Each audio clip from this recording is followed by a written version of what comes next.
right. Chapter 32. A Cradle of Lucid Decay. All right, that's enough. Oscar will holler to every wraith with a very powerful, booming, and crackling voice like thunder and lightning. All of the drones will cease their activities in mid-motion, as if deliberately frozen in time. Completely still puppets, still damaged from the swords and the gunfire, but posed to strike when given the very vocal command. With an unhealthy grin, Oscar the Heretic addresses your circle with all the malcontent that he can spew, grinding one of his hands into the other as if twisted with calm frustration and a pent-up, controlled rage. Contemplative, wavering fingers across his knuckles. Preparation of what type of patience to extend towards your arrogance. Halt all actions now, he simply states for everyone to hear. Or this is going to get a whole lot worse than it already is. What'll it be? For a moment, it would seem like his demands were focused primarily on Arwen, the Mnemos, as if she were the leader of this entire bloody diorama that was once a ritual without any interruptions. Arwen will step forward a couple of steps, leaning against her very spectral, glowing battle axe, and says, "Friend! Hi, Oscar!" In a sly tone that does not typically match her more typical, reserved behavior. Josie the Haunter shies away, saying absolutely nothing, almost obscuring her body and frame behind the more valiant Arwen standing before her. Oliver Berg, the Solicitor, will lower his weapon and cross his arms as if listening to every single word exchanged between the two, hoping to find some useful significance behind their entire dilapidated predicament.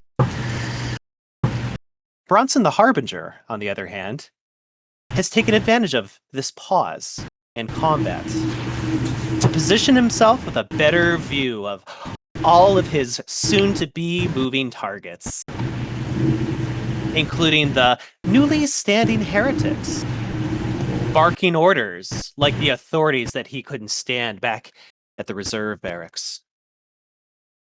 With full, unadulterated swagger, he will pull out an entire full bottle of Delphic wine made amongst the vineyards of Eurydice and begin chugging it down, the entire beverage, without a single care in the world. Strangely peculiar and off color for his usual external manners. With 2 guns in each of his hands and an air of haughtiness in his body language, Bronson seems prepared for anything and is socially aware of nothing that is occurring in front of him right now. Oscar the Heretic will narrow his eyes towards Arwen, with disdain red all over his face, crossed arms, with a very upset attitude, saying, "Oscar is no more. I am Jocalypse, the Arterius of Frost, and you will learn your place. Surrender now, and I may spare you." A billowed nastiness emanating from his condescending voice. Arwen responds with skepticism. "If I surrender, What happens to us then? You're about to find out. A coy Oscar responds almost immediately, grinding his teeth together in the process. That's a whole lot of no informed consent. I don't like you. You're not my friend, Arwen retorted, almost sticking out a teasing tongue in spiteful response to the threat. You don't have much of a choice right now. Last chance. Surrender now, or you will be buried down here with everyone else. Oscar states, without regarding a single muddled word trying to convince him otherwise. Well, we'll give you unrestricted access to the site. As long as we can have 10 minutes with the coffin. Bronson counters Oscar with pride. Fuck you! An unrelenting Oscar snarls in reply. You are in no position to be negotiating with me right now. So I'm altering this deal yet again. You now have one choice left, he orders, giving a very serious expression towards Arwen, this time after hearing the lofty statements of her friends, or lack thereof. You surrender yourself to us, and I will spare the rest of your circle right here and now. Hey, Jacques Lips, are you with Otis? No, I am above them. Oh, that's actually more interesting. I thought you were with Otis.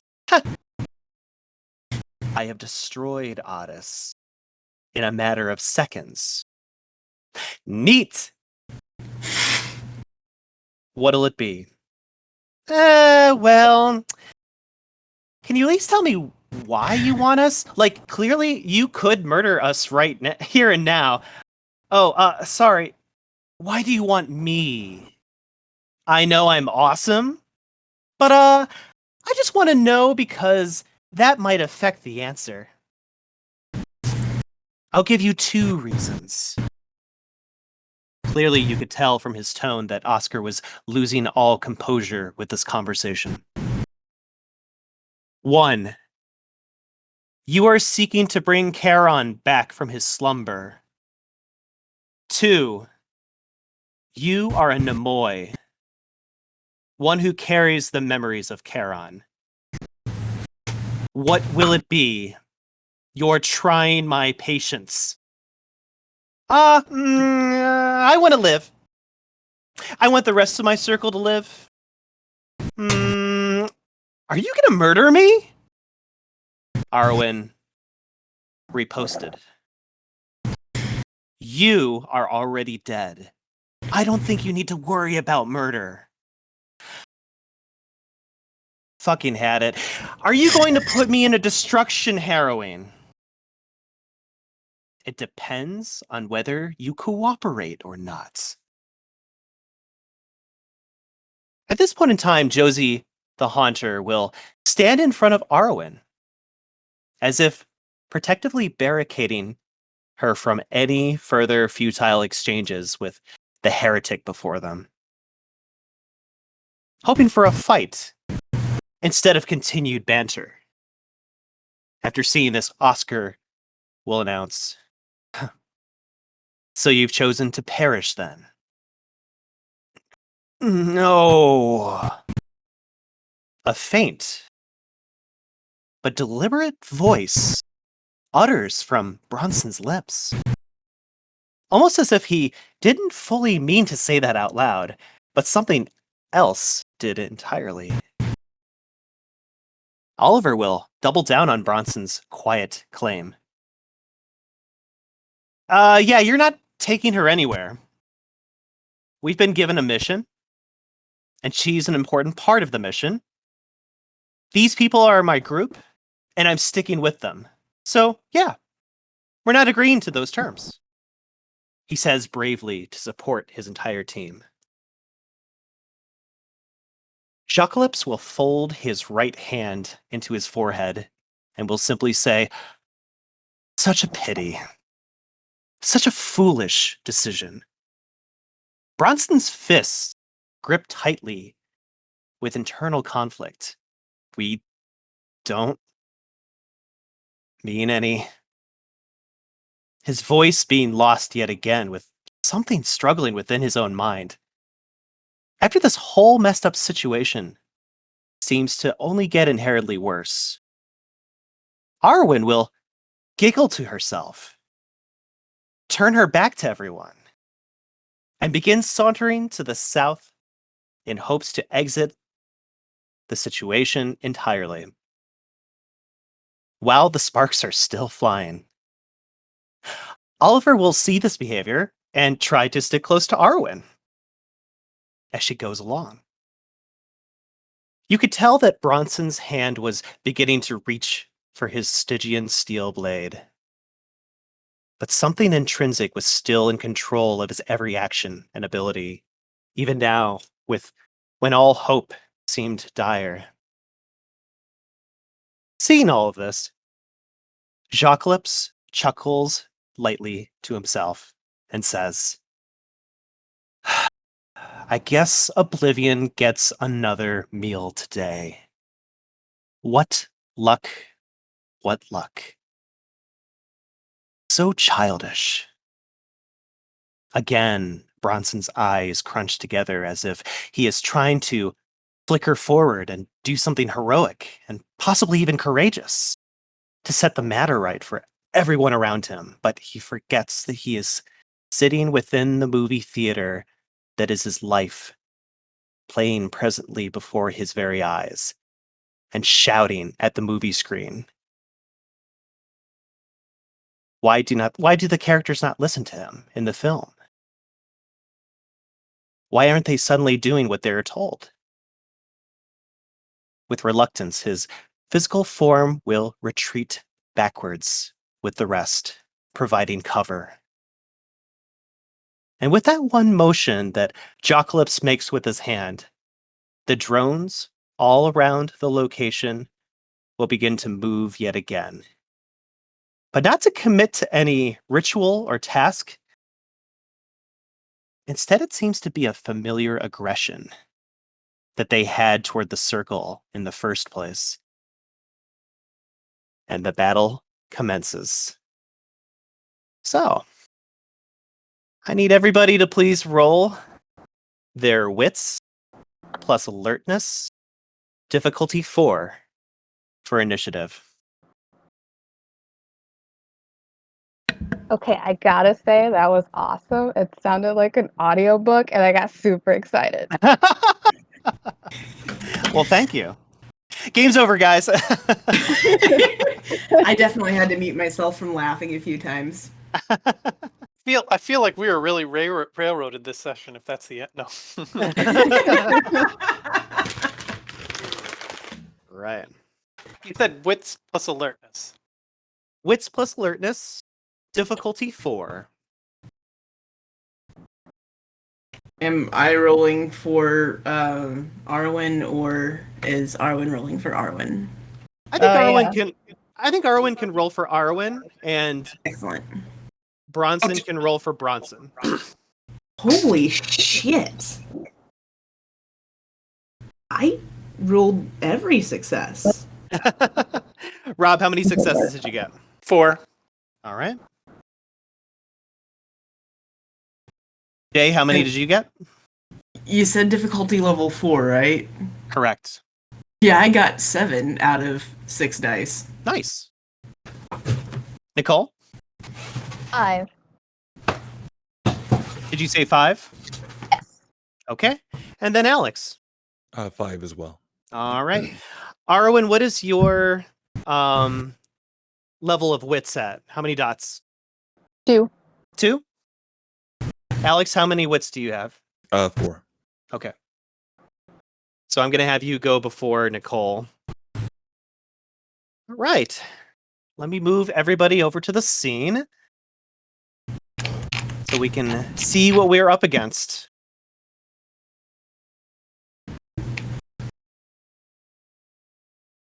You might notice that we are all on the left-hand side of the map right now. So I'm going to start at the bottom of the order, which ironically is Lichard. So during his turn, Lichard is going to notice that you guys are uprighting yourselves and starting to make your way away from this scene. So I am going to spend my turn preparing to dodge if I need to, because this Wraith drone that is in front of me might try to take a swing at me again. So I'm going to use that round to dodge. Next comes one of my NPCs. So if you guys look a little bit up to the northwest,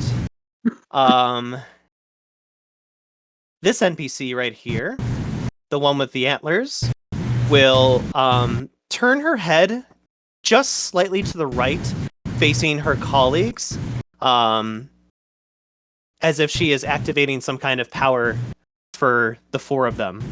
You're not sure what this power is. Unfortunately, there are no tells with the armor and equipment and death mask that she is wearing. So, but you can definitely tell from her body language that she is going to be using a Wraith power of sorts, some form of Arcanos. Next is going to be Oliver. So, Rob, what is Oliver doing in this situation? Now, all of these are aggressive now, right? They are, every single one of them. The only ones that don't appear to be charging you are these ones that are carrying the casket down here on the south. So, out of curiosity, if I wanted to put Oliver into Catharsis as his shadow, Yes, would I do that on my turn or on his? that would be on his turn right now. Yeah, I'd like to do that. Okay, Oh, give dear me one. Dad. Give me 1 second. I'm gonna pull that up for everybody. Rob, if I'm correct, you have 9 permanent willpower, correct? Is that accurate? Yes. Okay, I need you to roll 9d10 for me. Difficulty 6.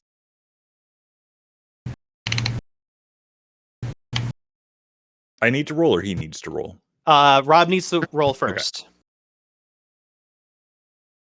One's cancel, right? Ones do cancel, yes. 2 successes. Can you? 2. You can't spend willpower on a willpower roll, can you? You can't spill. No, you cannot. Okay, then No. 2 successes. Okay. Next, Alex, I need you to roll 8d10 for me. Difficulty 6 as well. How'd you do? Difficulty 6, that would be 3 successes. No, you got a 1. You got 2 No, I got a 9, an 8, and a 10. plus a 1 that cancels one of them out. So you tied Right. me. Oh, I guess 10s don't count as 2, so yeah. Mm-hmm. So yeah, just 2. Yep. Tie will go to the defender. Oh my god, I thought that was going to be it. I rolled so Me too. terribly. So, Catharsis obviously does not, but Rob, I do need to know what Oliver is going to do for this round. Your shadow will get to reattempt Catharsis next turn if he wants to. Okay. So can I have a conversation with my shadow now, or does that happen next after I Yep. declare my action? Nope, you can have a conversation with your shadow right now if you'd like. Okay, well then I'd like to make a deal with my shadow. Okay. So you're always trying to get me to do things that befit a martyr. Shadow. Yeah. Well, I need something from you. And it's kind of a 2-part deal. If you're willing to take it. I'm listening. I need 1 more level of Argos. How interesting. And I'll take permanent angst. Or I guess I'll take sorry, that's a game term. I'll take the cost, but I also don't want you to attempt Catharsis next turn as part of the deal. After that, it's up to you, but not next turn. Or not. See, again, I'm talking in game terms. Sorry, I'm still getting into the game. It's okay. Hold off for a little bit on attempting Catharsis on me. That's the deal. Well, I suppose I could be persuaded to give you one more point of Argos. You need all the help you can get. But it's going to cost a little bit more than last time. How's that? No, I was thinking, and in game terms, maybe 2 points of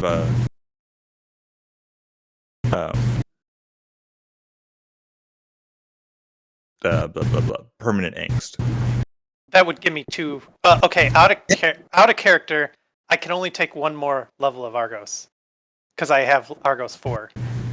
Right, but it's not necessarily 1-to-1. It isn't? It is. Nope. It's 1-to-1. Okay, it is. My bad. Then No yes, we can do that. We can make Okay. that work. Okay. Well, then you have a deal. I'll take that Argos. Okay. Rob, you will have access to Oubliette, the level 5 power of Argos. And Alex, your Shadow Guide will gain 1 new permanent angst. You will still maintain and keep your temporary angst. That is still maintained. But you now gain another permanent angst to your character sheet. With that in mind, Rob, what is your action for Oliver this round? If I move here, can I still take an action? Are you just taking 3 paces? Yeah, 1, 2. So 2 paces. Okay. Can I do 2 paces, an action, and then a social soliloquy? So, can I make a suggestion for you? Yes. Are you looking for something stormy right now? Stormy. What does that mean? Something Tempest related? Yes. You might want to go a little bit further over here to find the Tempest. There is nowhere in this current area that is Tempest based or related. Okay, then in that case, my action this turn is to put myself between Arwen and the attacking drones, Okay. and try to keep them away from her so that she can begin retreating towards Okay. the door. Gotcha. And then maybe I'll say something like, Yeah. Let's get out of here, to get people running in that direction. Okay. Rob, move your character back to where he was positioned earlier. Yeah, sorry. No, it's okay. Okay, I got you down. Ooh, this will be interesting. During this next portion, one of my characters over here looks like he's kind of melting down at his knees. He looks like he's about to use a specific power as well. Again, there's no tell to show what he's going to be using this round, but it looks like he's getting ready to cast a form of Arcanos. Next is Arwen. Arwen, what are you doing this round? Yeah, Arwen's Jay, still what in are we doing this round? I'm sorry, Jay, what are we doing this round? Wait, can I still speak to Jay as the psyche, though? You certainly Oh, may. Be my guest. Did you have something you wanted to say? Yeah, I kind of did. But now I'm like, I'm going with it because I don't know what Oliver's trying to do. I will say to you, the Shadow, forget it, let's surrender. Think about it. If we attempt to fight, we could die, or we could be taken by them, and we're basically a puppet. But if we surrender and we go with them willingly, maybe our group can get us out of this. Well, you know what? Out of game terms, I did actually just get politics and performance. So, to try to help bluff our way to do something for shadow traits. Myles, Yes. what was I correct that politics and performance could be used for bluffing? Yes. Perfect. Then perhaps I will go ahead and take my psyche suggestion and just, be like, haha, just kidding. We just wanted to see how far you'd go. Okay. May as well go and join you. It's better than death. But Okay. make sure that you mention don't kill the others. We were just testing to see how far you'd go. It's better that we, as a circle, survive. So, okay, we'll do it. Are you going to be using your? Is this where you would want to use your performance? Yes. Okay. I'm going to have Nicole roll for you, so Perfect. that she can control her own character for the dice rolls. Yes. Nicole, roll your manipulation plus performance, and it sounds like you might be getting +1 because of your shadow. Yes. Okay, good, because we got no performance. So And which character are you focusing this on? This would be Jocklips. Is that how you pronounce his name? That is. Okay. Then Jocklips. All right.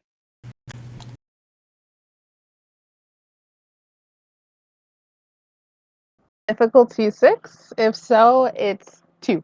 It is. Can you explode the 10? Nope. Unfortunately, my 3 beats your 2. Damn. Oh, it sucks. And Wait. Can I wait, we do weren't bad luck on dying. my own? sorry, I heard 2 voices at the same time. What was that? Go ahead. I was saying we're not lying. Like we're literally going to, surrender. Mhm. So would it really be manipulation? Not charisma? I would. No, stick with the manipulation is better. Don't go to charisma. Oh, okay. It is manipulation because you are attempting to persuade me Okay. that you have my best interest in mind. Okay. I don't suppose I can bad luck this. Say that again? I don't suppose I could use bad luck on this roll, huh? Yes, you could actually. Really? Yeah, let me look that up for you really quick. I know it's nearby. Okay. Yeah, this would be an opportunity where you could use bad luck. So let me look that up. All Because right. you know what? Why not? I've got plenty. Okay. So you want to re-roll up to, let's see here. You want to re-roll up to 3 dice? I'm just gonna make her reroll the 2 bad ones because Okay. even though the point of this was to, try to ruin her luck, really is just, frying pan or fire, which one? So Okay. So Nicole, you may re-roll up to 2 die thanks to your shadow using bad luck. Okay. How'd you do? Oh man. How'd you do? They canceled each other out, so I still got 2. Okay. Yeah. So this is what I can have you do since you've mostly been doing like social out loud. You get to decide out loud what action you'd like to take. So you can run, you can stand there, you can prepare for a dodge. What would you like to do during this round? Question: how is her corpus? I think she's fine. Yeah, I'm fine. Yeah, she should be fine. Well, I guess I'm just going to continue sauntering very slowly. Another 2 paces to go down here. Okay. I'm making a note of that right now.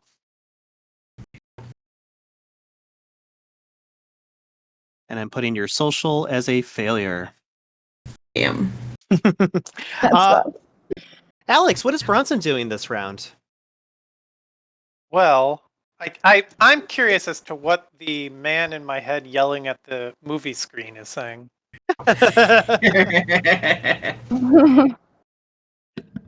Yeah, I guess he's noticed that Oliver seems to have something in mind because it's not really like Oliver to just turn tail and run. He's also really wanting to figure out some way to get the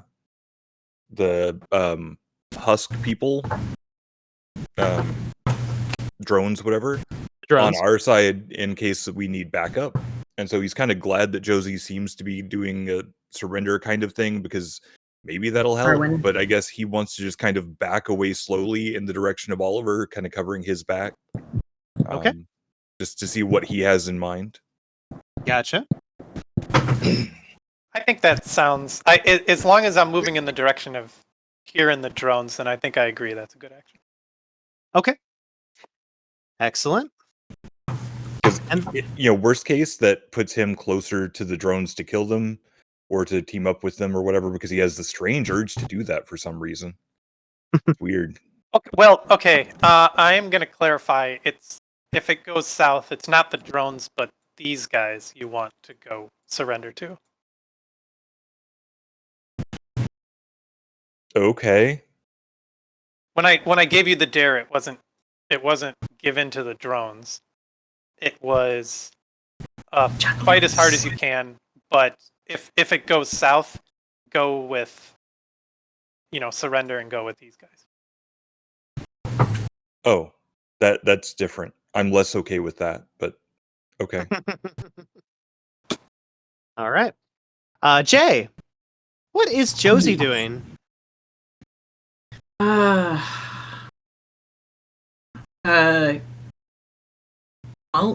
I don't know what this guy's doing, right? You do not. No. Okay. Then I'm going to try to move towards. I'm going to follow Arwen, but Okay. also heal at the same time. Okay. You're gonna do some healing. Yes. Hey, Jay. What? My spiritual intellect is telling me that it might be a good idea to do something with the whiskey rocks right now, but I'm not sure exactly what to do. Thought I'd just, throw that little idea out there to you, let you think about it, let it simper in. All right. Well, I aside from literally yeeting them at Jockalypse, which is, J words, not in-game words, because yeet didn't exist at that point in time. Anyway, aside from yeeting them at Jockalypse, I don't know what I could do with whiskey rocks, but I will keep that in mind. Okay, give me a wits plus occult roll. Wits plus occult. 4, 5. Well, at least I can explode those 5. Or explode the 10s. Roll 5d10.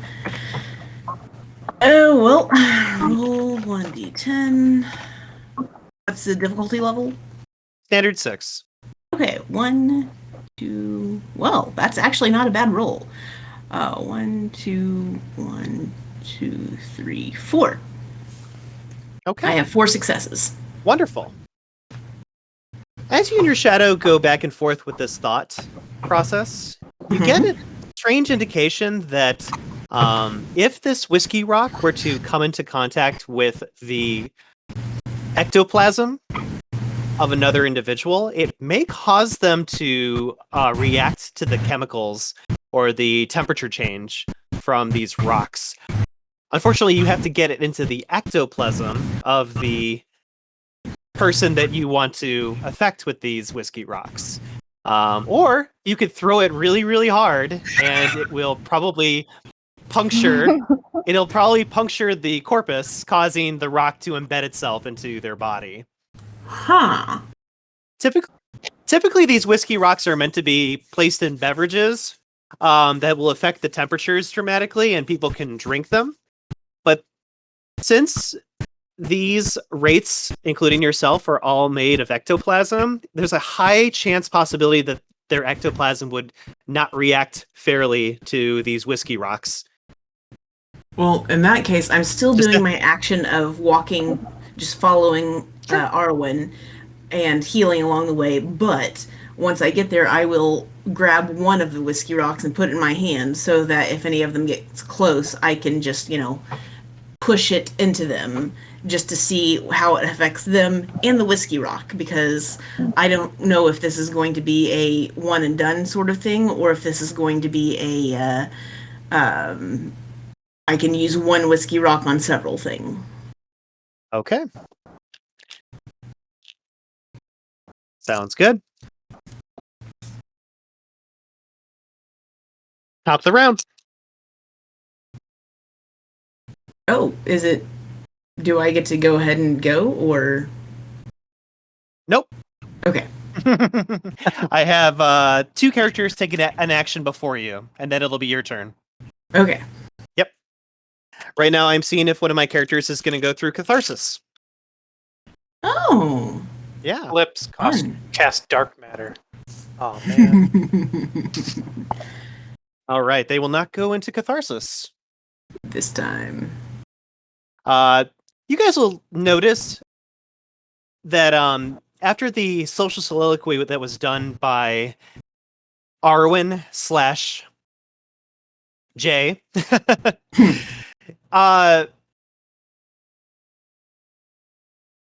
Mr. Oscar looks like he has become more enraged than earlier by this attempt to persuade him, and it's only kind of added fuel to the fire at this point.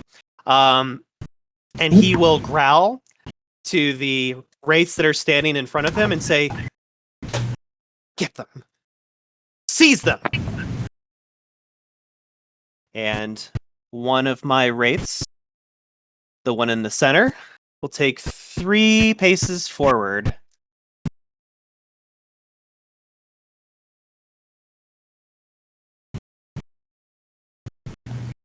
And I will be attacking Lichard. No. I don't even think he has a weapon. He's dodging. He doesn't have a weapon, no.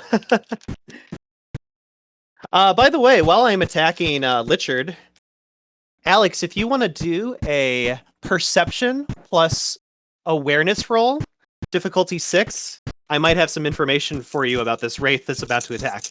I would love to do that. Go ahead.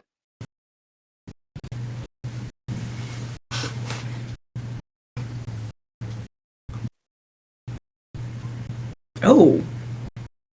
I hope you can explode that 10.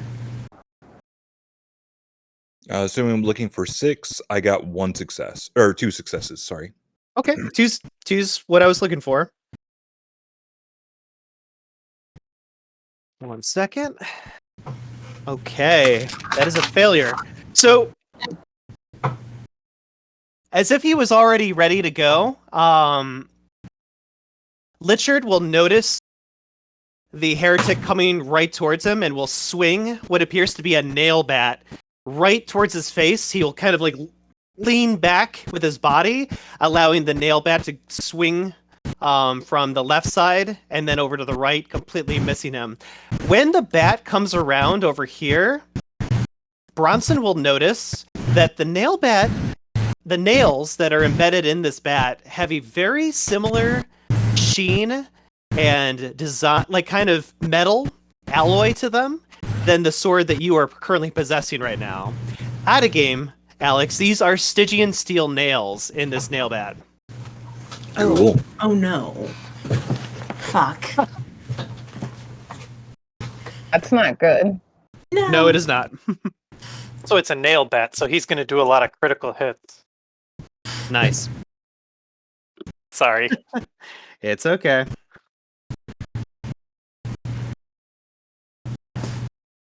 All right. Next is going to be Josie.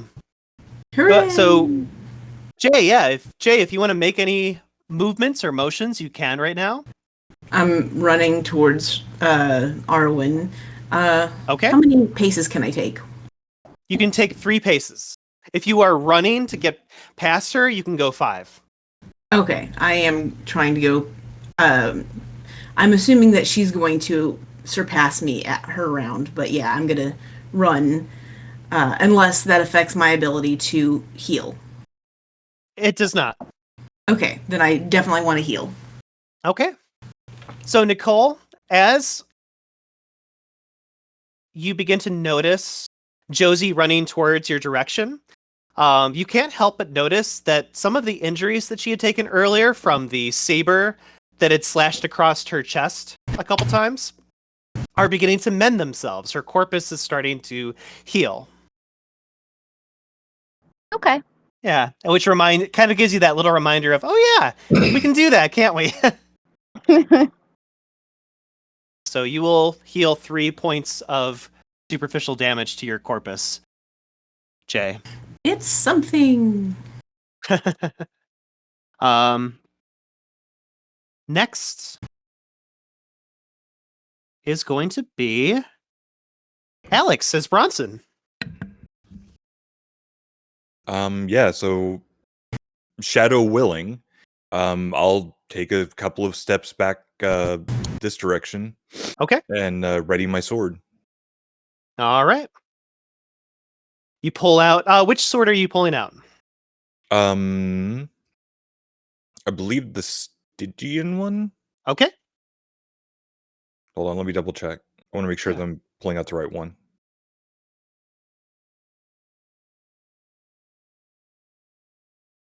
Yeah, the Stygian one. Okay. I'm making a note that you've pulled out the Stygian sword at this point in time. Gotcha. Next is Arwen.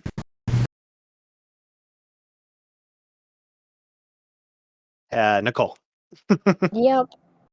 So I think Jay said that we're moving because we failed at our Yes. social thing. Yes. So we're Yes, you did. Well, are we going towards this way?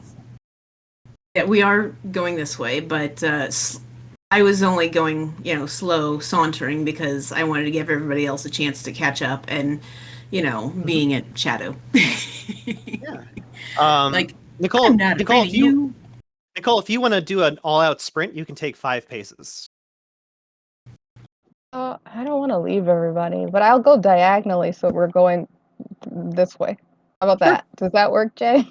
Yep. Okay. I think you're in charge of the body anyway. Just No, not the I think brain. you have the control. I just want to make sure that I'm doing what you want. Well, I was thinking that when in Catharsis, the psyche still had control of the body. It's just that, the shadow had control of the brain. Full control. You're fully possessed. Okay. Yeah, Well, so you control the whole regardless. thing. So I just double check to make sure this is Okay. where you want to go. Yep. All right. I have made a note of that. Next comes my Wraith, who will be casting Arcanos. Okay.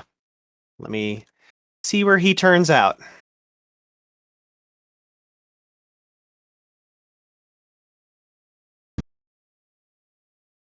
One, two, three. 1, 2, 3. Oh my god. 1, 2, 3. 1, Run, Jay, 2, run. 3.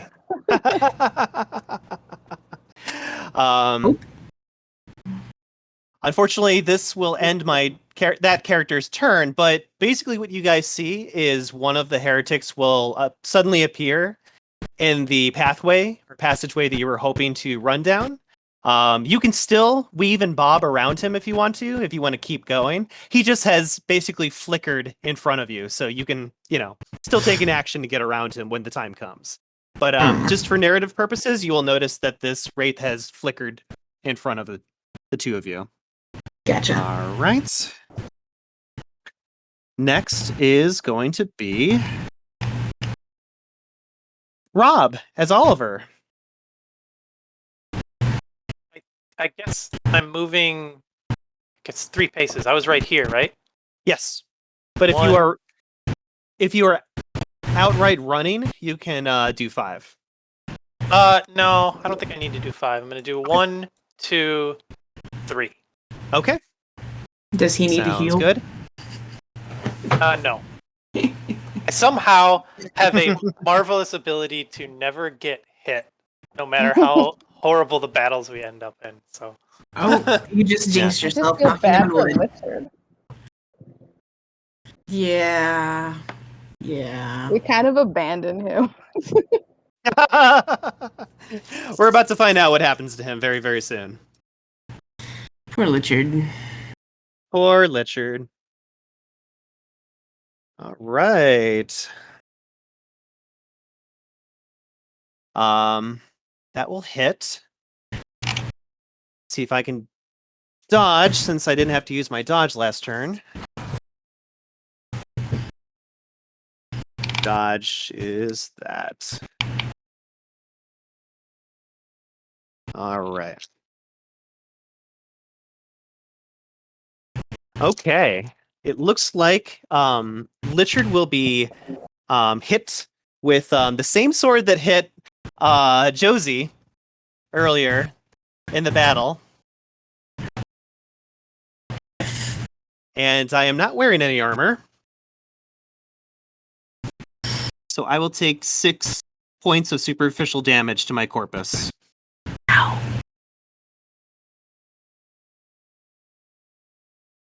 All right. I'm going to be taking a swing at good old Bronson. Alex, you have not really taken an action yet. You've just been like drawing out your Stygian sword. So if you want to dodge when I attack you, you may do so this round. Otherwise, you can try to take it. Take the hit. What would you like to do?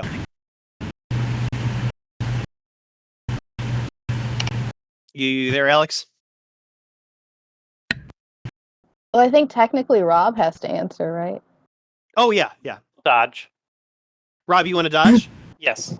Okay. So, Alex, I need you to roll your dexterity plus dodge. Okie dokie.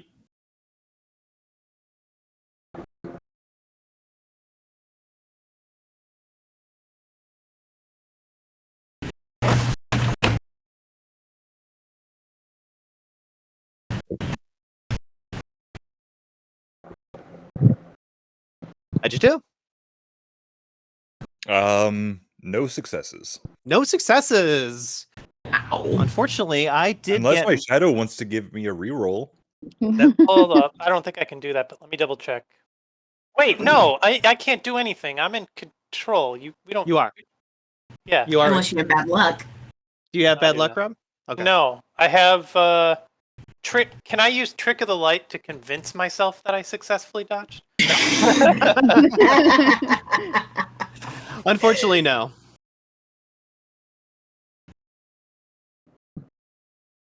All right. So Bronson will take... Actually, before I give you damage, Alex, could you please roll your dexterity, please? Difficulty 6. Roll your dexterity.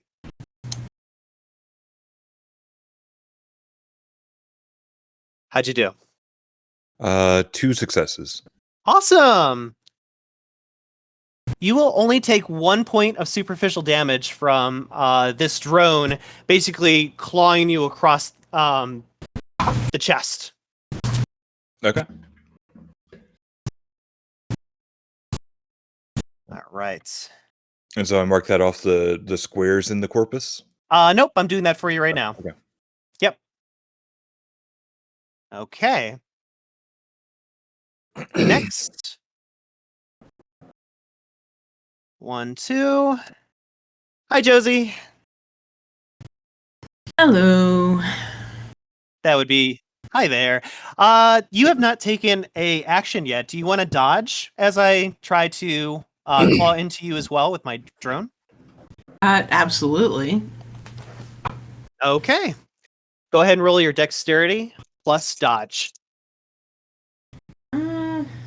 Wow, I really need to buy like any dodge. If you don't have dodge, then it's just your straight up dex. Yep. I can't even. Ooh. Standard 6 difficulty. Standard 6. Yep. Well, I at least got 2 successes, so that's something. Okay. 2 successes beats my 1. You can move your character 1 place to the left or diagonally to the bottom left if you want to get out of my character's way the moment that they try to scrape. So this wraith will come at you with both of its claws, and you will just jump vigilantly right out of the way. Is this acceptable, or is this does it need to stay there? You can be in front of Oliver right here, or you can be across from Oliver. Or I'm sorry, yeah, right there. I would like to stay right here between Oliver and That's fine. Arwen. One day I'll remember her name. No worries. All right. That is a hit. Alex, please roll your straight up dexterity for me again. Okie dokie.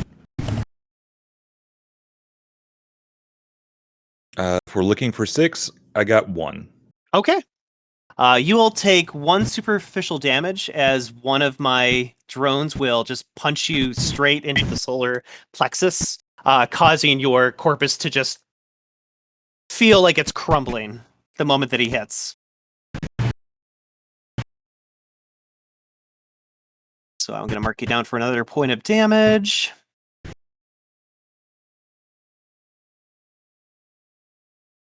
This is going great, you guys. I don't think that word means what you think it means. Inconceivable. Next, let's see. 1, 2, 3. 1. Rob, you have not taken an action yet to dodge. Do you want to dodge as I try to attack you with my drone? I mean, I guess. You don't have to if you don't want to. I'm joking, of course. Okay. Go ahead and roll your dexterity plus dodge. Okay.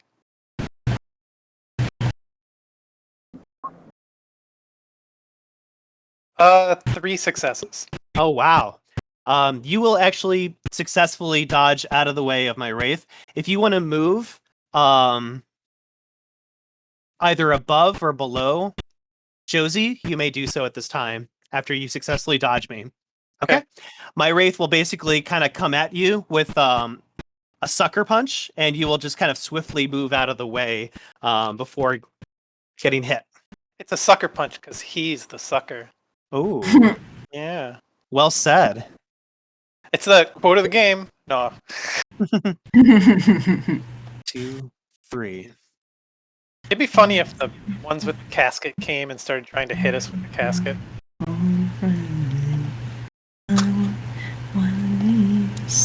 Okay.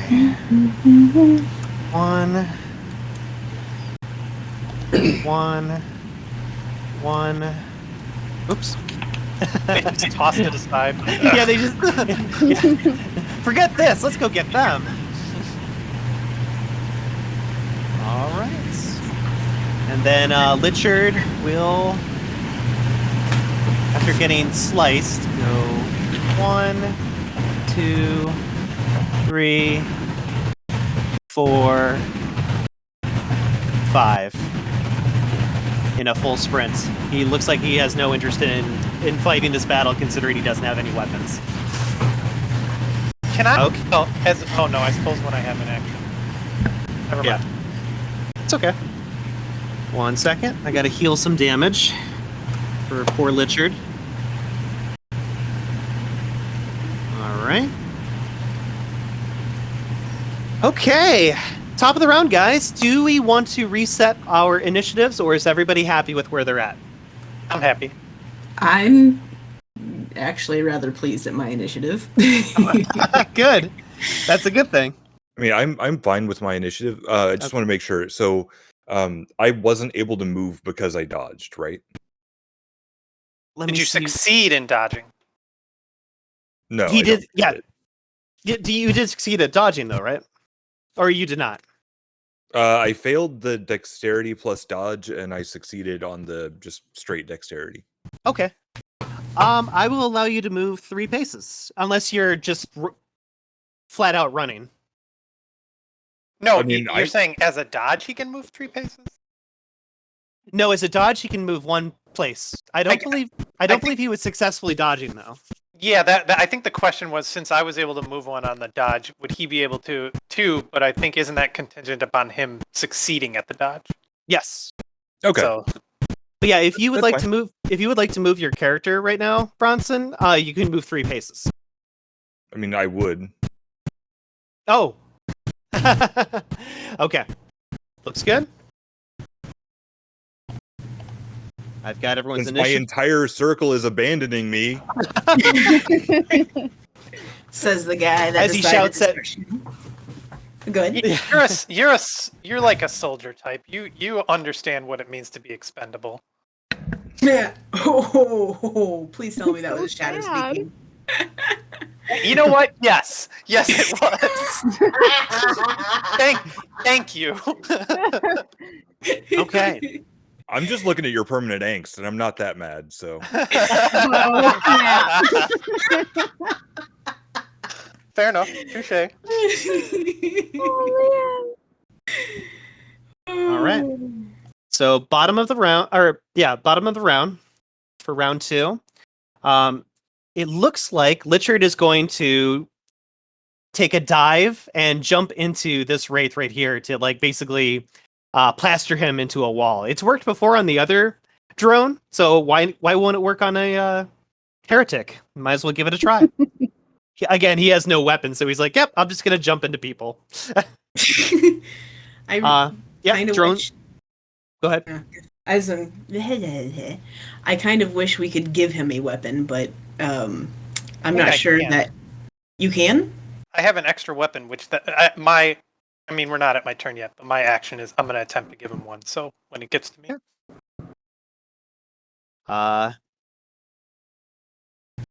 Wait. This heretic looks like she is still using her Arcanos, but it looks like she's going to start making some movement towards her circle as well. he's still casting the Arcanos. Yes. Okay, Wow, we're fucked, aren't we? this is like that. This is that boss fight spell that counts down, which means we want to like leave the room or have our defensive abilities up. Yeah. All right. Ooh, I know what I can do. Next is Oliver. Oliver, I need to know what. My Rob, action.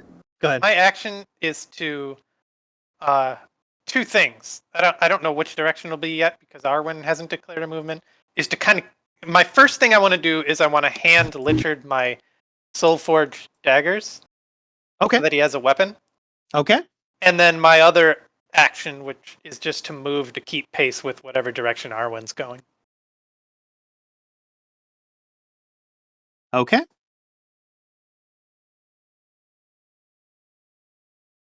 Good.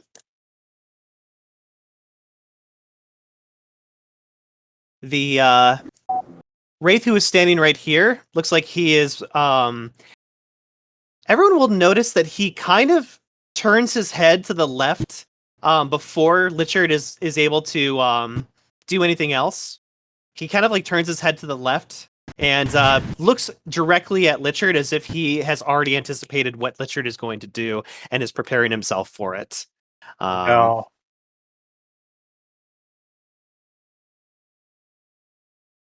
And I will be taking 2 actions this round.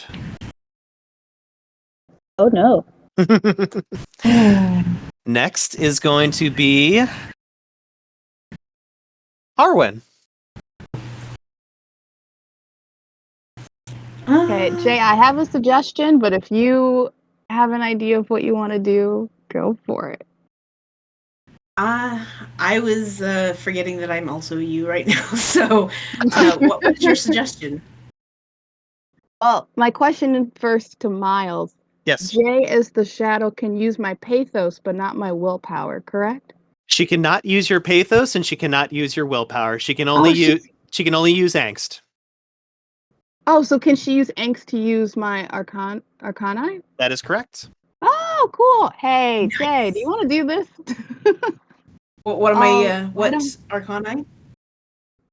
We're gonna try to attempt. I think it's called mnemotechnics. It's what I used to put that other guy in a happy memory, and it kind of froze him. So let's try to put this guy in a happy memory. Ooh, you know what? I like that. All right. Let me check. So you're gonna put which could you sonar for me? Which character are you gonna be putting into a good? Okay, gotcha. Everyone's like this guy. And you both agreed upon mnemotechnics. Yes. Got it. Next is Alex as Bronson. What are you doing?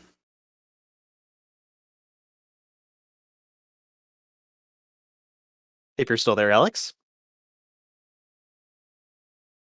Alex.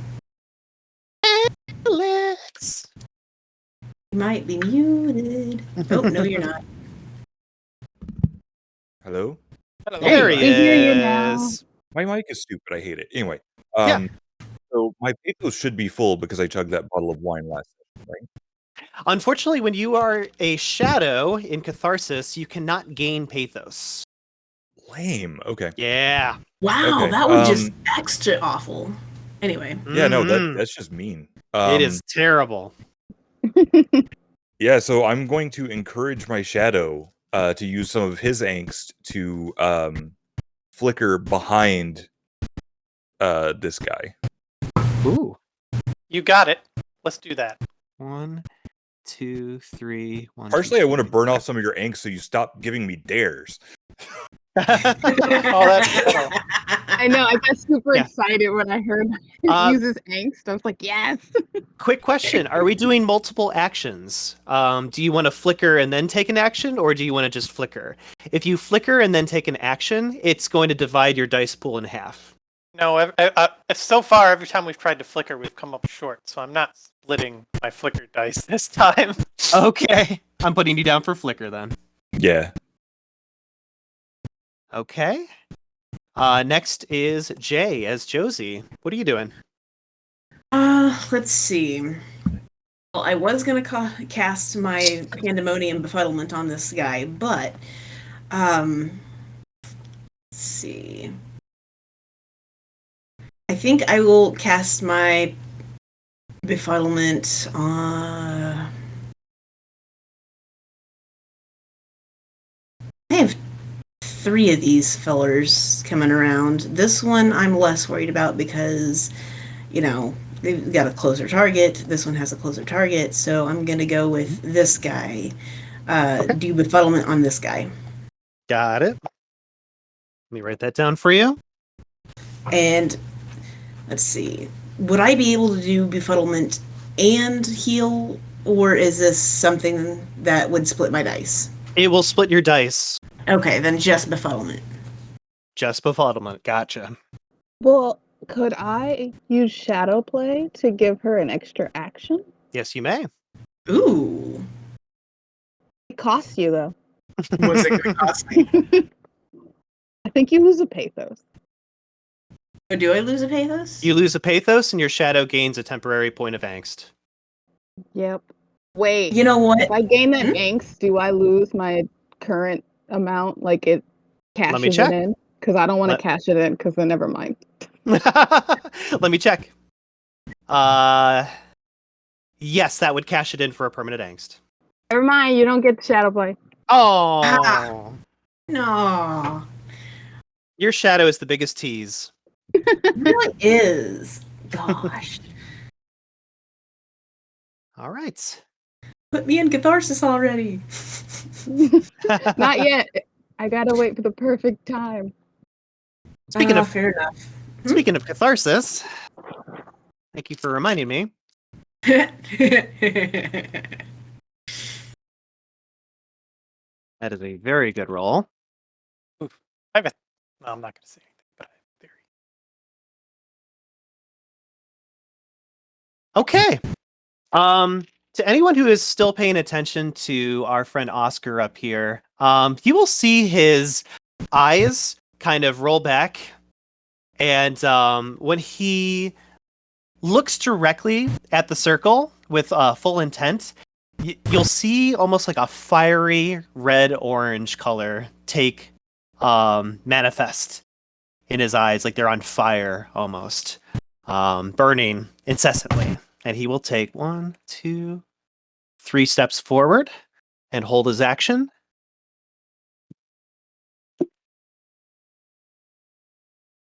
That does not sound good. It never does. The Wraith standing next to him.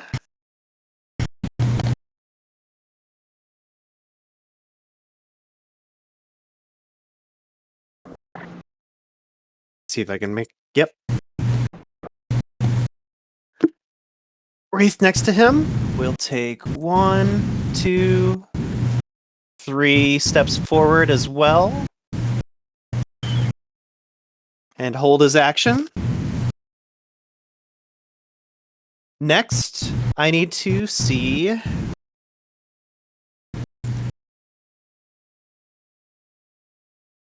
Jay as Josie. You're going to be using Befuddlement, correct? Yes. All right. I need you to roll your intelligence plus pandemonium and difficulty 5.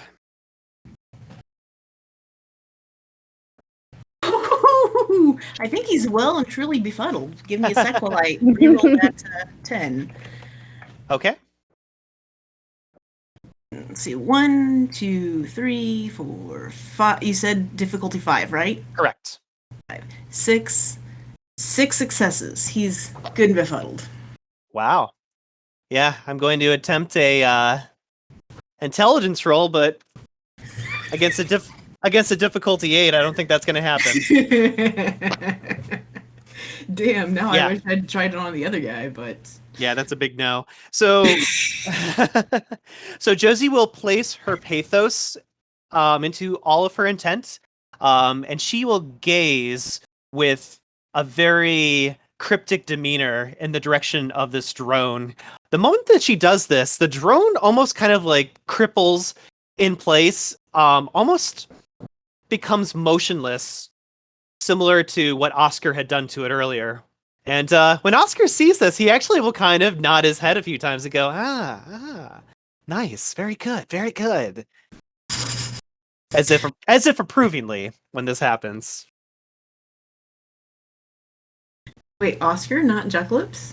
Interesting. Same character. Same character. Well, same body anyway. Yes. Next is going to be Alex. Alex, if I remember correctly, you want to flicker behind my Wraith? Yeah, that's right. Excellent. I need you to please roll. Pull it up on my screen. I need you to please roll your Dexterity plus Argos, difficulty 6. I need 2 successes from you to get behind this Wraith. 2 successes to win this. That would be 3 successes. Okay. Woo. You may move your character behind my Wraith. And I'm just going to mark 1 pathos off. So wouldn't that be angst? Yes, thank you for reminding me. Going over to Mr. Rob and taking away your point of angst for him. Thank you. Sorry, not sorry. No, that's very important to know. So, okay.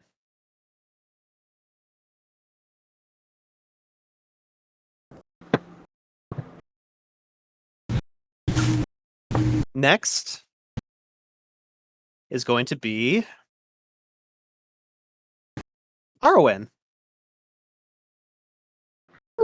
What you doing, Arwen? I think I remember you saying you wanted to use mnemotechnics. Mnemonic. Memory. Okay. So, Nicole, I'm going to have you roll. And you will be doing your charisma plus your mnemosis. And your difficulty is going to be... this is going to be the character in front of you right now? Yeah, the dude. Okay. Let me check his willpower really quick to make sure that you can have a No. chance. Charisma, and what was that? Oh, Nicole's going to be rolling her charisma plus mnemosis. Dang it, I don't have any shadow traits that help. All right.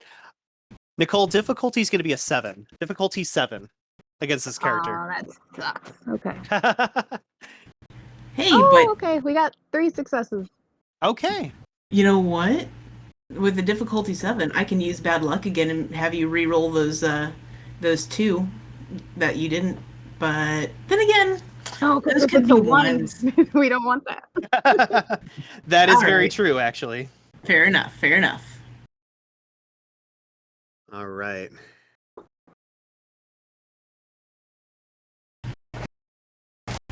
So, just taking a look. What kind of memory are you going to be placing on me, Nicole? A happy I was memory? thinking a positive, a happy memory. Because it says if it's positive, it drains their angst. Yes, it does. And you will gain 1 point of...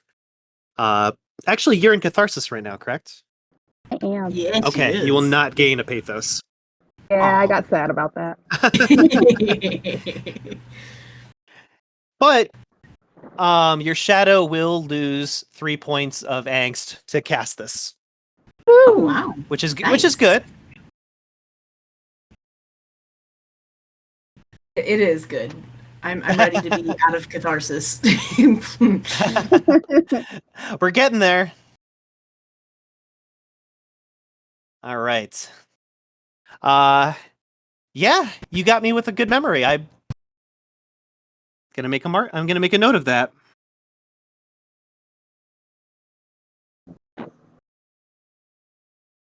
Ironically, that was supposed to be my turn. Yeah. Yes. So my Wraith, the heretic, you can't see his face, but you can tell that he kind of tilts his head up towards the ceiling as if he's like contemplating something or thinking about some like passing moment. The moment that he does this, you'll see that Oscar very clearly kind of like gives him this look of like, what are you doing? Don't let them escape. But he is lost in thought and will be stunned this round because of this memory that he is reminiscing about. So well done. Good time on that. Next is Rob. Okay. So Arwen isn't moving, right? Can I move too? You may move 3 paces. 3 paces. Yay. 1, 2, 3. That's Arwen. Okay. Nicole, did you move all 3 paces? I did. Okay. Is that Oh yeah, you did. Yeah. Because I wanted to make sure that you did all 3 paces and not just 2 and said, well, I'm out of map. Ah, Yeah. I don't think No, that's I did all three. 3. You were right here, right? Right? Yeah. 1, 2, 3. 1, 1, 2, 2, 3. 3. Okay. Wait. Oh, yeah, you're right. I'm sorry. It looked like I'm never mind. I'm not trying to go into like the oblivion here. Like I'm I'm on the path if that helps. I just didn't want to block off or go underneath Bronson. So Rob, what is your action? You've successfully handed Lichard your Steelforged dagger at this moment. You're allowed to take movement right now if you want. You can see that the Wraith in front of you is clearly just befuddled and can't move. He's just stuck reminiscing some kind of memory. Okay. 1.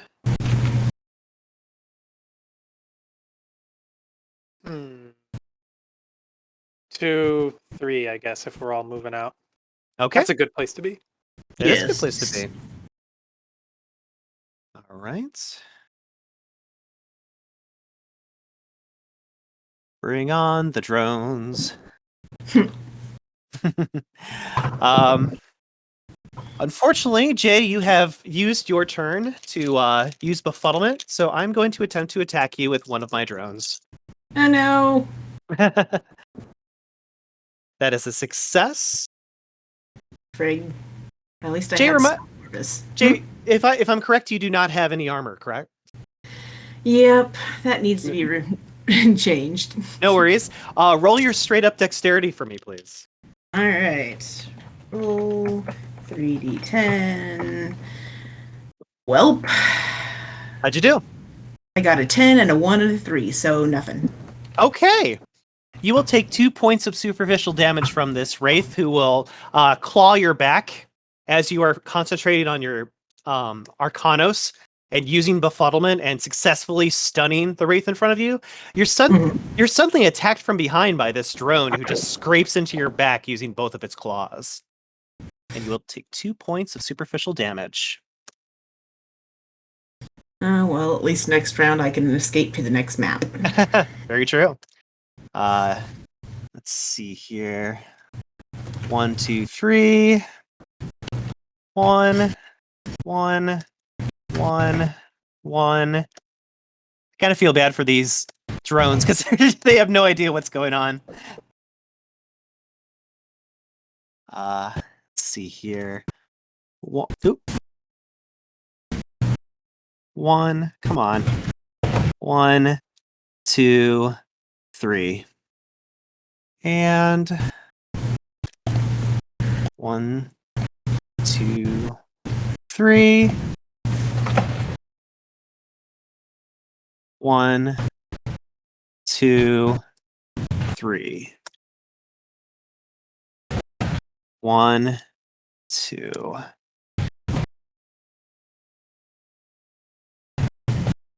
1, 2, 3. All right, Jay. Looks like you and Litrid are going to be the the ones doing the barricading to make sure everyone escapes. Oh god. So get ready for those dexterity rolls, okay? Hooray. All right. First one will hit. Please roll your dexterity for me. Which one? And don't forget you have a shadow. You, Jay. And don't forget you have a shadow that can help you with that soak. His shadow. Uh-huh. It's shadow dice to add to her dexterity soak roll. Oh, that. Yeah. Man, Please? I guess. Yeah, sure, fine, whatever. Please tell me that eats up angst. It does. That's why I'm sad. Well, it's gonna. Well, here's the thing, because doesn't it? We'll take all of the angst I currently have and make it into one permanent angst, right? Yes, Because I you have to have. offer her. So it's up to Or- you, Jay. Do you want another permanent angst? Not really, but is there nothing else you can do? So, to- Nicole, if you offer her shadow dice right now and it goes over, like she rolls like 1 or 2 ones, you'll get that permanent angst. But if she any ones, then at least you're helping. Yeah, that's true. So that's up to Jay if she wants to take your shadow dice or not.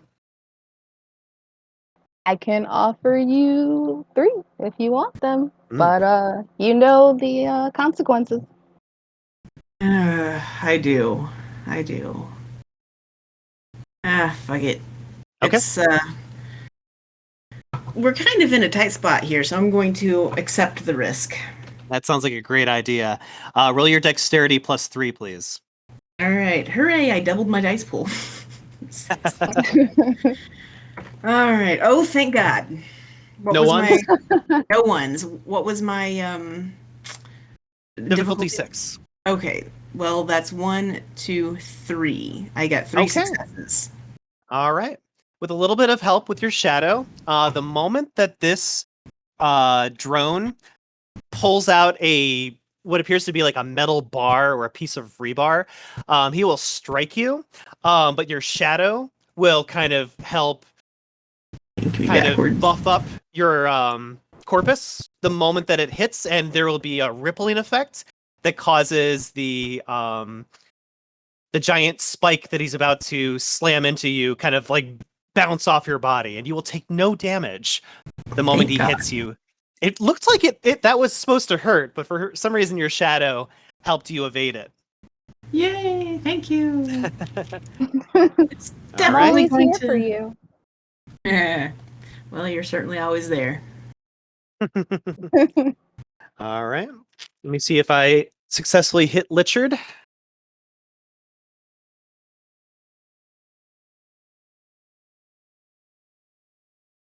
And dodge. Oh, that is a beautiful roll. Lichard will dodge out of the way. And the moment, basically what you guys see is two drones, I guess you could call him a drone. Two drones will make an attempt to attack, one of them with a sharp sword, and the other one using his own broadsword. Both of them will miss, as Lichard seems to kind of like do a cartwheel over to the side, and both of them will miss him as he completes his dodge. Basically 4 critical successes for Lichard dodging, which is pretty good. Nice. Yeah. Self clap. All right. We are at the top of the round again. So, I will declare that Lichard will notice that the heretic standing here looks like he is still dazed, and Lichard will take this opportunity to take 3 steps, exiting the map, as it were, to make his way over here. So he will be exiting the scene. In World of Darkness, we call this fair escape. So he will be declaring fair escape when his turn comes, unless somebody attacks him again, which is very possible. All right. Next, I need to know. Actually, let me tell you what one of the characters is going to be doing. You guys will look up to the north, and you will see the character who is still kind of chanting to herself, still using her Arcanos, appears to be communicating.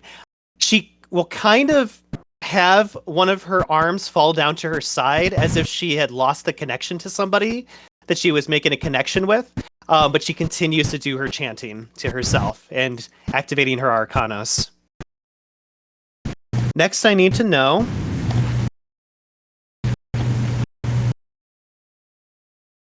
what Rob is doing as Oliver. Oh, hello. Okay, good. I'm not muted. So,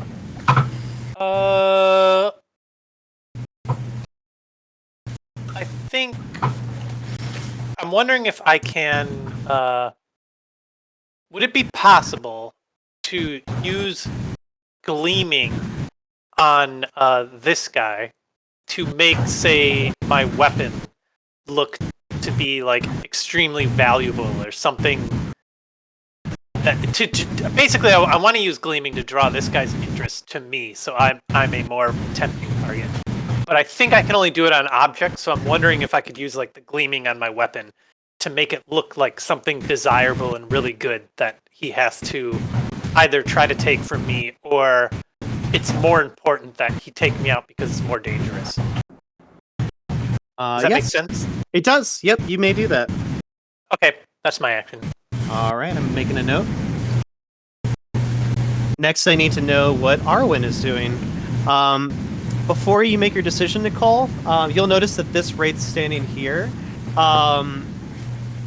it looks like he is about to cast his own Arcanos at this point, noticing that the group is beginning to exit.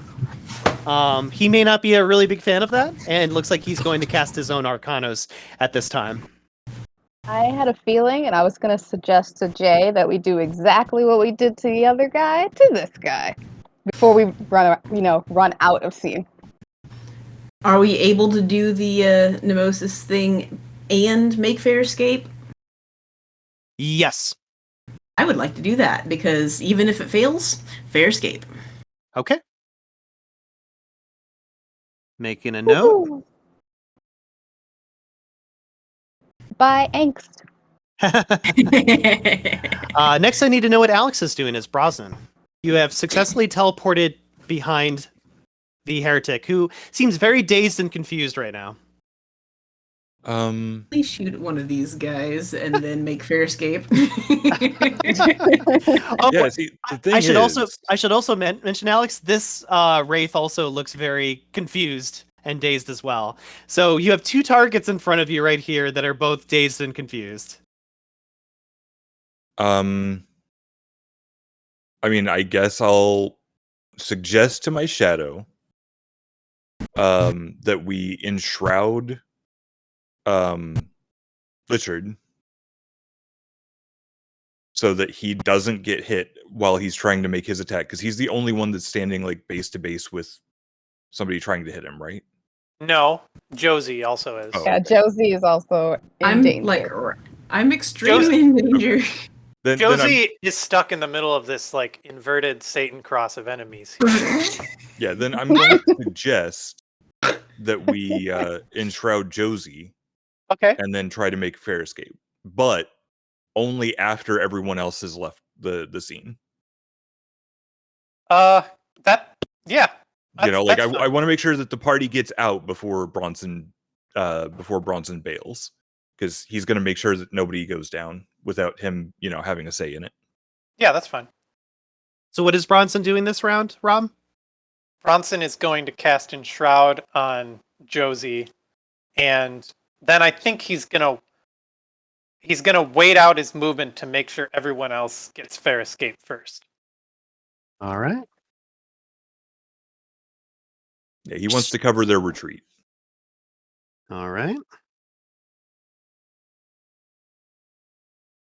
Just checking the notes on Enshroud really quickly.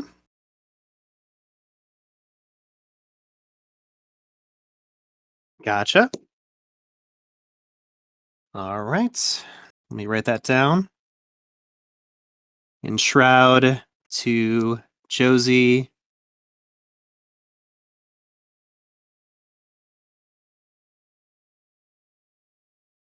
One, 2, 3, 4.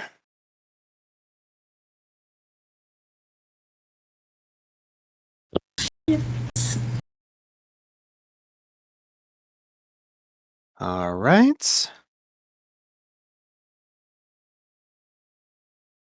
Jay, what is Josie doing right now? You said if we're flat out sprinting, we can do five places, right? Correct, you may.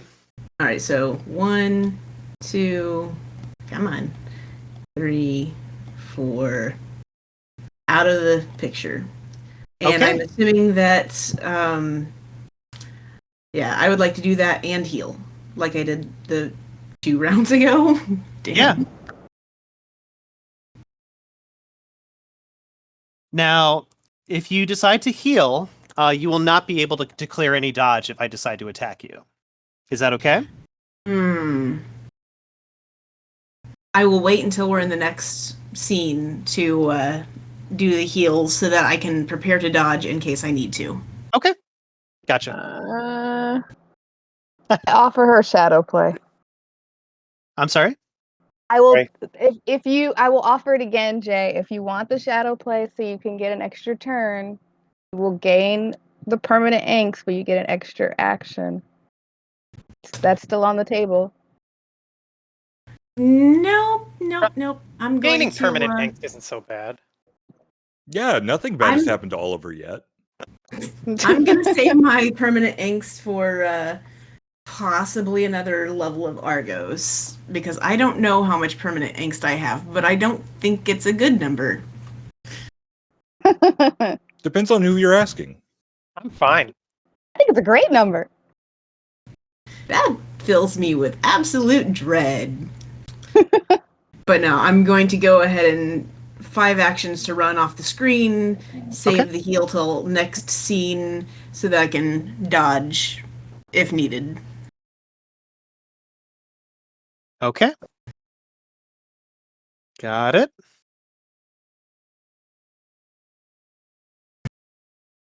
Oscar will take some paces. So, top of the round. Let me see. Yep, I do need to roll dice for that. So, Oscar is going to use a power. Just need to make sure I look at the correct character sheet when I do that. There he is. Okay. So I will be using an Arcanos on your entire circle. Yay! Yeah. Or you could not. That is true. That is another option. I should have cast whatever it is that makes him completely disinterested. Ah. There's only so many targets, huh? Yeah, I wanted to do something else too to him, but I was like, this guy looks dangerous. All right. See how successful I am.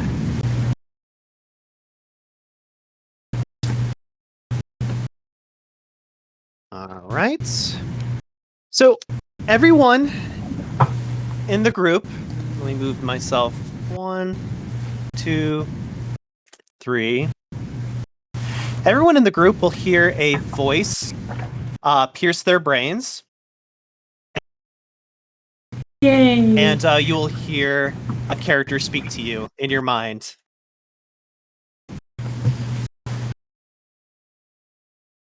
And that voice will say,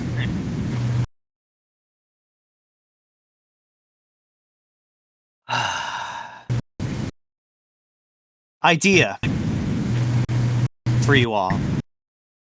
Although you fight a brave war for Charon, consider your opposition very carefully. We have been plotting for centuries against his tyranny. You have been collecting memories for less than 3 days. Prosper an allegiance with Coldheart. Learn of the true qualities surrounding the abyss. Embrace your own metamorphosis. And welcome in a newly formed divinity to guide the underworld. Nicole, give me a wits plus occult. Wits plus occult when this happens. Okay. I have neither wits nor occult, so or for shadow traits. It's 6, 2 successes. Okay. He is using Mnemosis on you. And your I had and a your feeling. and your circle. Yep, this is Mnemosis that he's casting on you. Okay. So that is Oscar's turn. Next is my... Okay.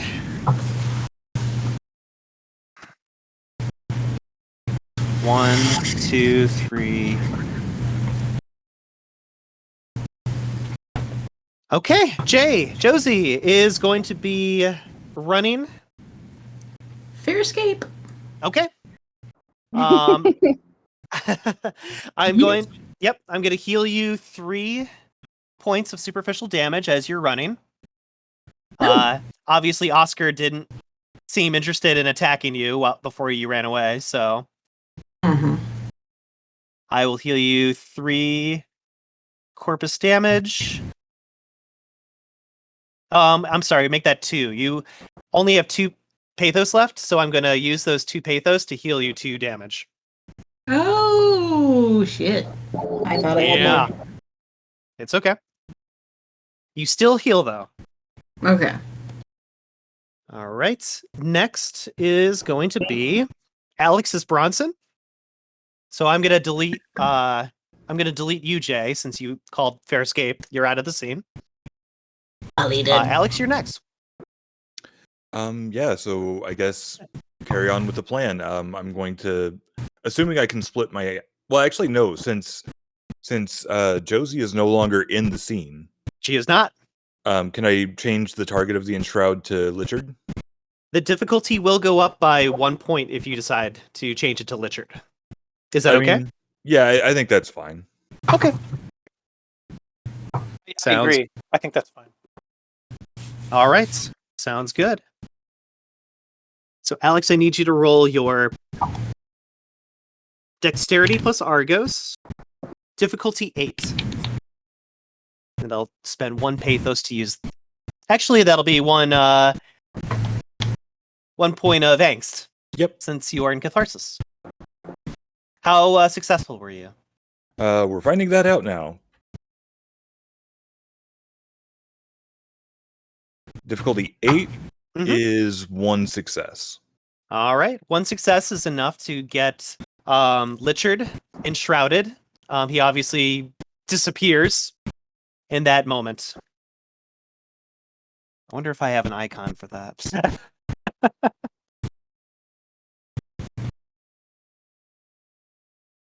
There we go. Ninja. A ninja for enshrouded. I'm sure there's a better one I could have used, but we'll use that one for now. Alex, did you want to call fair escape and leave the scene, or do you want to stay in the scene in case someone doesn't make it out? Yeah, so like I said, if I can split my action, I want to declare fair escape at the end of the round. Okay. So like make sure that everybody else who's declaring escape has escaped, and then I'll Okay. leave. Gotcha. Unfortunately, you do not see Lichard anymore, so you don't know if he will escape or not. You might be able to do a separate dice roll to see where he is, if anywhere, but that would be obviously when his turn comes up. So, but I will keep that in mind for your character. My Wraith right here is still stunned and thinking of beautiful flowers and butterflies. And pulling the wings off of them. No. Yeah. Rob, what is Oliver doing at this moment? So I have a question. Go ahead. Since Josie was ultimately able to successfully make fair escape, Mhm. Is it possible for me to cancel the action I was going to take and instead prepare for a dodge? Prepare for a dodge, you said? Yes. You can. Are you staying in this scene? You're not going to call fair escape. You're going to stay here? What I'm going to do is I'm going to, since Josie got out, I see no reason to bewitch this guy since I don't need to distract him. Okay. So I'm going to wait here till I'm going to try basically what Bronson's doing. I'm waiting here, prepared to dodge if anyone attacks me before the end of the round. Okay. But then at the end of the round, when everyone looks like they're out safe, I'm going to attempt to make fair escape. Okay. Sounds good. If you have to dodge during this round, you will get a +1 difficulty to your dodge since you are changing actions. Okay. Okay. Let me move my drones next. Even though they are a little scattered right now.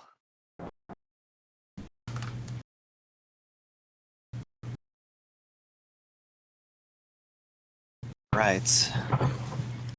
Oh yeah, after this, I'm definitely rolling for Pathos because that was hella victorious.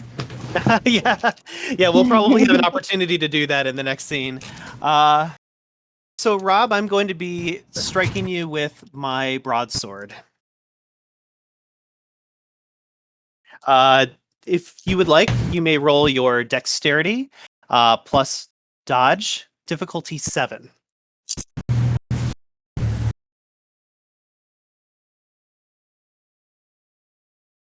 Three successes. Okay. Unfortunately, the sword will still hit you. And let me see. You have armor, don't you? It's barely holding together, but you do have armor, I believe. Yes. Hold on, let me check my inventory. Yep, I'm checking your armor too, just to make sure I can give you a proper calculation. This will probably destroy your armor after you get hit by this. Yep, I have standard relic chainmail armor. All right. So, Rob, I need you to roll your stamina. Okay. And then let me know how many successes you have. I'm assuming difficulty 6. Yes. 1 success. Okay. Good. Let me check to see how much damage I am doing to you. Plus your soak.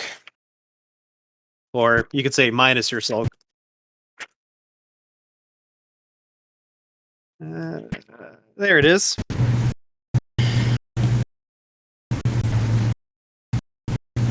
Okay. Rob, you will take 3 points of superficial damage from my sword as the broadsword just kind of cleaves right through your armor, destroying what was left of your armor that you were wearing.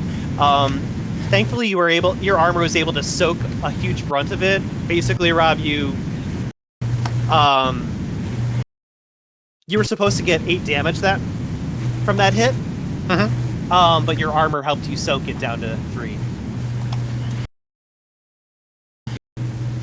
So you are down 3 points of damage, and your armor is completely eradicated at this point. Next.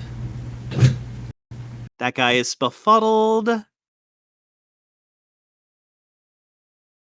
1, 2, 3 is not enough. I can move you, though. 1, 2. And have you for backup.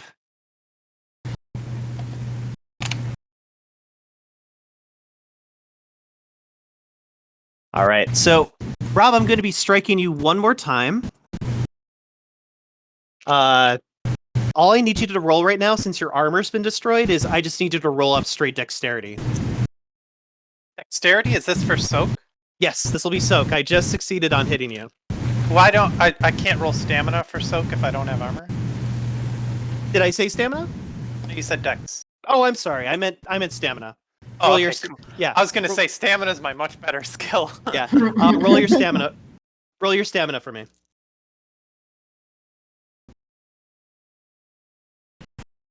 Uh, 3 successes. Nice. With 3 successes, this drone will basically take a good, almost like a boxer's punch to your shoulder, and you will kind of like lean back and kind of like wipe the fist off your shoulder as if kind of like not allowing it to take the full impact into your corpus. So as this drone is attempting to punch you, you will actually soak all 3 points of damage that I was supposed to give you at that point and just let it roll off you at that point. Okay. And then last, Lichard is enshrouded and has it appears that he is no longer in the scene. He is also enshrouded. So, Alex, if you wanted to try to spot him while he's running away, you can do so at this time, or you can assume that he escaped. I'll try to spot him. Okay. Sounds good to me. That's going to be your perception plus your awareness. Perception plus awareness to spot him.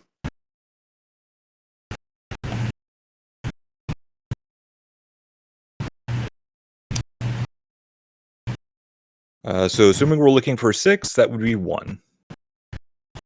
Okay. He's invisible.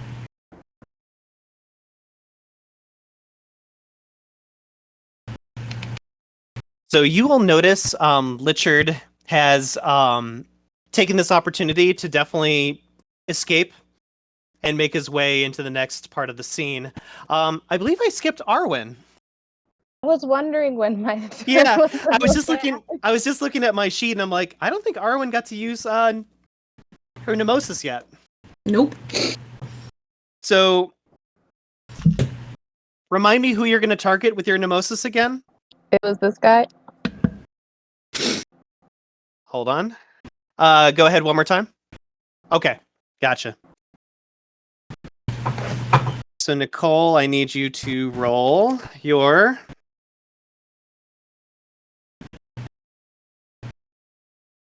anytime now book. Come on. There we go. Charisma plus Mnemosis.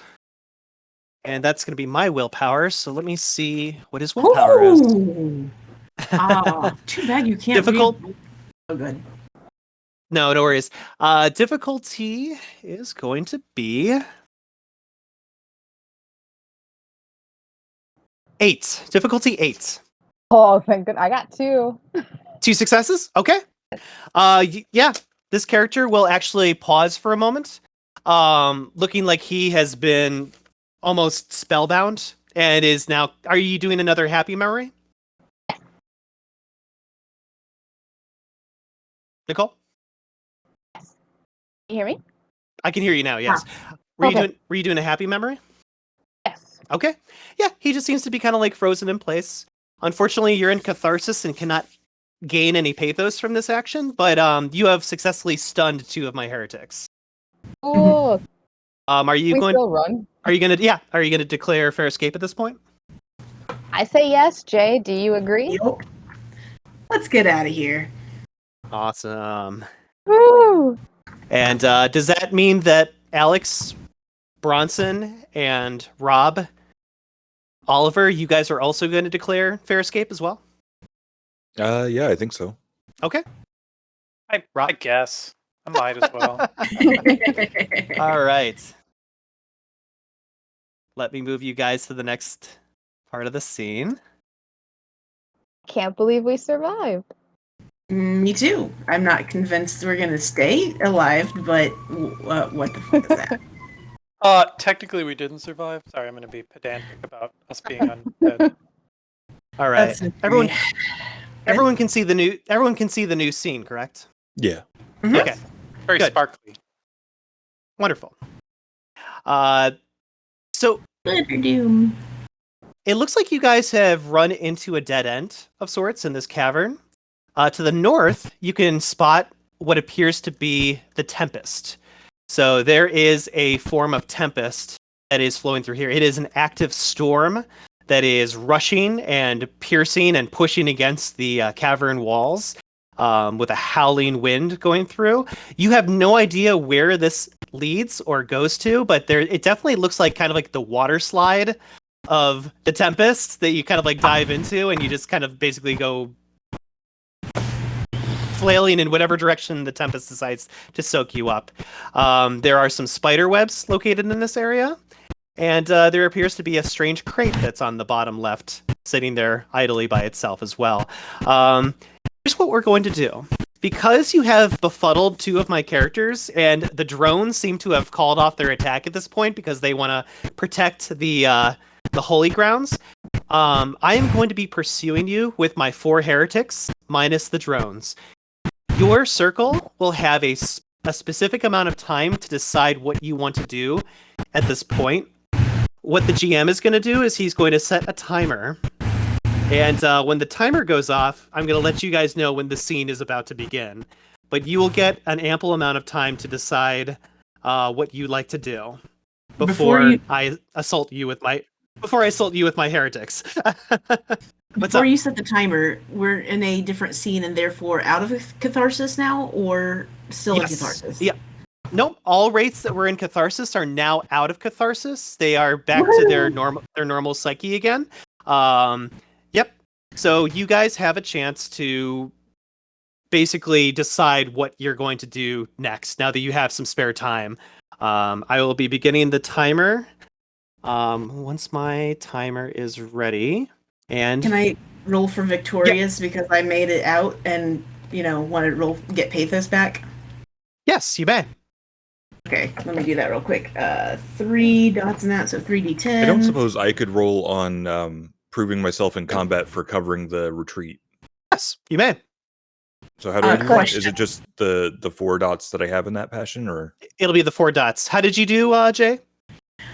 Question: does the 1 negate, or is the 1 simply a fail?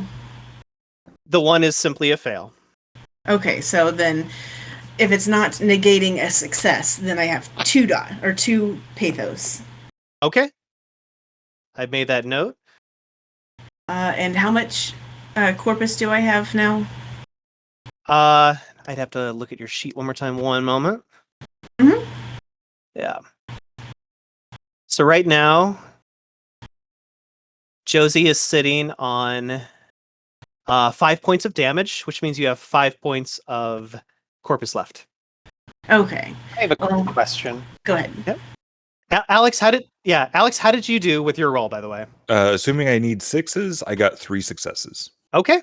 You will gain 3 pathos back. Rob, what was your question?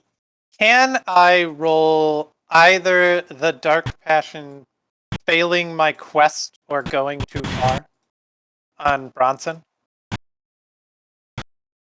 Yes. Okay. Either one? Either one. Okay. I'm going to roll failing the quest. Okay. Now, is that because I didn't do your dare, or is this something else? Because we didn't succeed in getting the memories out of the... Gotcha. and figuring out the ritual. Do ones cancel? They do not. They count as just failures. And it's a 6 difficulty? I got Yes. 1. Okay, thank you. And then I don't And think... sorry, go ahead. Oh, go ahead. I was just gonna say I don't think there's anything that Oliver can roll to recover pathos. So Okay. Actually, could I roll for the anticipation? Go ahead. I do want to say that the timer is going right now, so we might Oh, want to. crap. And I was going to mention, Jay, you can only do one passion at this moment. You can't do Gotcha. multiples. Okay. Nicole, you wanted to say something? I missed it. Yeah, I just wanted to see if I could roll for my willpower because I escaped dire situation. Yep, you don't need to roll for willpower. Oh, cool. Yep. So And Let me give you a point of willpower. I would also like a point of willpower because I was pragmatic in that, let's get the fuck out of here. I have 2 suggestions. What we can do. Listening. Number 1 suggestion is we can jump into the Tempest and leave. Okay. It's chaotic, but okay, yes. I mean, Number can I- 2 solution is we can open up a portal to the Tempest and shroud ourselves and see if we can get them to chase us into the Tempest and then go back into the other room. And finish the ritual. So first off, can I use Tempest Peak to look into this Tempest up here? You certainly may, yeah. Let me check for So- that. While Alex is doing that, Rob, so you're saying make a portal basically like right here so they're running into it? Oh, no. We want them to see a portal and chase us into the Tempest. Alex, Perception plus Argos, difficulty 6.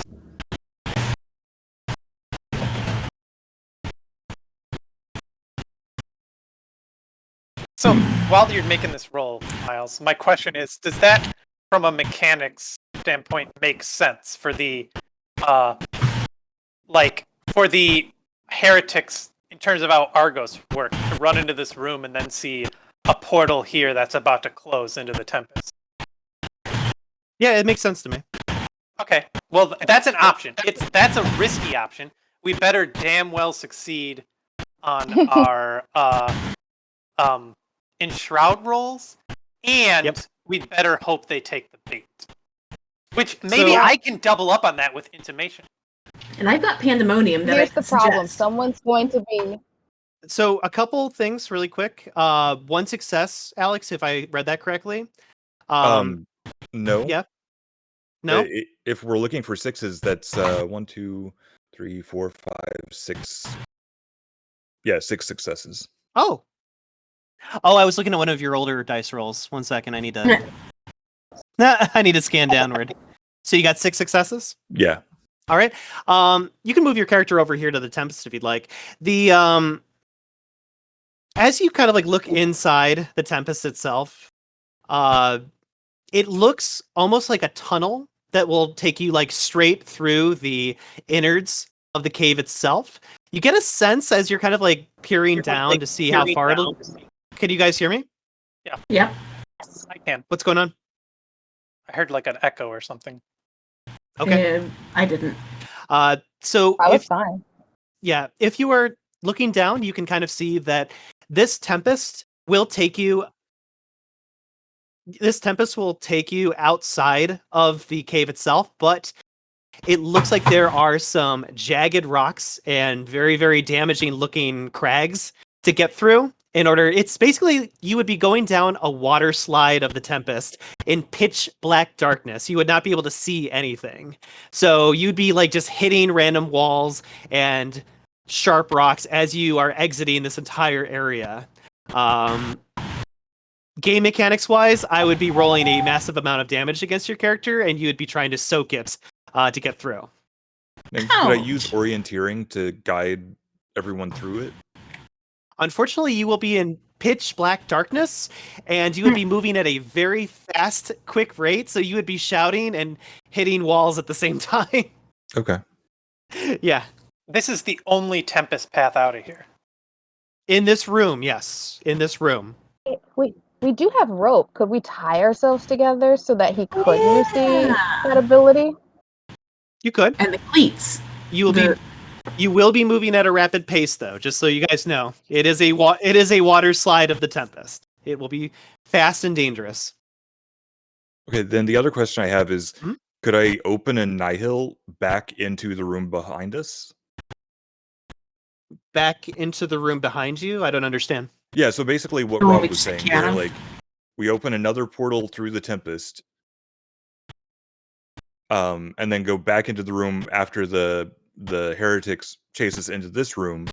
They see that we're not here anymore. They assume that we went down this one, but really we've just teleported back behind them. So your portal would have to be up against the Tempest itself. Yeah. Cool.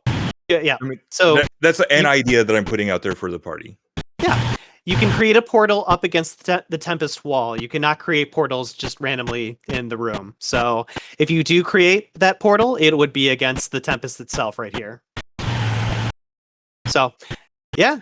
What do you guys want to do? Do you want to risk it and go through the Tempest at a lightning path speed with Bronson in the front using his orientation? Or do you guys want to try to deceive the heretics so that they come in and think that you guys have gone into the Tempest and try to commit to the ritual that's still going on? You guys have a few minutes left on your timer, just so you know. It's almost time. I'm gonna say sorry, go ahead. I'm a fan of the deception, but regardless of what happens, if they come in here while we're still in here, I'm planning on using Pandemonium on the first guy that enters. I wouldn't do that. I would not do that. If we're gonna try to deceive them, I wouldn't do anything that alters or attacks them, unless we absolutely have to. No, I'm saying if we get started and they come in there while we're in the middle of things, I will use befuddlement to make them forget what they were doing. I have one last idea. Okay. What if we put up a portal, we enshrouded, I didn't enshroud and act like I stayed behind to guard the retreat, and then jumped into the portal as they tried to attack me? That would almost guarantee the deception works, because I'm covering our retreat, even though I'm not really covering our retreat. It would be a Tempest that takes you, to the other room? No. You guys stay in here and figure out the ritual. I pretend to cover our retreat, and I actually take the path out, and then we'd have to meet up later. That's just doubling down if we want to make sure this deception works. But there's an option where we all just do the deception and hope they go into the portal. But if I'm actually defending the portal and then jumping in at the last minute, it makes it more convincing to them that you actually fled already. I do want to not a point fan. out, someone has to enshroud me, which means they're splitting their dice pool, right? Isn't that what happens? So there's a Mhm. higher chance whoever is with me is going to get caught. How You are have we to stay in here if we're not. If we're doing the deception, you have to stay in here. So yes, someone's going to have to enshroud you. Why don't we go ahead and open the portal now, regardless of what we decide? Okay. Yeah, that sounds like actually a great idea. Who is going to be casting? Portal thingy. Yep. I I'm think just at this looking- point, Oliver has more points in Argos than I do. I also think it makes more sense for me to cast the portal if I'm going to stay here as a distraction, because then I have control of it being open and closed. that is true. And just one more thing. Do you want me to do the distraction route? Where I guard, quote unquote, guard the portal. Only if you have to. Myles, can I tell if this is a two-way thing? I'm assuming not, because it's a water slide sort of thing. Describe to me what you mean by two-way thing. Like, Can I know come that back. some portals through the Tempest are two-way, some of them are one-way. So, like, if someone went through this portal, Yep. like the glowy one, They would be swept away. They would be swept away immediately. and they couldn't just like turn around and come back. Nope. All right, so Oliver, your shadow has an idea. What's your idea? Well, if you let me take over for a little bit, since I didn't earlier, I'm pretty sure I could convince them to just jump down the portal and not bother us anymore. It would give us time to deal with the ritual. How would you do that? I have ways. But Yep. I'd have to drive for a little while. Okay, you know what? We're in a desperate situation. I'll trust you here and go for it.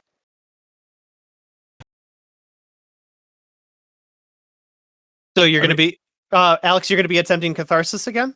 Not until the other people start coming into the room. Okay. Should I open up the portal then right now? Just to be ready? Yeah, sure.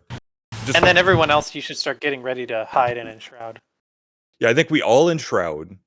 We make sure that there is a way to get them to go into, this portal without going into the one that Oliver is creating. Isn't that the same portal? Sorry, can we... I have a question, Myles. We have to open a portal to go into this. We can't just jump into it. You cannot just jump into it. You have to open a portal to get in. My portal is the literal gate into this. So okay. That's Then, why yeah, we definitely need that. Okay, so I'm casting Argos. Okay. I assume if we're casting Enshroud, well, you know what? I'm just gonna stop adding complications since we're on a short time schedule. Yes, you are. So Rob, if you're going to be doing Tempest Threshold, that's going to be your Strength plus Argos, difficulty 7. Lichard will assist, so you get a bonus die from him. Can I assist as well? Yes, you may. I'll assist. Okay. So Can I go ahead? Go ahead. I'm gonna go ahead and cast that. You said difficulty 7. Mm-hmm. Difficulty Here 7. we go.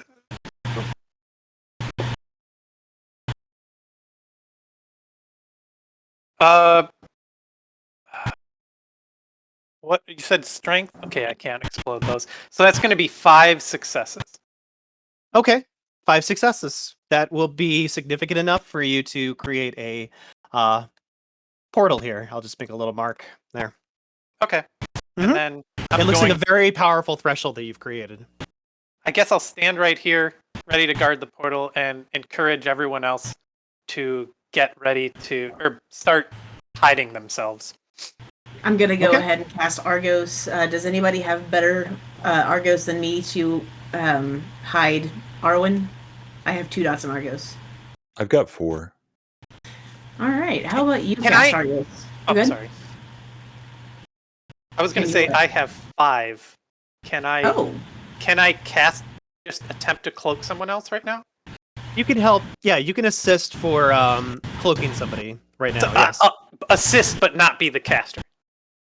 you may assist. Yes. Okay, well then I'll assist whoever decides to do that roll. I Okay. guess I'll do it for myself and Arwen. Okay. And I will do it for myself. Okay. Let's start with Alex then. Alex, I need you to roll your dexterity plus Argos, difficulty 7. You want help? Yeah, I'd love help. Okay, 5. Oh, I meant from Oliver, not from. No, Oliver's not asking your shadow. He already is assisting your shadow. Oh, okay. You need a bump, I think, right? We really want No. this to work out. Nope. Okay, You've well, had then enough time in me for right now. Okay. I can. Well, let me put it this way. Hold on. What am I situation here?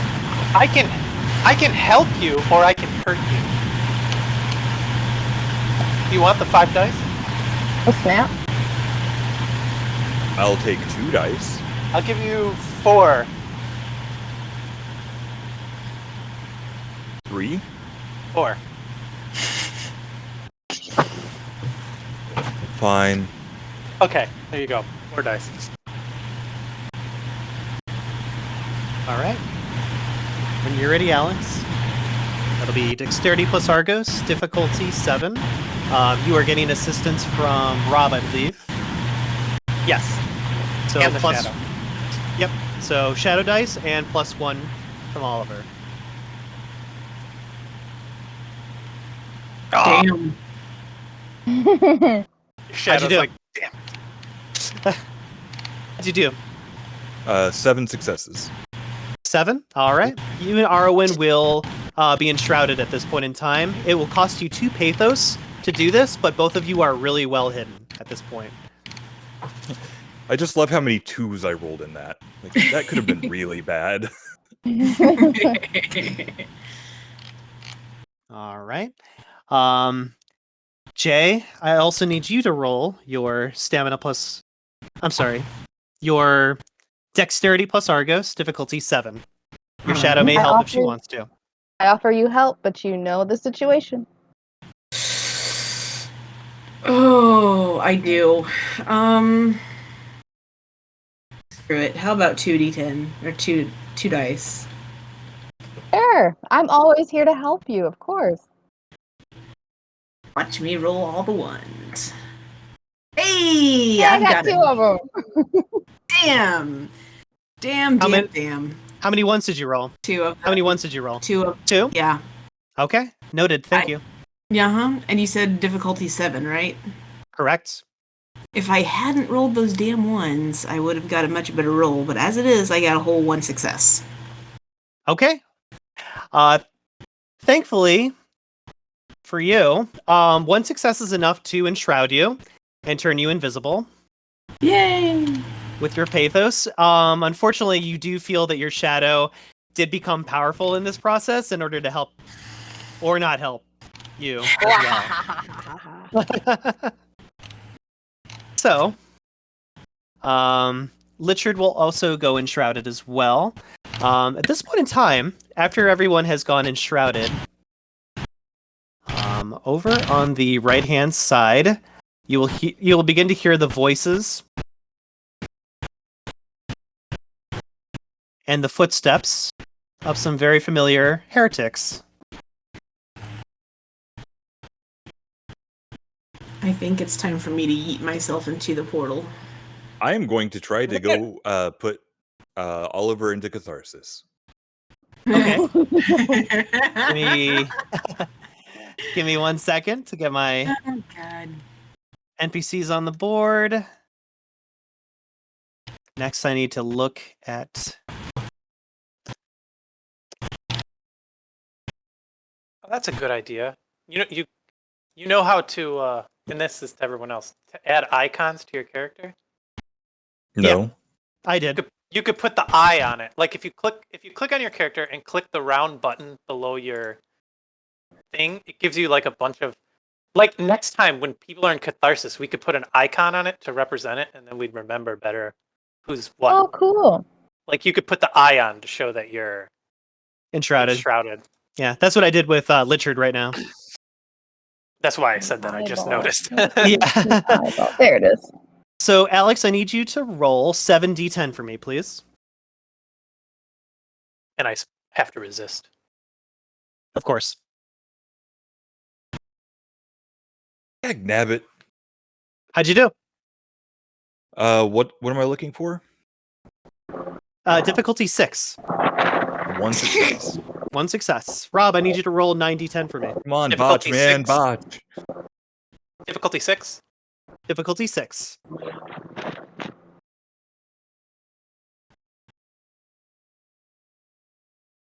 Oof, sorry. Try another day. So catharsis will not take place.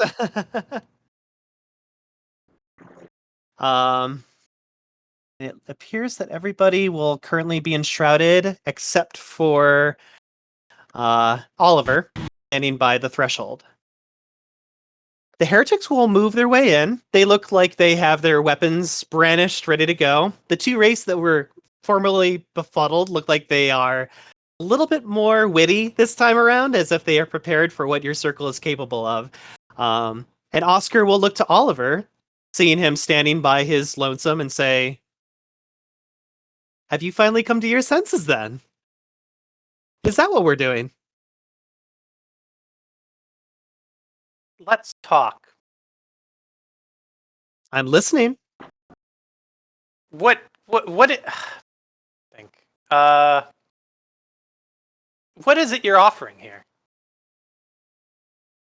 Offering? Yeah. Why should we go to your side? I never asked you to join my side. Well, then what's your offer here?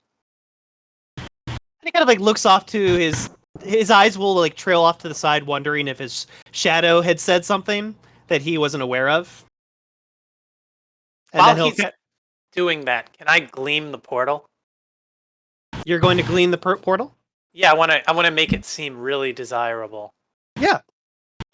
Let me check your character sheet and also your gleaming.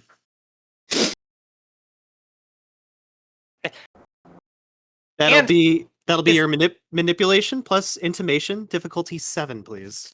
Okay, and yeah. Oh, sorry. Go ahead. You can. I was going to say it does cost you 1 pathos to cast this. Okay. And I just kind of. What was the stat you put with intimation? Manipulation. I didn't hear. That was manipulation plus intimation, difficulty 7. Excellent. So I also want to make it clear the reason I'm talking to him is, and maybe I can make a social roll to this. I want him to make it think like I'm attempting to stall him by talking to him, rather than considering joining with him. So okay. This is going to sound weird. I want to make a social roll to appear like I'm failing at a social roll. Okay. So, but first I'll roll my intimation. Yes, please. Not gonna glean that. What's my situation? I'm gonna spend a willpower to re-roll 3 of those. Okay. You want some dice? I don't think I can get dice on a willpower re-roll. Not on a willpower roll, no. Oh, never mind. Too late. No.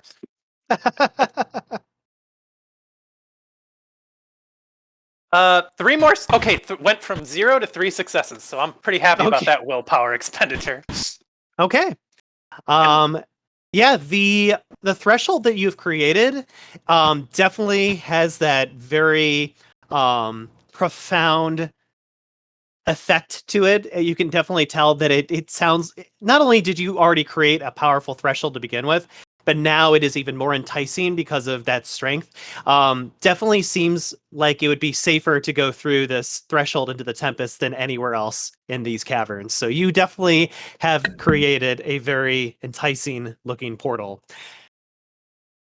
As for your social, that's going to be your manipulation plus subterfuge. Manipulation plus subterfuge.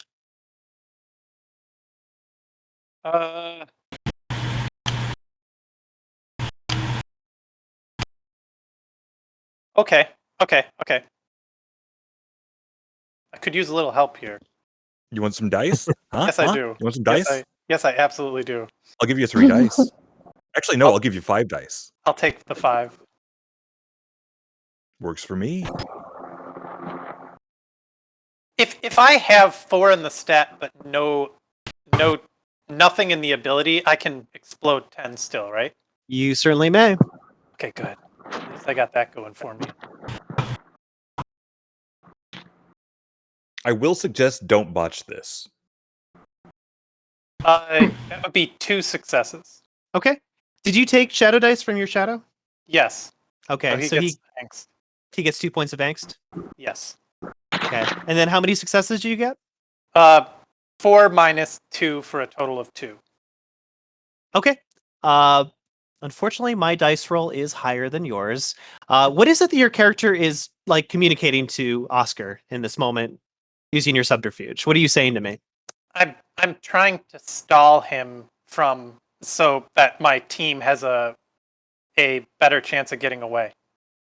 Okay.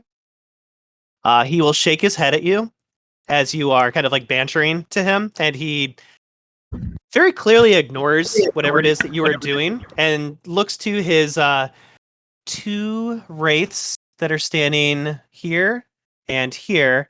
He'll look to them and say, "Get them!" And they will begin sprinting towards you.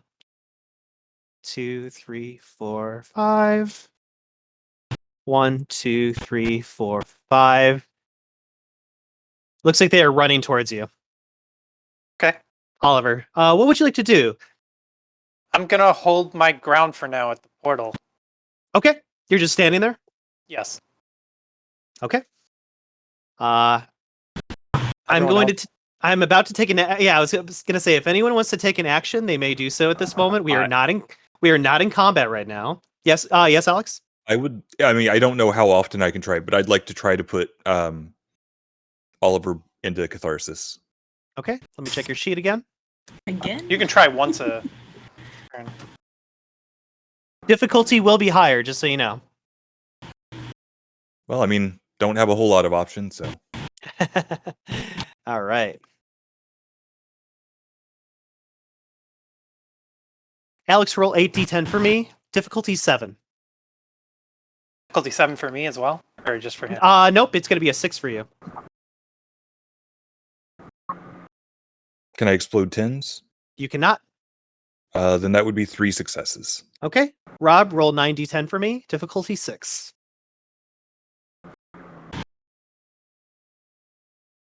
6 successes, but I am taking suggestions.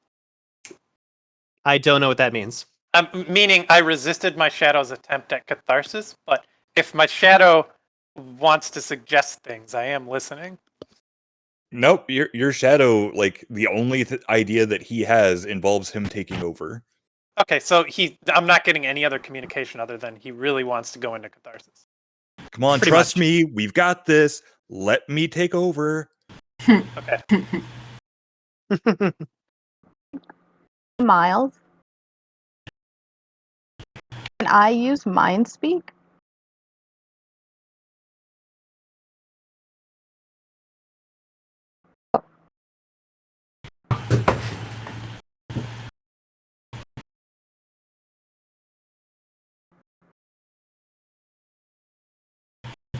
Myles? Is he there? Can anyone hear me? I Yeah. can. Are Okay, you still good. there? Yeah, I can hear you, but Myles seems to have bleeped out of existence for a moment. Hold on, give me a second. I'm gonna go reboot Myles. Did you try turning Myles off and back on again?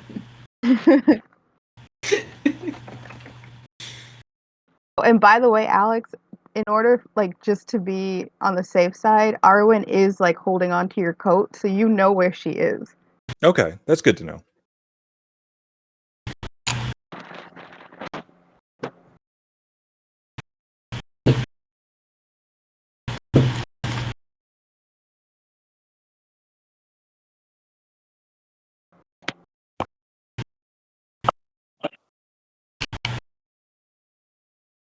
So I'm like, I have no idea what what are you trying to do? So I'm like, I'm just gonna try and get in your head and be like, hey, what do you want us to do? What's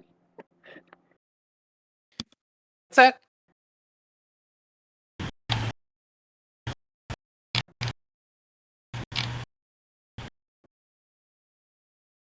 because I think that would be funny. Hello. Hello. Ah! Hey. There we go. Nothing like a good repeat. Okay, so Nicole, you said you wanted to use Mind Speak, correct? Oh, you could hear us. Did I lose you guys again? Oh, I we can hear hear you. you. Okay. We can hear you now. Nicole, you said you wanted to use Mind Speak again? Okay. Who are you using it against? Hello? Look, yeah. Wait, can you hear me? I can Yeah. hear you now, yes. Okay. On Oliver. On Oliver, okay. That'll be your Perception plus Mnemosis, difficulty 6.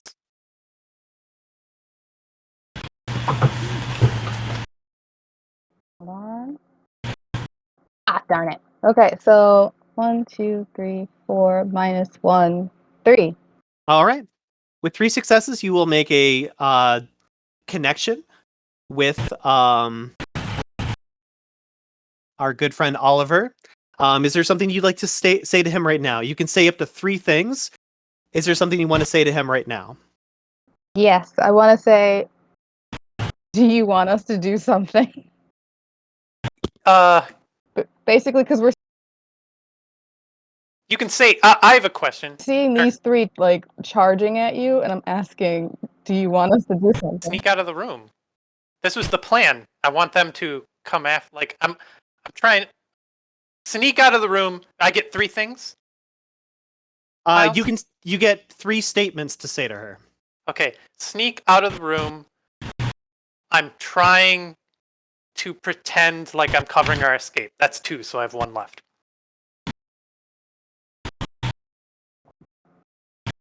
Okay. Okay, I'm just gonna because I'm holding on to Alex's coat. I'm just gonna kind of push him to make him know we gotta go. Just go forward, I guess. I guess I'll follow her lead, and we'll just kind of very slowly and stealthily creep along this wall to get out. Okay. Sounds good to me. Don't leave just yet, maybe. I don't know. I'm just so scared. I don't know how this is gonna work. Yeah, no, none of this is going according to plan. Just the ultimate plan was to get him to think I was protecting the portal and jump in. So we'll hope Did you that's guys? what I can. Okay. Do the 3 of you want to declare fair escape at this point from the scene? Can I try catharsis one more time? You can try one more time. Difficulty's gonna be at an 8, Alex. Are you sure? I mean, what's the disadvantage to trying? I don't know. Point of angst, I guess. Yeah, I'm not super worried about that at this point. Okay.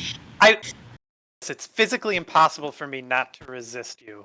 It's an automatic mental response. But if you have an idea, I will probably do it. So let's go ahead and make the catharsis rolls. Alex, roll 7d10 for me. Okay. Difficulty 8.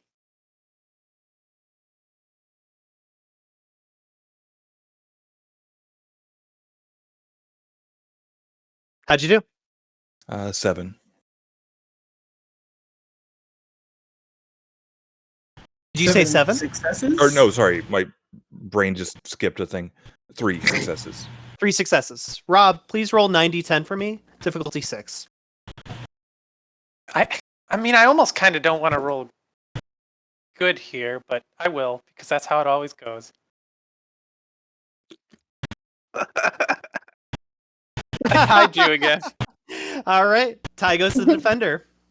Rob, you will maintain your psyche. Your shadow is trying to intervene so badly right now. I have to address the other characters. Dagnabbit. I have to address the other characters really quickly again. Do you guys want to declare fair escape at this point? You may leave the scene if you want to. I mean, I guess. Okay. I'm going to. Yeah, I guess yes. That's the plan. Okay. So Jay, fair escape, or are you staying in the scene? Just a GM warning for Nicole and Nicole only. Nicole, I am a Mnemoi So I will probably use that power that you like to use to see how many people are in this room when the time comes. Oh, you're gonna use sense intellect. That sucks. In the room. In the room, yes, in this room. So if you guys escape, I'm not going to detect you. Yeah, I'm gonna go ahead and we leave. gotta leave. Okay. Pragmatically, there's not much I can do to help.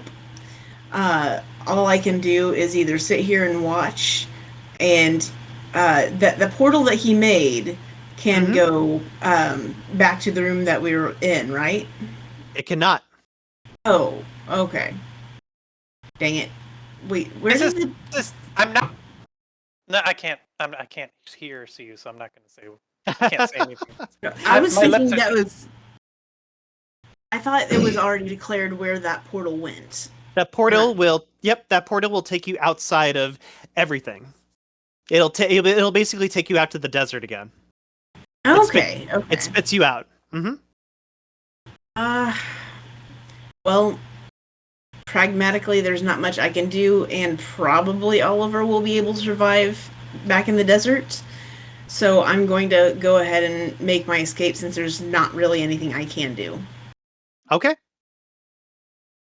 Use Josie one will more declare statement Ferris. from Yeah. You actually have 2 statements. Nicole, you still have 2 statements up with Oliver right now. Yes, but I just need one, just to let Oliver know Bronson and I have left. What are you saying to him? I missed it. Bronson and Arwen have left. Okay. And then the 2 of you will declare fair escape as well? Yeah. Okay. Sounds good to me. So, going back to the scene with Rob.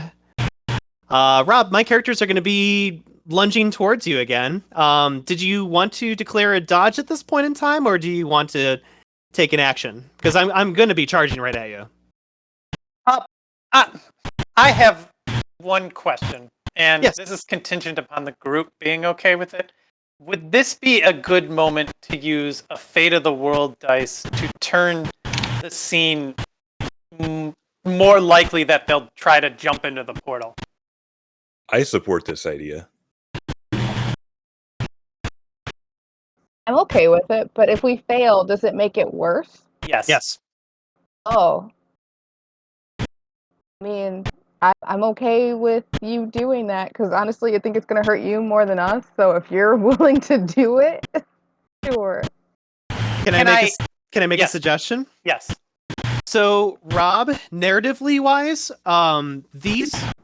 some of these wraiths are going to be very determined to chase you down into the Tempest.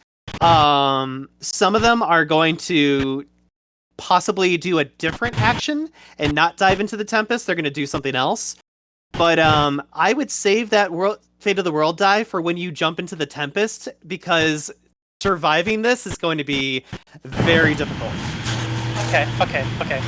Then yeah, I want to give. I kind of want to. What if I cast Enshroud, like I'm trying to protect myself for a couple rounds? Would that work? Like, then they'd have to try to detect me. Yes, but they would see you go invisible all of a sudden. Well, they would know I'm in the room, but invisible, right? Correct. That's kind of what I want.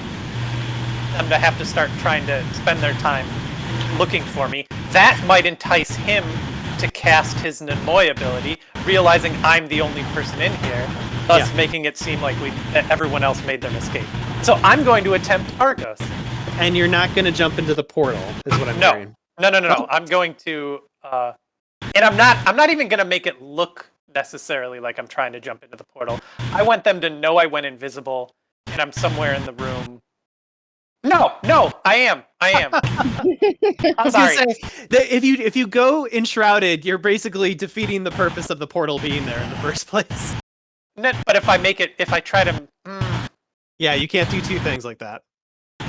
What do you mean I can't do 2 things like that? So if you go enshrouded, we're going to spend the rest of this scene looking for you in the room.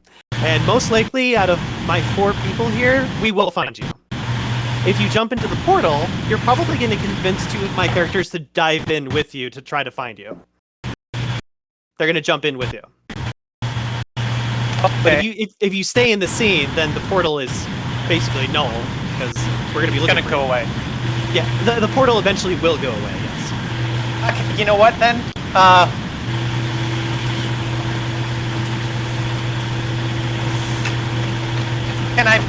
Can I do something like say, almost make it look like I was counting down the time, and then say, kind of say, you know, with a knowing look, say, well, it's been good, as if I'm, like, you know, I got enough time to keep them safe, and then I'm going. So, like, can I make some sort of last-minute persuasion roll to make them think I just jumped in the portal because everyone just got away, so I had enough time to stall them? Yeah, you don't even have to make a dice roll for that. You will be convincing enough that they will believe you. Okay, well then that's what I'm gonna do. That was the plan. I'm jumping into the portal, and I'll probably end up needing the Fate of the World dice to make it through here. And you I probably better will, damn yes. well be getting some willpower for this. Well, and you have like 5 dots in Argos now, right? Yes. Is that gonna help? Orientation will help, yes. Okay, so I'm definitely gonna be using that. Okay. So I'm jumping in. Okay, you're jumping into the portal. What was the last statement that you say to my wraiths before you do that? Thank you for your time, and like a patronizing, almost tip of the hat kind of motion to them right before I jump in. Okay, and then you dive into the Tempest. Yeah. Okay. Rob, we need to take a couple rounds for you. First, I need you to roll your orienteering. So that's going to be Perception plus Argos, difficulty 8. Perception plus Argos, difficulty 8. Hey, Okay. you want some dice? You know what? Hold on. What is my perception? There goes. Do I get the sense that this is a big roll that I need to succeed by a lot, Myles? For everything you're just about to do, yes. Okay, then yeah, I'll take some dice. I'll give you 5. You know what? I'll take it. So that's 14d10, difficulty 8. Yes. Okay, here we go.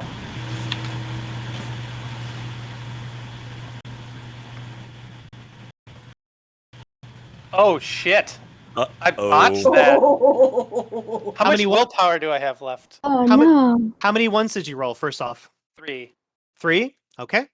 I'm going to, well, assuming I'm not going into Catharsis or turning into a Spectre, I'm going to spend a willpower to re-roll 3 of those. Okay, are you down just 1? Like your botch is a -1 right now? Yes. Okay. Let me check your sheet. Yeah, Rob, you can spend another willpower. Okay. Go ahead and re-roll 3 dice. Oops. Discount that last one. So 2 more successes. Ignore the 1 because I put exploding. Wait, re-rolls don't have exploding, or would they? For I guess it- well, it depends on your what was the initial skill they were using to do orienteering? It was 4. It had 4 in the stat, but it doesn't matter because the explode failed anyway. So I got 2 more successes for a total of 2 successes in all. Or no, 1 Okay. success in all. 1 success for your orienteering. Okay. Thank you. And then Rob, what is your dexterity right now? 2. 2? Okay. Yes. Thank you. I will be rolling for the Tempest against you. Oh.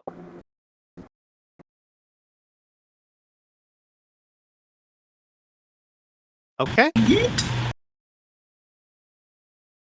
Rob, roll 3d10 for me.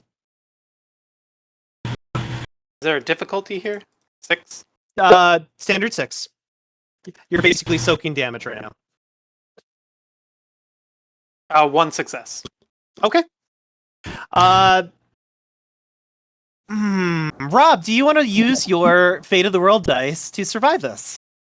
I think this is a pretty clear suggestion by the game master, and I'm going to say yes, but is the rest of the team down with me using the Fate of the World dice in this? Yes. Yeah. Okay, let's do that Fate of the World dice. Okay, give me 1 second. I'm just checking your sheet to see how much damage you already have. Okay. Sounds good. GM's gonna roll. Either, congratulations on a plan well done, or I'll see you guys in the next character. Ooh. That is. You could not. That is almost the worst thing you could have rolled. Oh my god. The Rob. Higher or lower? I gotta go lower. Okay. Roll 1d20 for me. Oh, God. Goodbye, everyone. Oh God. Wow. All right. So before we take a small little break, to get some water and refresh ourselves, Rob. Oh God. Oliver will jump into the Tempest and will use his orienteering to kind of like guide himself, but then everything goes pitch black, and you will find yourself smashing and swinging your corpus into every single sharpened stalactite that comes your way, and you could hear the crumbling of the cavern around you as you are pushed through this water slide that seems to go on forever. And before you even have a chance to even exit out into the desert, you will fall into a destruction harrowing and be destroyed. Well, that's the way the cookie crumbles.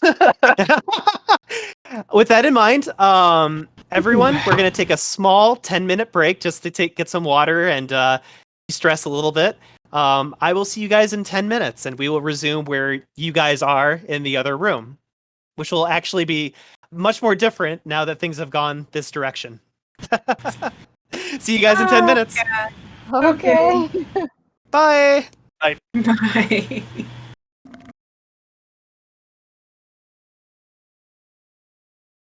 Hello, everyone. Hello. Hello. Hello. So if we go back to roll 20, believe you guys will see yourselves on the left-hand side where you had exited the previous scene. For the sake of dramatics, I'm going to keep you guys enshrouded at this point in time. You are still enshrouded. So even in this new scene, that is still activated at this moment. What do we want to do? Nobody can see each other, by the way. We're all invisible. Question. Yes.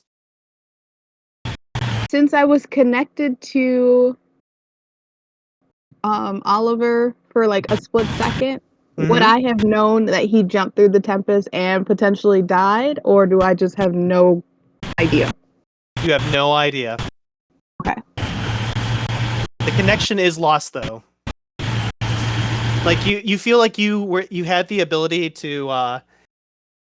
I'm trying. Oh yeah, you were able to speak to him one more time if you wanted to. I think you had one statement left, but that connection will be severed before you can say anything to him. Okay. Okay.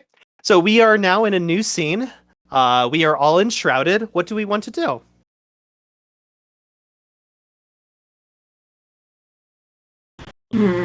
Hey, Bronson. Yeah. Now that those people are busy in the other room, I think we got a pretty good chance of shooting that guy in the face again. I'd rather do some stabbing. I'm in a stabbing kind of mood.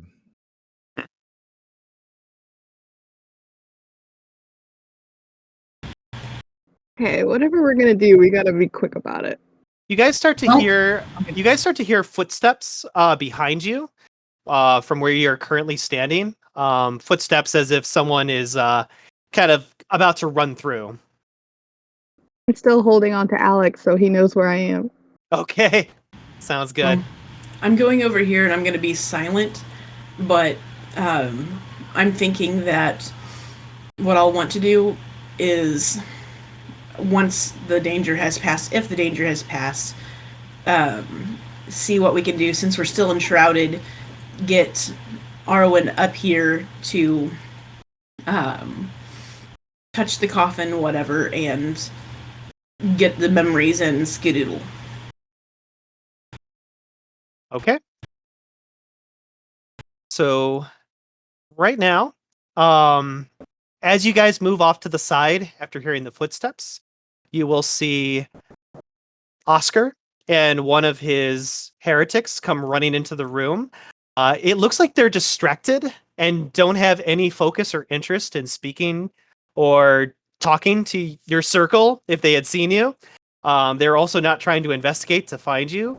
The last thing that you hear before they make their way up north is Oscar will say to his heretic, I want you to prepare the Neod Hogger, find out where that cavern goes to. They're not getting away just yet. And they will start running to the north. It looks like they are sprinting, so you'll just hear them making preparations for catching up with you guys. It sounds like they're going to make their way outside of this area altogether because they were deceived that you guys are now outside of the desert. So they're making their way out of this catacomb. Oh, thank God. There's one small silver lining. So, do you guys wish to discuss anything with each other while they are running up to the north? Hey, since they're leaving now, I would you wait want to until go they and- leave the scene before I say anything. I kind of want to wait till they actually leave. Yeah, that's Okay. not a bad idea. I'll do that. Sounds good. And after a few minutes, they will disappear. You can hear their footsteps start to dissipate up to the north. All right, you guys. Since we're still shrouded, you guys are here, right? I'm saying that quietly. I'll quietly say, "Yep." Here. All right, you guys want to try to do that thing with the rope like we did last time, and get Arwen close enough to the casket so she can do her thing, or what do you guys want to do? Yeah, I'm following your lead. Gotta be a different way because that just makes, I don't know, it worked the first time, right? I think so. Well, I mean, the casket is still being moved. I guess I'm just sure. I'll Why not? start. Let's just go pull the guy. I don't know. Well, I was talking about you specifically while they're still doing that. If you can, like, get between some of the pallbearers and touch the casket, see if you're able to do it without, getting looped in or interacting with any of them.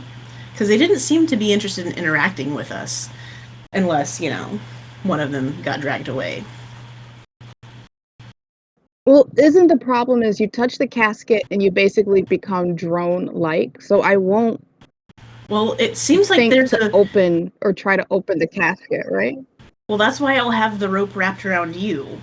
And I kind of suspect that, it needs 6 people specifically because, once we pulled the one guy away, I was basically part of it, or was it you? I forget. But I will hold on to the rope. Bronson, I'll make him help hold part of the rope. Richard, are you around here? Yeah, I'm still here. Okay. Then I'll have you help hold the rope too, and then we'll give Arwen a few minutes, and if we don't see anything, or if she doesn't come back on her own, we'll pull the rope back and get information from her that way. Sound good? Sure. Sounds good. All right, Alright. I'll tie the rope around my waist, tie the rope around Arwen's waist, and physically put the rope in. I'll just kind of reach out blindly, like, where are you at, motherfucker? And then put the rope in Bronson's hand and Richard's hand. And be like, all right, Richard will ring the rope around himself as well and make sure it's snug and secured. All right. I'm ready. Are you ready? There goes nothing. All set. All right, I go in between these two guys and touch the casket. What happens? All right. Are you attempting to use any powers on the casket? I guess I can try using Sense Intellect to see if I can sense anything in the casket. You can. Because nothing seems to be happening when you touch the casket by yourself. Oh, okay, that's nice. Mm-hmm. Please roll your perception plus mnemosis, difficulty 6. All right. It is a 4, right? Yes. Hey, you want some dice? Not really. It was a good thing too. I got 2 successes. 2 successes. So what Arwen is able to detect in this situation is you can faintly catch the intellect of every single drone that is carrying this casket. But more importantly, since your hand is on the casket, you can definitely tell that there is somebody on the inside of this casket. You can't hear them, but you know that there is somebody on the inside there. There is a wraith within the casket itself. Okay. Can I try to open it while we're walking? Sure. That is going to be your strength plus brawl. Strength plus brawl. Ooh, brawl. Where's my Mhm. brawl? Oh, there it is. Okay.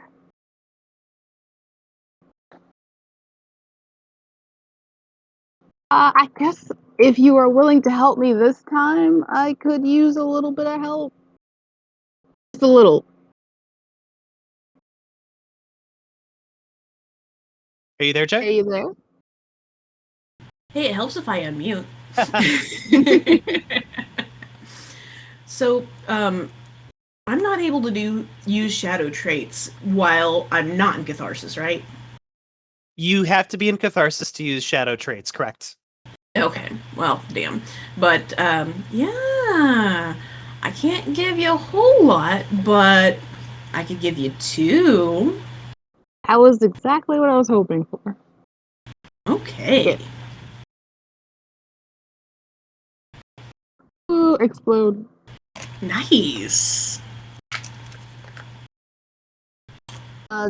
Difficulty 6? Yes. Do the exploding 10 ones count as angst? Let me check the original roll. The original roll was No ones. okay. Yeah, you do not get angst from the reroll. Okay, just checking. No worries. So how many successes total did you get, Nicole? That would be 4 successes minus Okay. 1? Okay. No, your 1 doesn't count as a crit. Oh, okay, then never mind. Because I it's got 4 exploded. successes. Okay. With a little bit of strength and urgency on your part, you will use all of your strength to basically lift up this gigantic tomb lid that is on top of the casket. It will break away slightly and fall off to the side on the right-hand side. These drones will continue their behaviors as if nothing's happened. They don't see this as interference.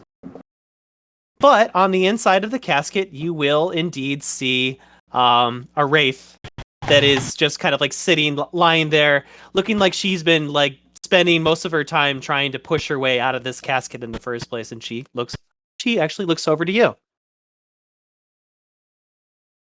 Oh, okay. I'll reach my hand out and I guess touch her. Okay. She'll take your hand and pull herself out of the casket with you and your circle with you basically. Cool. And the ritual will continue, and the wraiths will continue pulling the coffin along as you guys have departed from the coffin itself. Nice. Mm-hmm. So, she seems to be a little bit dazed right now. She's been stuck in that coffin for quite some time, but she will kind of look to you and your circle and just say, "Who are you?" Can she see us? We're still enshrouded. If you're Okay. interacting. Yeah, if you are still enshrouded, she does not see you. Since Arwen is interacting with me and pulled me out of the casket, she will take a look at you and say, "Who are you? What's going on?" I'm going to speak up and say, "Hi, there are a few of us here. Oh my! Can we adjourn to the next cave over, because I don't want this to be reset and you go back into the casket." That sounds like a great idea, actually. And she will So- follow you. Yeah, she will follow you in your circle to the next room. Yeah, I'm assuming everybody's keeping a hold of their rope, because that makes things a lot easier. I should hope so too. Just for the rest of the game, we just keep the rope. Everywhere we go, we're roped together. Everyone's roped together, right? Hey, that'll keep everybody in line, but It's not the dumbest idea I've heard. We need to buy one of those things you clip all the toddlers to, so that they can only run so far. All right, give me. toddler leash. We just need to find one and light it on fire. Jesus. Wow. That escalated quickly. By the way, Rob, when you jumped into the tempest, and I was just imagining that your shadow the entire time was from the movie Galaxy Quest, and it was like, "Oh, it's always got to be about you now, doesn't it?"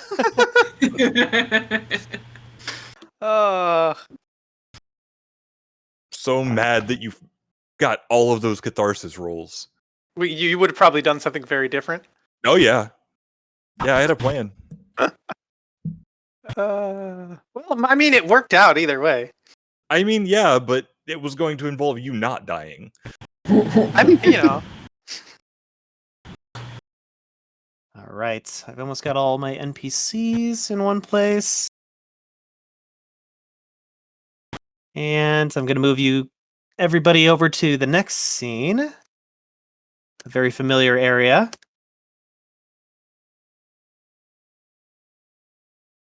Yeah, and you guys will be safely away from the ritual itself, not needing to be affected by the resets, if there is a reset. So, this NPC will look to your circle. At this point, everyone's in Shroud has dropped at this point in time, and she will look to the entire circle and say, "Oh wow, there are many of you. I must be very popular." You sure are. It, depending on if you have a memory of Charon.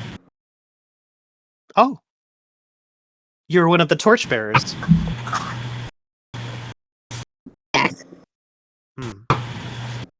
Well, and she kind of like straightens her back a little bit and adjusts the jewelry that is barely attached to her ear. And we'll kind of like look to you with this very kind of almost pompous look on her face and say, "I'll tell you what, I will happily share those memories of Charon with you if you get me out of here safely. Deal?" Do we have another option? So I guess it's a deal. Mm-hmm. Excuse My me. name is Isolde. I was a baroness in this area long ago, and then I was trapped within that tomb against my own will. But I am also a torchbearer, just as yourself. So, And she kind of like looks at her nails as if trying to like, see if she has all of them straightened and beautiful the way that she likes them, and says, well, whenever you're ready, lead the way and I'll follow you out. She seems kind of self-absorbed with herself. If you in the circle want to discuss anything, you may do so. Richard looks a little bit kind of unamused by her, like wondering, this is the person that we rescued?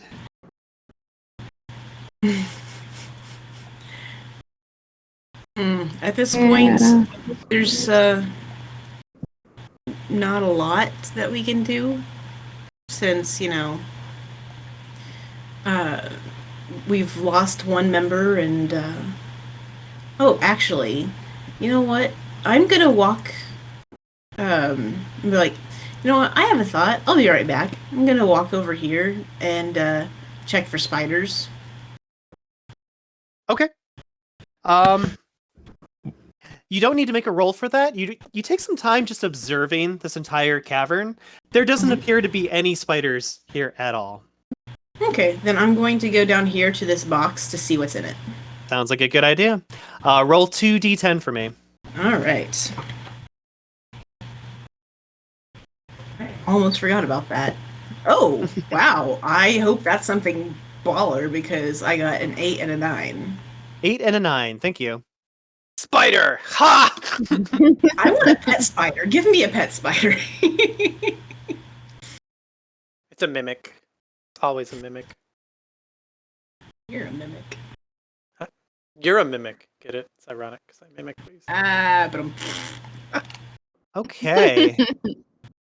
So, Jay, you will open up this crate, and inside you will find a very odd-looking mask that seems to have a giant crack in it, as well as some blood that has passed over from the Skinlands itself. Because you are a haunter, I will allow you to do an intelligence plus occult roll against this. You might actually recognize what this object is because it is affiliated with the haunters. Huh. Hey, Shadow. Shadow? Hey, Shadow, your microphone is dead. Wait, can you hear me? Aha, there you are. Oh? Okay. Yeah. You want to help? Offer you some dice. How many dice are you Sure, on? I can give you 4. I'll take all 4 of them. Because Cool. this feels plot pointish, and this seems like a good thing to know more about. So 9d10, and I can explode my 10s. Hey, you get a thing of inks though. 1d10. Hey. He gets 1 point. She does, yes. Okay. My shadow Nope. gets 1 point, and then what difficulty level 6? Standard 6. Okay, 1, 2, 3, 4, 5, 6. I get 5 successes. Okay. With 5 successes, you immediately recognize this object, possibly from mentorship from your mentor, some of the teachings that have come by. This is a very rare and ancient artifact used by the haunters themselves. So it is a particularly nasty artifact that was created by some followers of something called Discord. It was a haunter alliance that predated the Middle Ages itself. Their philosophy advocated murder as a means of conveying terror. And because of this, they were more often hired by wraiths as assassins instead of haunters. So this particular mask belongs to one of the followers of this Discord. It was a crowning achievement through their creation process.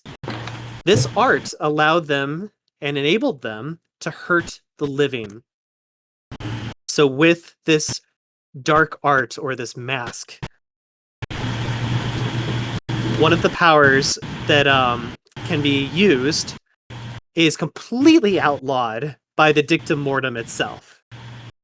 So you remember hearing a little bit of the history that the followers of Discord were disbanded almost instantaneously after creating this artifact. And they were also systematically hunted down by the order, something called the Order of the Unlidded Eye. That worked for the hierarchy. But those who were captured refused to divulge the secret of this mask, even when tortured or soul-forged out of existence. Wow. After the last of the followers had disappeared, all of these elder haunters agreed that the art was lost. All this changed with a scant 2 decades ago, when some more haunters came forward with the knowledge of its workings, and how they came to possess this power is still unknown. But it is surmised that these haunters have shared it with some of the other haunters. So, for example, one of the factions known as the Sweet Sorrows were able to communicate with the alienists, and the next thing you know, all of these haunters became aware of this mask and its existence. So, by sending a portion of your own corpus through the shroud, the haunter can cover a victim's face with this mask, similar to one that covers a wraith during their rebirth in a call.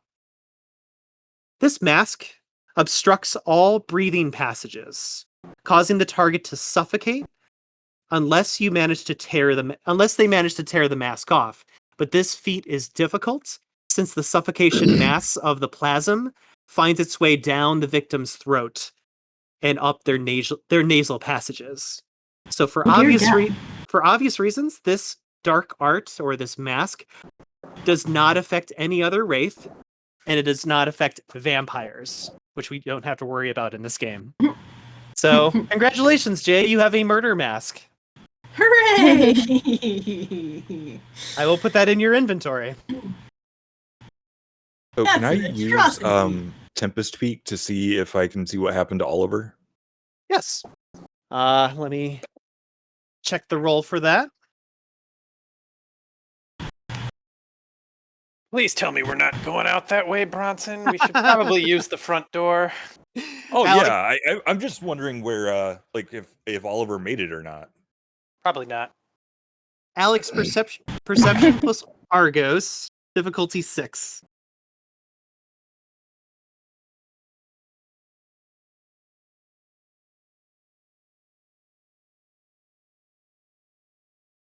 How'd you do? 4 successes. All right. As you peek into the Tempest, there is definitely no trace of any wraith on the inside of it. You kind of like look down some of the tunnels, as it were. It definitely looks like the plasm of certain wraiths have collided with the crags and sharp rocks down the cavern itself. But you would have to travel down this Tempest in order to see any results of like what could have happened, any dead husks of wraiths that didn't survive the Tempest itself. Unfortunately, this does not give you any credence to what might have happened to Oliver. Most likely, Oliver should be on the other side, which means he's in the desert somewhere in Bangladesh. I'll rejoin the group and say, Okay. So it looks like there's some plasm on the rocks down there. So wherever Oliver is, or the other wraiths, they're probably pretty banged up. That doesn't sound Well, great. let's quickly get out of here so we can find Oliver and heal him up. Okay. Agreed. Okay. Isolde will look to your crew and say, "Who's Oliver?" A member of our group. Oh. He acted as a decoy. He did. Tell me about this, Oliver. You can tell Honestly, that I don't know if we know much about him. you can kind of tell that she is, without because she is kind of like a prim and proper character, she is not one to say, I'm really low on pathos, hey, could someone, tell a story or help me out a little bit? But she can use this moment to hear your stories about Oliver in order to gain some pathos back on her end if it associates with her with her own passions. But she kind of like looks to your circle to hear a little bit more about this Oliver so that she can kind of hold him in memoriam. Well, I haven't known him a very long time. In fact, I haven't known any of these people all that long, but he was a real stand-up guy. In fact, he got us out of more than one scrape. In fact, he was a lot of the brains behind this operation. In fact, when we were in Hong Kong just a day or so ago, it turns out none of us can speak Chinese, which, that's fun. But fortunately, he and Josie were able to communicate telepathically because not Josie, he and Arwen were able to communicate telepathically because, he has, she has the ability to speak in our minds. And if it wasn't for him, I don't know that we would have gotten out of there as smoothly as we did. And he's always been a stand-up guy and looked out for the rest of the party. Okay. Alex, roll 4d10 for me.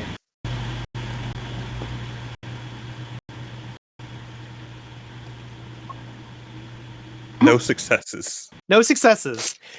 You speak your story well and true.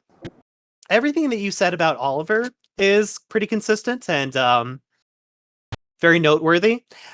Unfortunately, your attention is more focused on just kind of figuring out Isolde herself, so maybe that's distracting you from gaining any real passion from your own story. So, I will roll for Isolde. She'll look to you and nod her head a few times, kind of confirming what you've said. It doesn't really affect her as much as she had hoped it would, but she does listen to what you have to say. And then she looks to the rest of the circle. Well, from the beginning, he's been pretty brain decided to just exit in mid-sentence, so sorry. From the beginning, when I met him on the train, he's been a man of many options, and you could tell he's good at talking to people, and I'm really not. I'm more of a, run around and be a little chaotic, but he's good at this talking thing, and he's always been good at, Sorry, did somebody say something?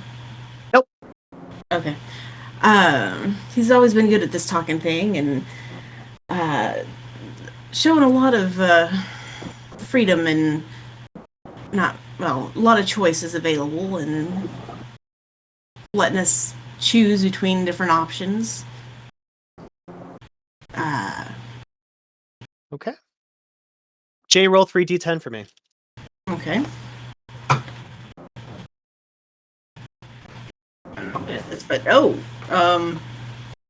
Difficulty level 6? Yep. 2 successes. Okay. You will gain 2 pathos back for your story.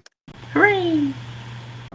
And Isolde will actually gain a pathos as well and look to you and say, I have met people on my journeys who are what you described.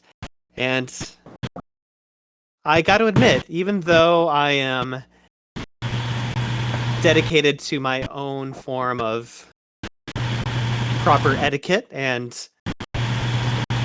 speaking to higher magisters, this story that you speak of kind of reminds me a little bit of when I was younger. So he sounds like a very youthful type of person. He was. Would that be accurate? Yes. Very good. Does anyone else wish to say anything? Sure, I can try. Okay. Like what everyone else said, he was kind of the brains of the operation. He's really good at talking to people. Because I remember the one time that Josie was kind of off her rocker and I didn't know what to believe and who to trust, and he kind of talked us down off of a cliff kind of thing. So really hoping we can find him, because I don't think any of us really got to say thank you for all of the stuff that he does. It's true. Nicole, roll 2d10 for me. Okay. One success. Okay. You will gain 1 pathos back for your story. Isolde kind of looks to you, and it looks like her attention kind of veers off a little bit the more you speak about Oliver, as if she's not really connecting with what you have to say, but she's trying to be as polite about it as possible. It's all right. And then Alex, anything from you, or did you? I mean, I already did. Oh yeah, you already did. Sorry. And then I got 2 8s and 2 1s. So Fantastic. Lichard will actually cross his arms and speak. Not in a condescending tone, but more just kind of like matter-of-factly for Isolde. And he will say, you have to understand that there was a happiness and a delight that I saw in Oliver. He's a renegade just like myself, and kind of says that very broadly, as if to kind of like pierce any stereotypes that she might have about renegades in general. But he'll say, yeah, he's a renegade just like me. But even though he spoke for us as a circle and guided us in the right direction, I could tell that with every action that he took, every decision that he took, that there was a happiness and somewhat maybe even kindness to him. Like he wanted to make sure that everybody was doing okay and everyone was going to make it into the next hour during our unlives. And I will not gain any pathos from that. Unfortunately. You're bad at stories. We are. Oddly enough, Isolde will get 2 pathos from this story, and we'll look to him and say like, oh, the renegades. Yes, I'm so glad you brought them up. I've always been a fan of those ruffians that go out there and, speak the truth for what it is and stand up against the hierarchy. Good people. Brash, but good people. So admirable. Yes. These are very good stories, everyone. And I do look forward to speaking with Oliver the next chance we get to see him. Oh. That was out of character. To do a little bit of a time skip and to get a general idea of what you guys would like to do, we are going to start transporting ourselves up out of this dungeon of sorts, this catacomb, and we're going to start ascending our way back up to the surface level. I will need to do one more dice roll from everybody. You don't need to worry about all the traps and dodging and phantom wings and enshroud and whatnot. However, there is one task that I need everybody to succeed at, which I will need some dice rolls for. And if you look at the screen, you will see exactly what that task is. Oh man. Everyone's favorite. So you will come back to the 150 yards of rope that is still dangling from the surface level of the desert, leading down into these tombs. No one has tampered or touched with the rope. And it looks like, you give it a few tugs and it seems to be pretty secure up there. It's still leading up.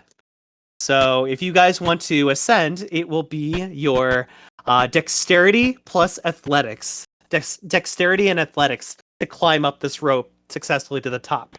So who wants to start? If I cast the the Argos thing where I am not touching the ground, does that negate the dex roll? Nope, because you will be floating in place. You do not. You cannot fly upward. You actually need. I'm not flying. I'm just saying I shouldn't need the dex if I can float but pull myself up with the rope. It shouldn't require any dexterity to just pull myself up. I would still want you to succeed at the roll. Your difficulty might your difficulty might go down by a point because you're a little bit lighter than usual, but I still want you to pull yourself out of this cavern. Fair enough. Fair enough. I'll do Argos first and then or whatever the Argos thing is, and then the roll. So you want to activate your phantom wings first? Yes. All right, let me pull that up because it sounds like a lot of people might be doing the same thing. That was what I was thinking of. So, Jay, please roll your stamina plus Argos. Difficulty is going to be a 6 to activate your wings. Okay. 60-10. Are we still attached by rope to each other? Yes. Yep. Standard difficulty 6. Yes. Two successes.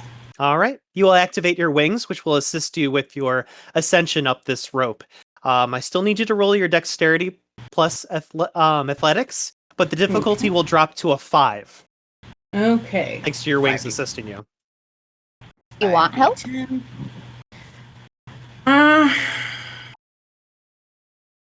Not this time, but I might end up having to try again, and if I have to try again with a higher difficulty level, I will.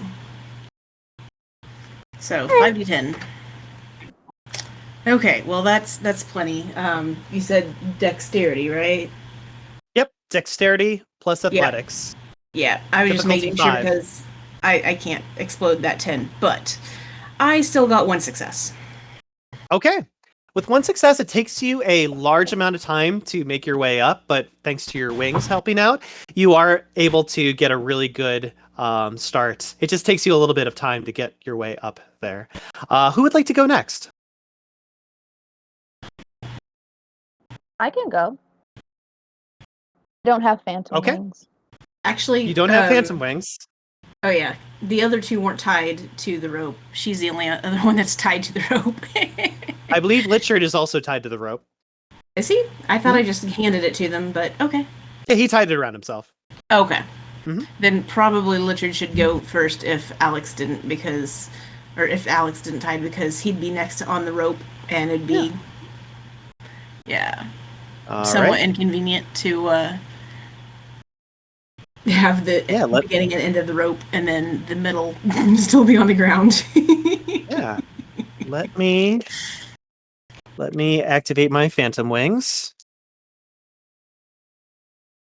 That's stamina. Okay. And Argos. Okay. With 4 successes, Lichard will activate his very rooster-looking in his back and begin to pull himself up using his dexterity, which I'm going to roll next, and athletics. Okay. So Lichard will start pulling himself up the rope, making his way up to the surface. It looks like he's just right behind you. He takes his time, though, as to not put any pressure on Josie as they're both on the rope. Who wants to go next? Should probably be Arwen. Arwen next. Sure. All right, Nicole. So you don't have phantom wings to assist yourself, but you do have your dexterity plus your athletics, difficulty 6. I just forgot what my athletics is. Give me 1 second. Oh, it's lower than I thought. Hey! You want some help? You want a couple dice? Just a couple. You can have a couple. Okay, just that's 2, right? Couple, Mhm, 2. two. Cool. Yes. Hey, Aw. I got 3 successes. 3 successes. Did you roll any ones? Did not. You did not? Okay. Yeah, you'll keep up a really good pace right behind Lichard as well. Your shadow assists you with your athletics as you pull your way upward. And then lastly is Alex as Bronson. Alex, out of curiosity, you do not have the rope attached to you, correct? That is correct. Good. So do you want to activate your phantom wings to help lighten the load? I do. I have a question though. Yeah, go ahead. If I start climbing and like fail my roll, whatever, could I then just flicker higher up the rope? It would be 2 separate rolls. One would be the flicker. The second one would be you grabbing onto the rope. Okay. So I would require Let's 2. try to avoid that, but Okay, yeah, that would be kind of a stressful thing to do. yeah, so I'll activate the wings and try to climb up. All right, first I need you to roll your stamina plus Argos, difficulty 6.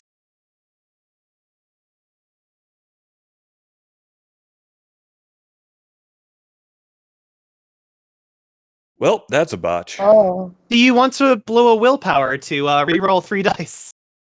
Kind of think I do. Okay. Go ahead and reroll 3 dice for me.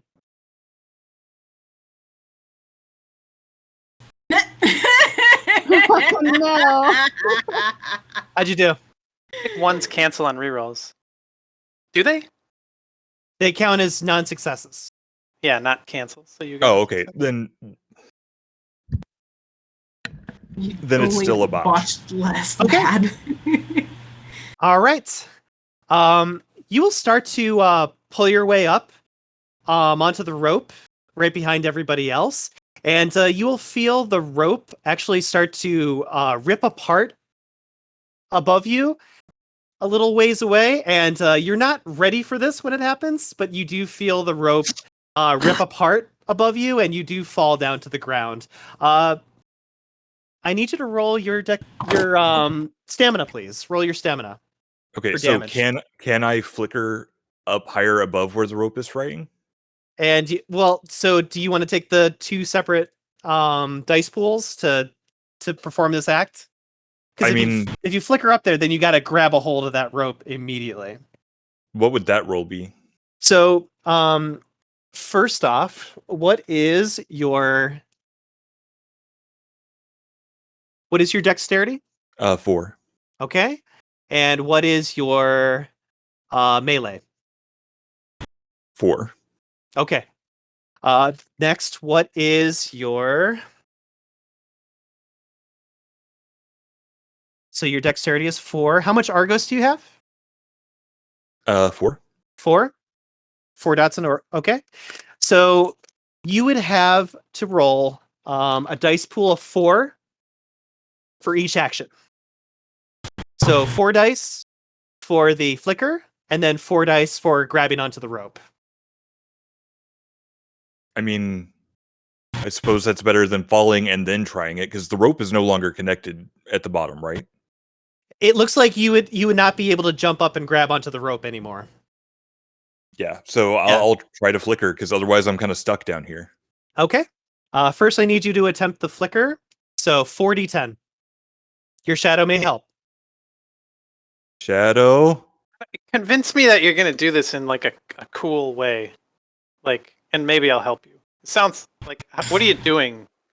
Like, convince me this is badass in the way you're gonna do it, and I'll give you dice. That's what I'm going for here. So I am going Uh-huh. to very, smoothly and like it was totally planned, bamf up just behind whoever's behind in the actually, could I just flicker to the top of the rope? You cannot flicker to the top, no. Okay. Then I'll just try to flicker as high up onto the rope as I can. Hopefully I'll get ahead of everybody. Think about how awesome that's going to be when not only did I not fall and not get stuck down here, but also I beat them to the top. Come on. Hey, but How awesome is that? you need a one-liner.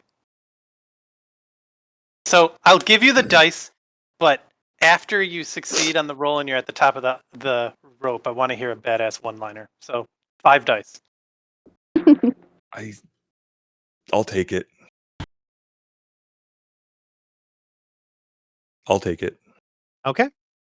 So that'll be 9d10 for the flicker. If we're looking for 6s, that is 5 successes. Okay. You will strangely do exactly what you said. Did you roll any 1s, by the way? I did not. Okay. You will, strangely enough, teleport yourself above Josie. But there is a chance that you might not be able to grab onto the rope. You are still stuck at 4d10. So, do you want to roll Shadow? 4d10, or do you want your shadow to help you out a second time? Shadow, you don't get to hear the one-liner if I die. Wow, well, that's pretty persuasive. So, and this better be a good one-liner then. 5 dice. I'll take it. Okay. Roll I'm gonna regret 9d10. this. Roll 9d10 for me. Can I explode the 10s? Because I'm rolling on 4? Yes. How'd you do? Well, I'm still figuring that out. Okay, so assuming I'm looking for 6s, that is 1, 2, 3, 4, 5, 6 successes. Did you roll any 1s? I rolled 1, 1. Okay. Noted. Okay. Yeah, you will grab onto the rope almost immediately thanks to your shadow assisting and helping you with the task. What do you say? I'll just kind of climb on and say, going up, next floor, menswear, ladies' lingerie, and perfumes.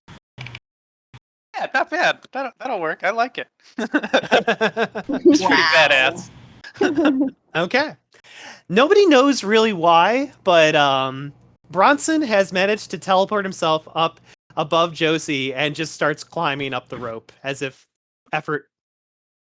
effortlessly. For some odd reason, he decided to do this. Nobody, unfortunately, saw him break the rope and fall, but they did notice that he suddenly teleported up to the top. So,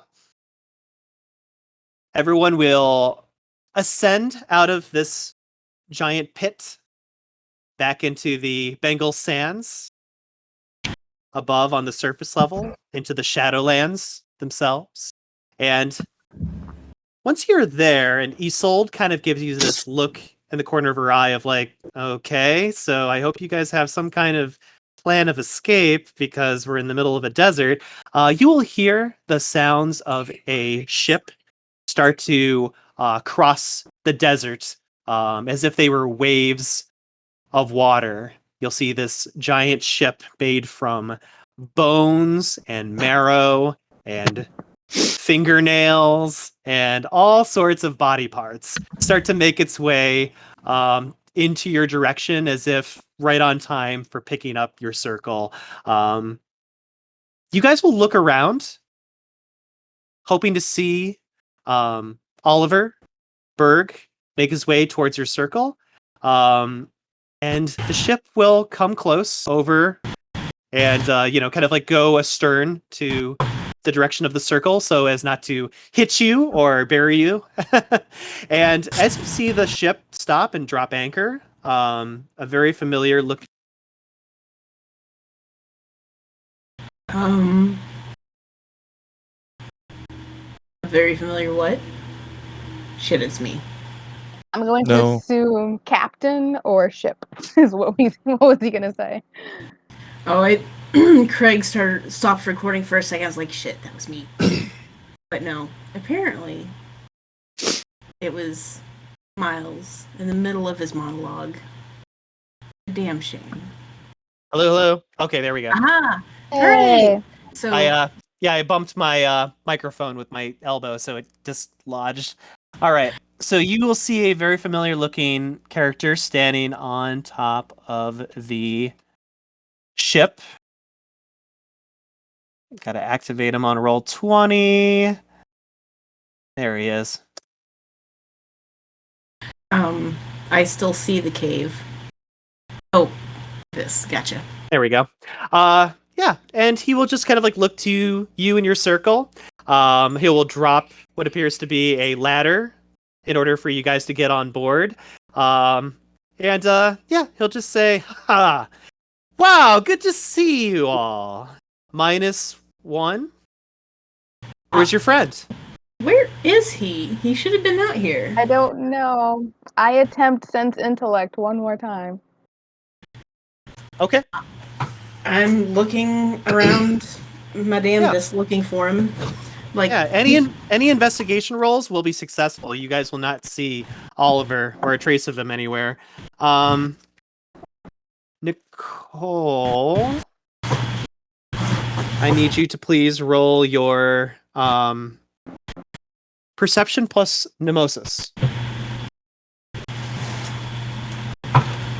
Difficulty is going to be a 6. 2 successes.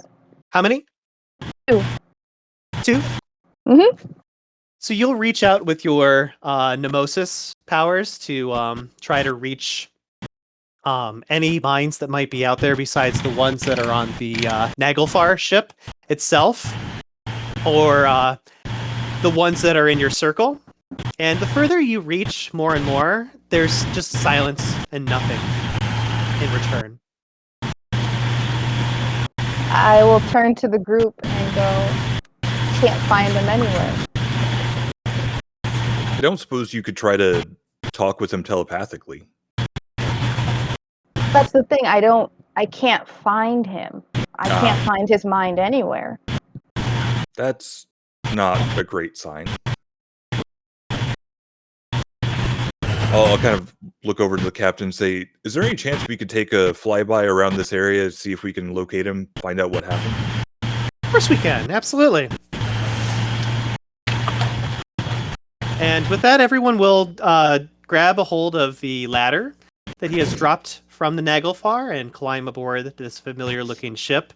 Still as gruesome as it looked from the first time around.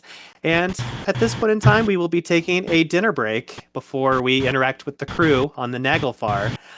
Sadly, as everyone can imagine, the ship will make several passages around and through the desert, the Bengal deserts, looking for our good friend Oliver, but nothing seems to be doing the trick. Nothing seems to be assisting you guys with finding him at all. So, dang it. with that, It's so With that- sad.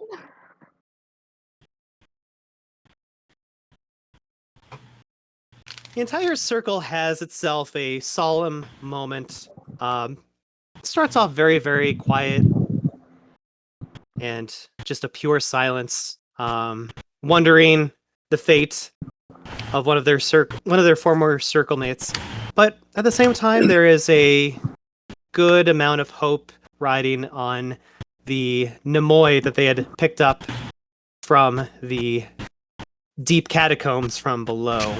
So at this point in time, the group is on board the Naglfar, and we are crossing the ocean and on our way towards Eurydice. Is there anything that anybody wants to say to each other during this scene? And Wait, no one was needs to really nobody needs to roll for this, but you will immediately notice that the first mate is a completely new character. It wasn't the former first mate. It's a brand new first mate for some reason. What did we do to the other first mate? Mm. What Uh-oh, wasn't the I think first we one got that him in died? trouble. Uh-oh. How would we have gotten him in trouble? I don't know. He probably maybe. What did you sell him last time? Yeah, didn't you sell him like useless stuff like the bust? Yeah. I also sold him decorations for the boat. So that's why he's gone. Bones. Rude. So Isolde will take a moment to kind of like move her way to the edge of the boat, just watching the waves kind of pass by. But you guys are free to wander around the ship. If you want to sell things, you can sell things. I guess I'll go over to Isolde and hold out the capitate of Isolde Oh. her fetter. I And- see you have one of my bones there. Yeah, I guess you do you want this? You could have Hun- sold that, man. That's- Could have, but she's Shadow got thing. dibs. It's kind of hers. Yeah, it's probably a good idea if I hold on to that. Fetters are not supposed to be on this side of the shroud. So now that you have one of the physical objects that is my fetter, I should probably find a good hiding place for that. I mean, I could sell it if you want. I don't trust it being sold to people like these. No offense. I'll just kind of shrug and I'll turn to the captain and I'll kind of, ask, so I couldn't help noticing that your first mate isn't the same one that was here before. Is the other one okay? Did he take ill? Oh, you're talking about Jameson. I don't know that I caught his name, but yeah. Well, probably for the best that you didn't catch his name and get too attached to him. Yeah, he didn't make it. Oh, do you mind if I ask what happened? Just some rocky waters and something just grabbed a hold of him and pulled him in to the abyss. I'm very sorry for your loss. Oh, no worries. We got another one. He gestures to the other first mate.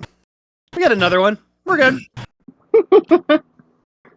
Bronson will just kind of shrug and tilt his head. And I love the decor on the ship. And what I was thinking, what you really need to complete the image is this. And I'll pull out the matchlock pistol. I'll be like, no ensemble is complete without one of these things. And I'm already a little overarmed. So I was wondering if maybe you or one of your crew would want to purchase this. I don't have any ammunition for it at the moment, but I mean, even on its own, it's just such an impressive conversation piece. Captain will kind of puff out his chest a little bit, and it'll easily kind of indicate and jingle the 4 different pistols that he has attached to himself at the ready, just in case. And he's like, I am quite good as far as matchlock pistols go, but I'm sure if you speak to other people on my ship, you'll find someone interested in something like that. But definitely not up my alley. Especially has the right idea. Especially if it doesn't have any ammunition in it. Yeah, that part's unfortunate. Oh That well, thank is. you. I'll ask around. You should then- keep it. I mean, depending on what they're willing to offer me for it, I kind of do want to keep it because, You want multiple guns. More guns is better. well, yes, especially since ammunition is so scarce. But I'm still gonna ask around on the ship and see if anybody seems interested. Jay, was there something you wanted to do?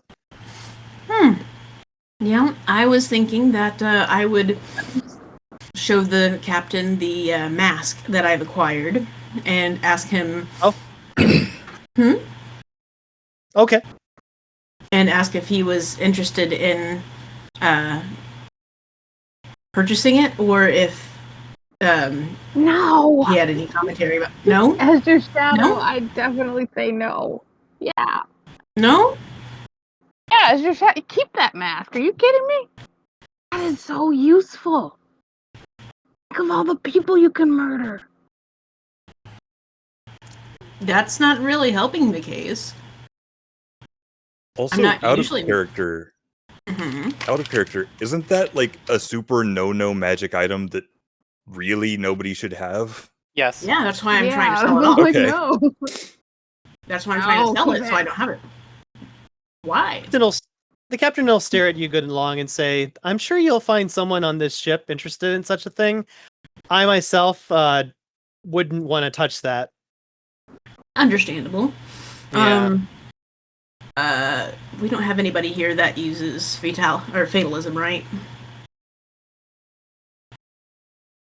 Hey Rob, does I don't think so. Richard use fatalism? Are you asking Lichard if you? You gotta ask Lichard. Oh, sorry. Litcher, do you use fatalism? Nope. All right, and Bronson, I will assume that you don't use fatalism. Let's see. Not Arwen, you don't entirely use- certain what that is, but I don't believe so. Arwen, you don't use fatalism either, right? I do not.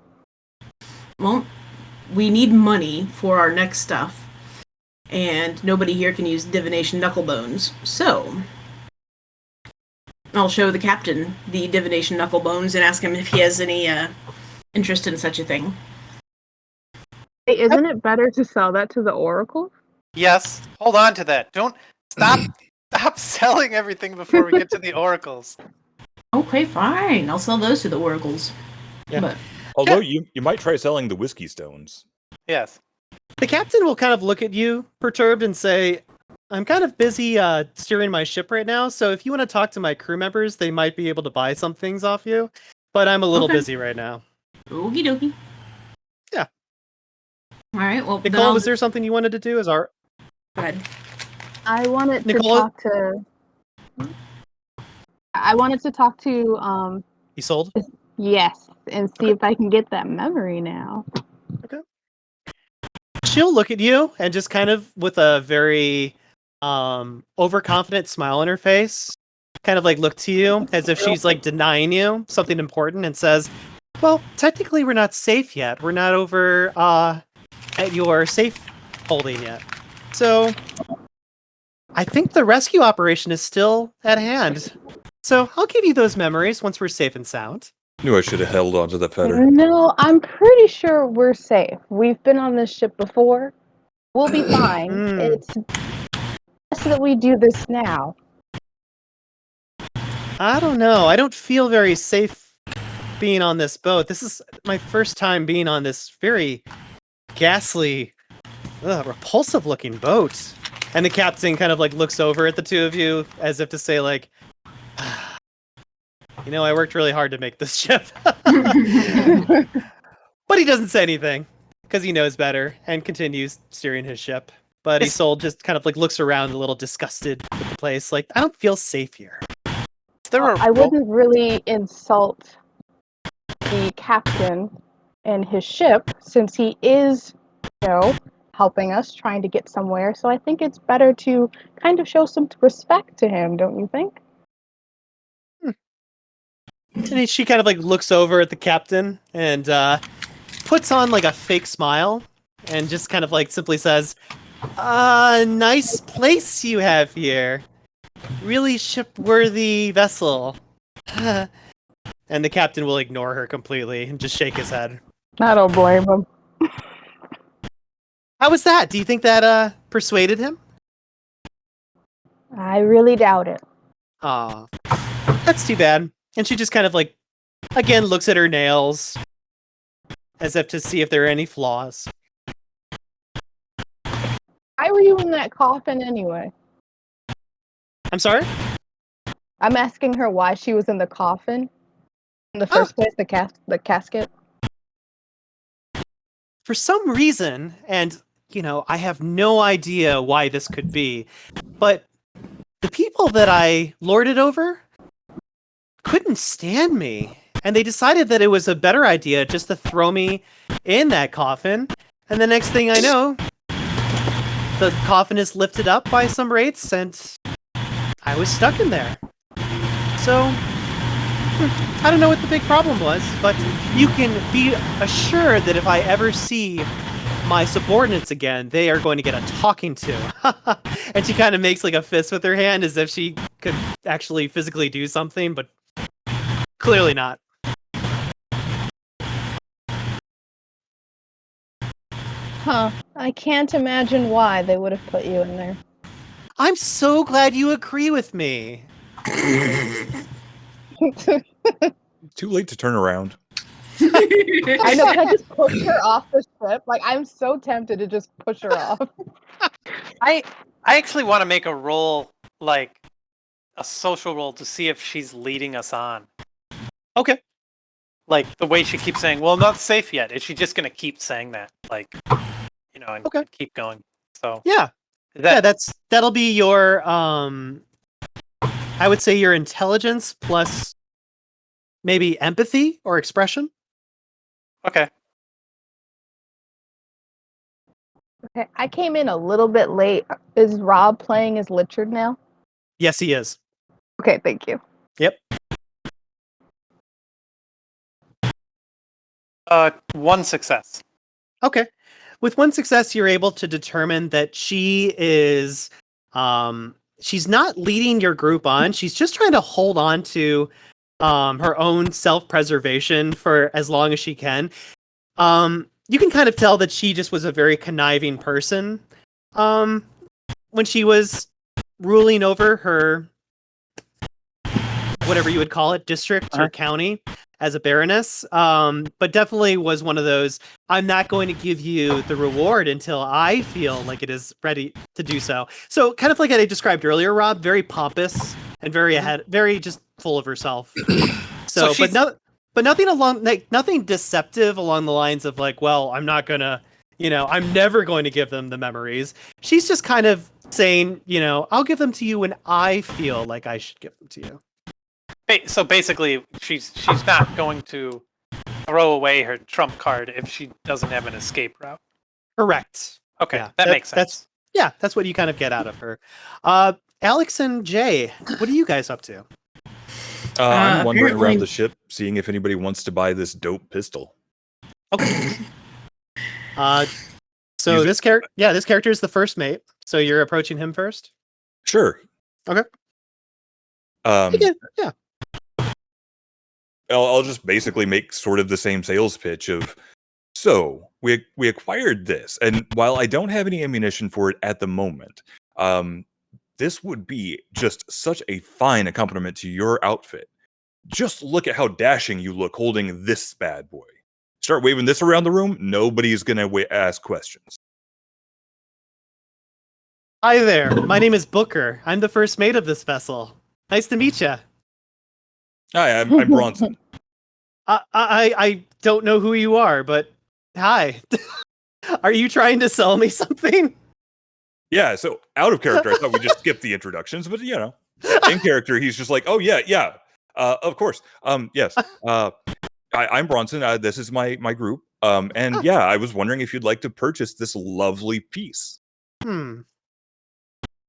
I'll kind of like spin it around my finger and like make it look really cool.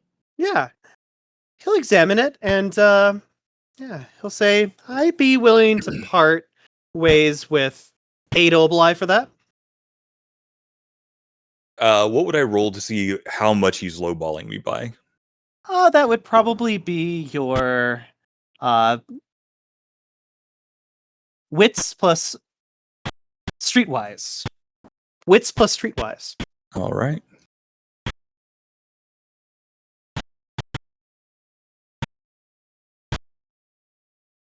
If we're looking for 6, that's 2 successes. Okay. He's definitely lowballing you.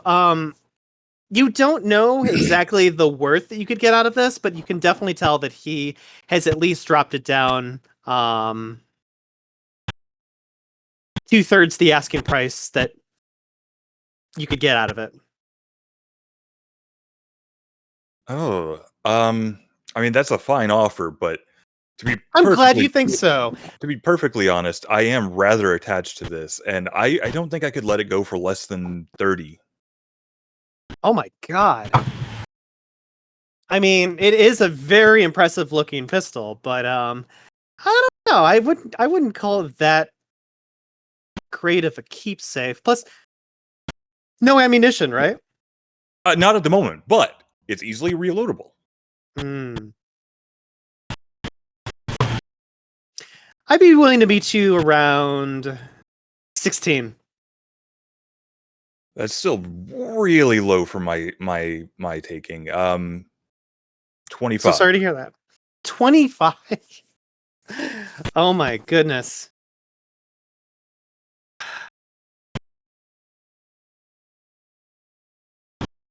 $23. I mean, I think I can make that work. All right. He will hand you 23 obli. Yay, I'm rich. Temporarily, yes, you are. Mm. Jay, was there something you wanted to do while this exchange was going on? I mean, I definitely wanted to sell that mask, but apparently, people don't want me to sell the mask. Oh. Well, I should say my shadow doesn't want Oh, me to sell think the mask. about it. You know what? Think I'm going to go ahead and approach, Richard and also not Bronson, because Bronson is, new.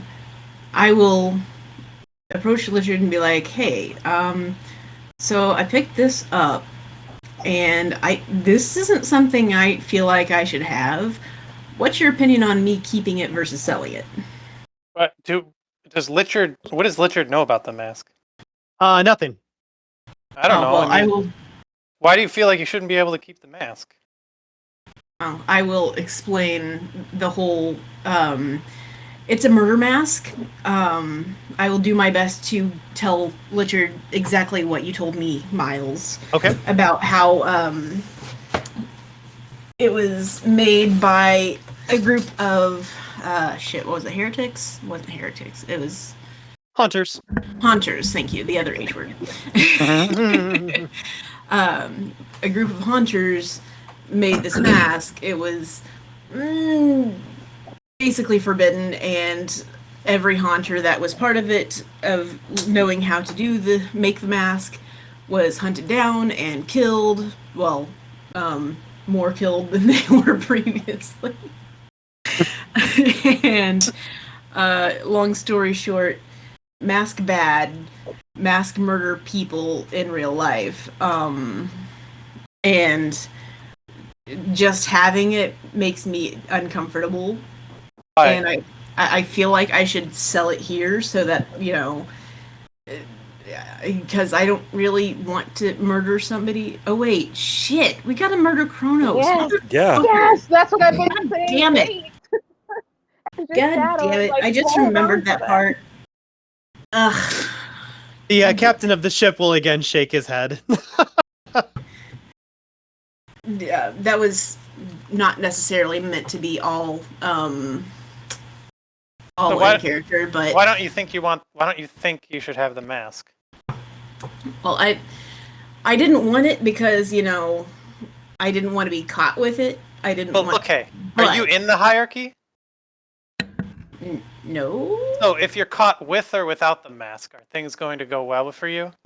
Oh, it wasn't hierarchy, it was haunters, and I am a haunter. But who is it forbidden by?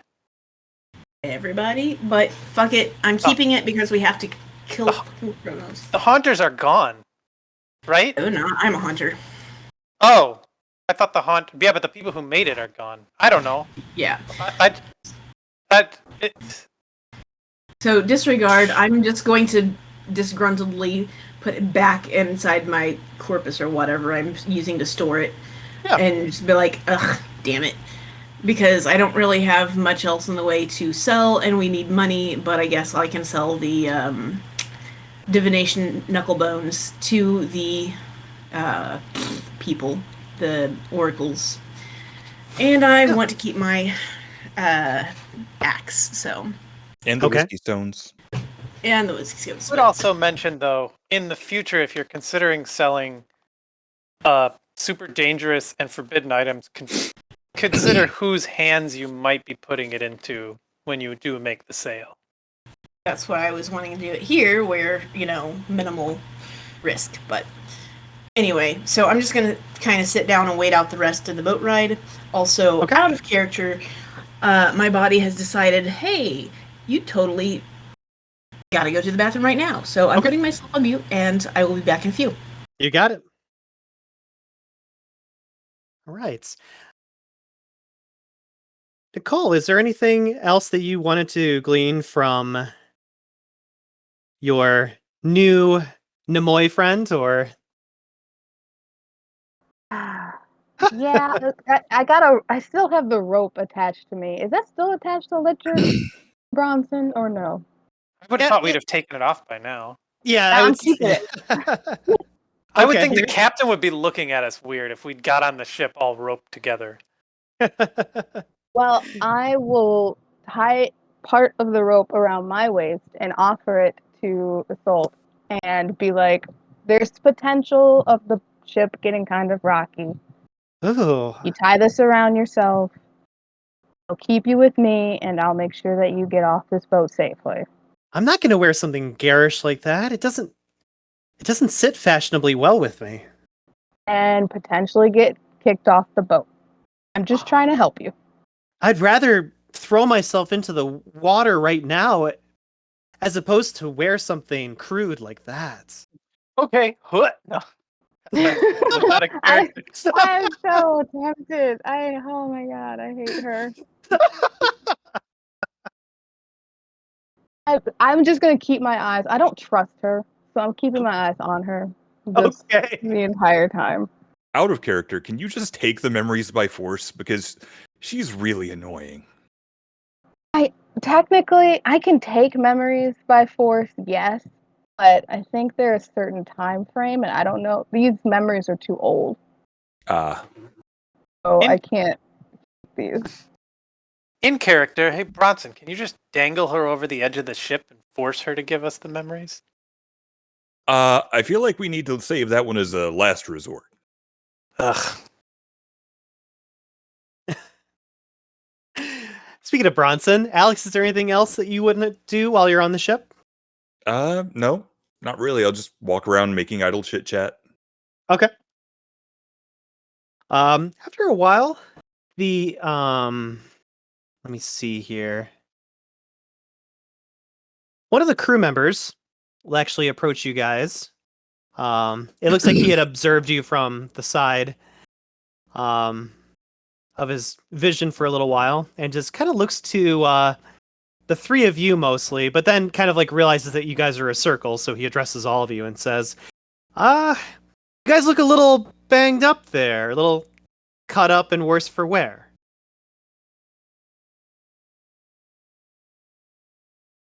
Or I could be wrong. They are. Oh, Yeah. yeah. Just in case you needed to know, down below in the lower decks, we do have a smithy, a soul forger who can help repair armor and weapons that have been damaged on your journey. He does ask for money, non-negotiable, but it's a good way to fix your stuff in case you had something broken. I don't think I have anything broken. I just have these daggers. Did my daggers look good? Yeah. Okay. And then he Bronson, goes, you could get our armor fixed, or better yet, get armor, and then we can fix it.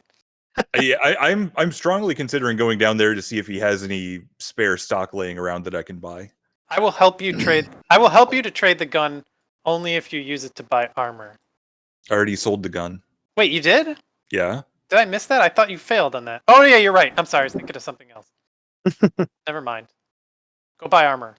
Yeah, I guess I'll head down below and see if Sure. he is just in the business of repair or if he, has any Yeah. stock. I don't have an image. Unfortunately, I don't have his image available to me right now. But you will basically approach a very weathered older man. He's got a big, full grizzly beard. He's wearing his own like handcrafted clothing and armor that he made himself. And you will see on the wall he's actually crafted several katanas. And behind him seems to be some samurai armor that he's constructed recently as well.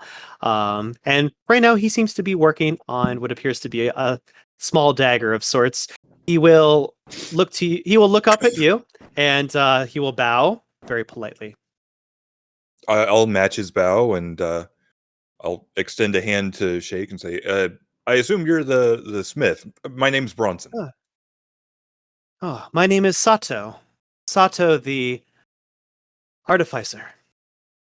It is a pleasure to make your acquaintance, Sato. Oh, pleasure to make yours too. That is some beautiful, beautiful smithing that I see on your wall. Oh, thank you. I worked really hard at it. takes a very long time to craft such beauty and delicacy, especially for warriors.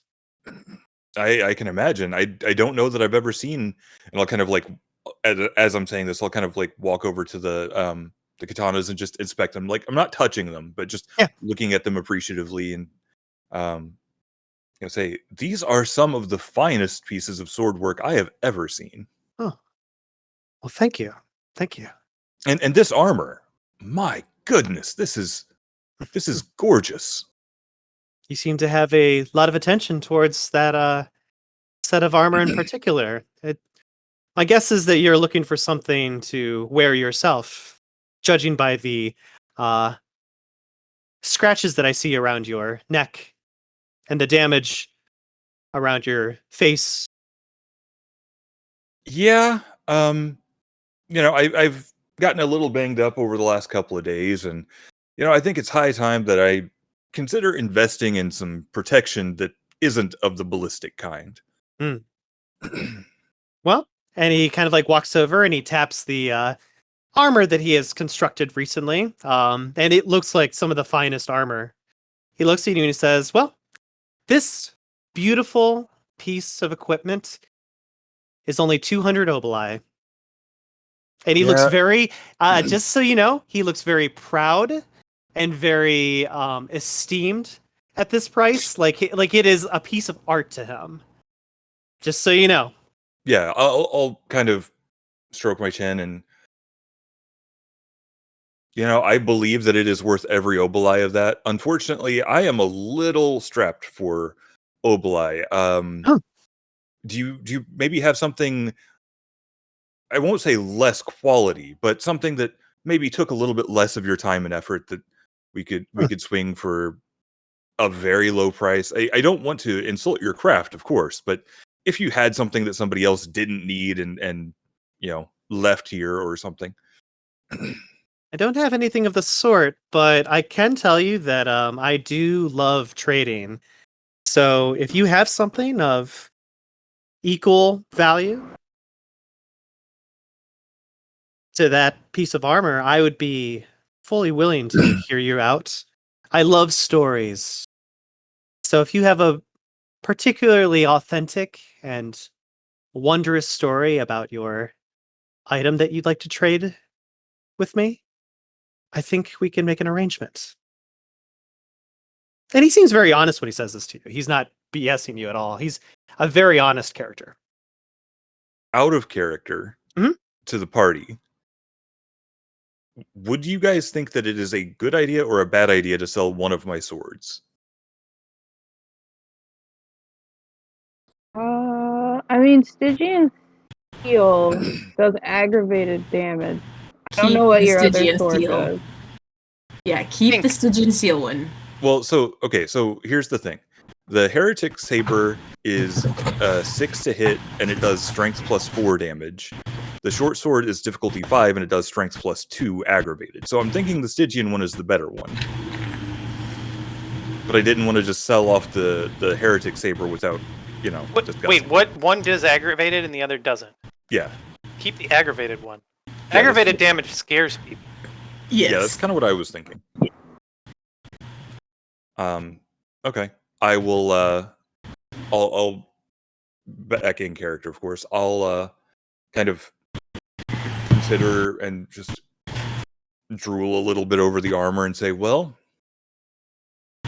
I don't know that I have anything that is quite worth that much. Actually, before I say that, can I make a roll to guess at roughly how much the Heretic Saber would sell for? Do you have any crafts? I don't believe so. Okay. How many points of Streetwise do you have? 1. Okay. You can do intelligence plus Streetwise. I can either do intelligence plus Streetwise myself or assist. My intelligence is 4 and my Streetwise is 2. I mean, And I'll look to him and I'll say,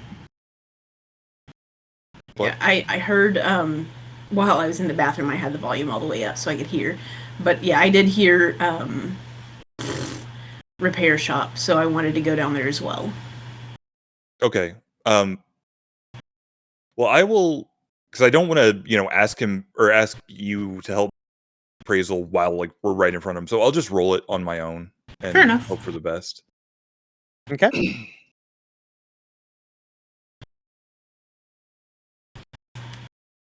Assuming we're looking for 6s, that is 2 successes. All right. With 2 successes, you kind of determine that the heretic symbol that is on this item dramatically lowers its worth to anybody who is not a heretic, and outsiders, especially free wraiths and hierarchy, will look upon this with disdain and disgust. So the best you could probably get for the sword, if you tried to just like pass it off to someone, because they might use it for their own mischievous needs or uses. Sato does not seem like the type of character who would do that. He doesn't have mischievous reasons or purposes to have a heretic sword in his inventory, but the best that someone who saw that would give you is probably 5 oboli. Yikes. Okay. However, if you were to show Sato the sword, he might be able to speak to you about it. Yeah, I mean, I definitely will bring it up and I'll say, I know that this is probably worth nowhere near something as illustrious as this, but you're clearly incredibly knowledgeable about matters such as this, and I'm afraid I'm simply not. Do you know anything about this? And I'll kind of pull out the saber from my trench coat, and I'll like hold it out in both hands and offer it to him if he wants to look at it. He'll extend both of his palms out very, very delicately and grasp the sword and say, eloquent, delicate, suave, and rather piercing. A very unique piece of art. It's a pity that it is adorned with such a brazen sigil such as this. And he'll address the heretic symbol that's on it, and he'll look to you and say, I have done work before that removes these sigils from the weapon itself. Of course, that'll cost you some money to remove it, because these are arts that only heretics have the access to. But as an artificer myself, I do have some skills of removing heretic symbols. I cannot place heretic symbols on these things, but I do have a good skill of removing them. So if you ever wanted me to remove that symbol from your sword and still keep the sword intact, let me know. Curiosity, how much would you estimate that to cost? About 20 oboli to remove it. Would that keep the fireproof trait, or would that nope. Okay. That would remove the trait. Okay. I'll kind of consider it, and I'll say, well, I may take you up on that at some point in the future. But as you mentioned, you already have skill in removing such brazen symbology. If that's something that you could do, would you consider perhaps exchanging it in barter? You would receive this fine piece of work that is only marred by a few admittedly brazen imperfections. But think about the base on which you would be building. Unfortunately, the sword only comes about halfway to my type of quality and interest. And it'll look to you and say, heretic weapons and equipment and iconography, unfortunately, do not have stories in which I am very appeased by or interested in. So even after removing the sigil, the mark still remains in my mind. So unfortunately, this sword would only be half of what my beautiful armor would be price-wise. So I'm afraid I cannot accept this offer of yours. And he'll bow very kindly to you. I'll just bow deeply and take the sword back. Well, I totally understand that. It seemed almost insulting to offer such a lowly barter to someone of your skill, but it never hurts to ask, I suppose. Would you like to introduce me to your friends? Yes, of course. So this is Josie. She's one of our traveling compatriots. Josie, it is an honor to meet you. I am Sato, the Artificer. I'm gonna move my character over here because I was confused about where Alex was. Yeah. Yeah. Good to meet you too. Yes. What can I do for you? Well, I don't think that I will be able to afford your services right now, but I would love to get an estimate on what it would cost to repair my cattle prod that I brought over from the Skinlands upon my passing. Oh, yes. Let me take a look at this for you. Thank you. Yeah. And he'll examine it and look at its parts and pieces. Oh, this is actually not too bad. For 3 obli, I could fix this for you. Oh, absolutely. I will give you the 3 obli right now. Okay. Please. And he looks at you and says, I should have it completely fixed and done by the end of our voyage. Oh, excellent. Yeah. I appreciate that.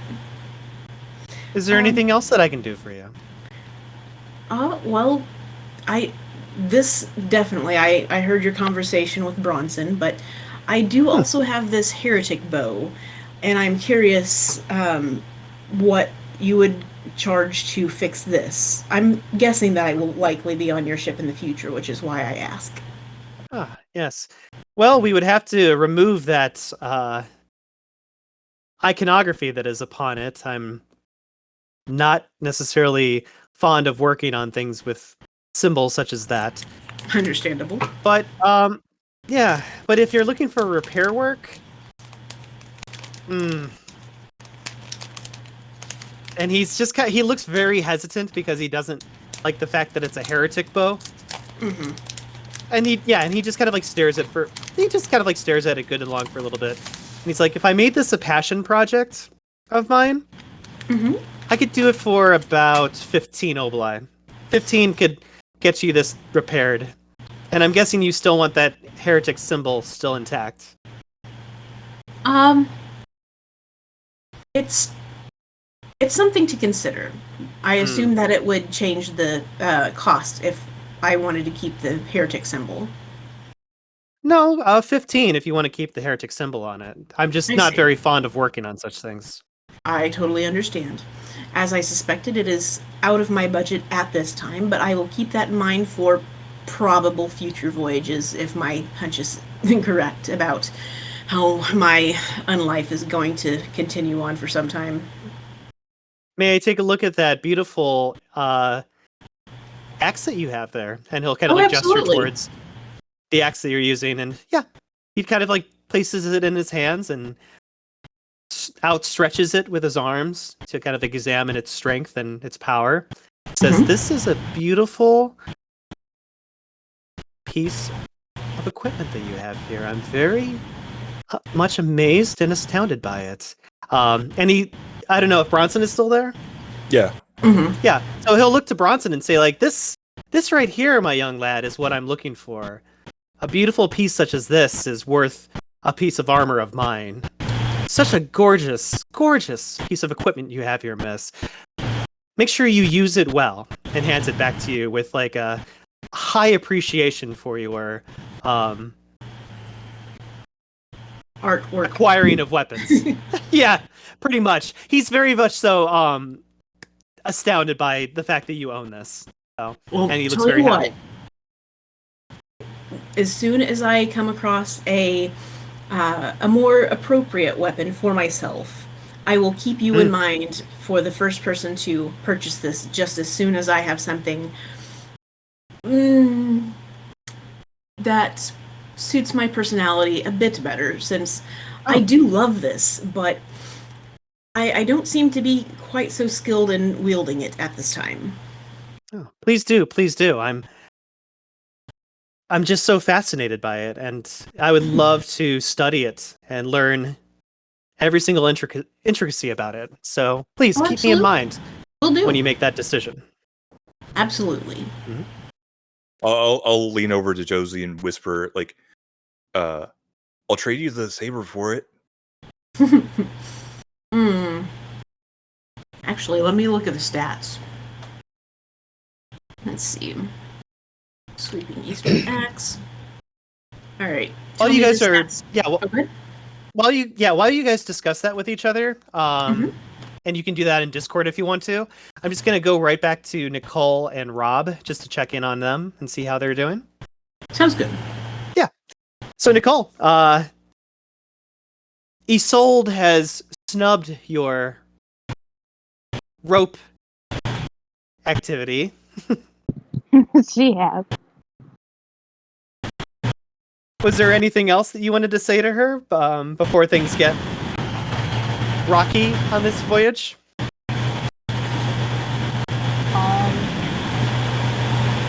I'll just say, I warned you. I'm trying to be helpful, but if you want to be on your own and try and survive the ship's travel, and it's on you. You sound like my mother back when she was living. The first time? I'm not sure if that's a compliment or an insult. Oh, my mother was a very wise person. Oh, well then, thank you for the compliment. You're welcome. She lying. Do you want to make a dice roll? Yes. Okay. Perception subterfuge.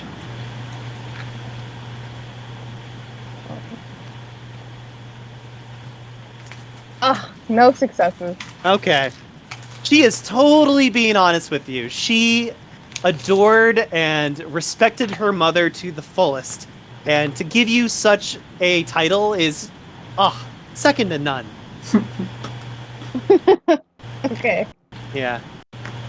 Rob, is Lichard doing anything in this scene?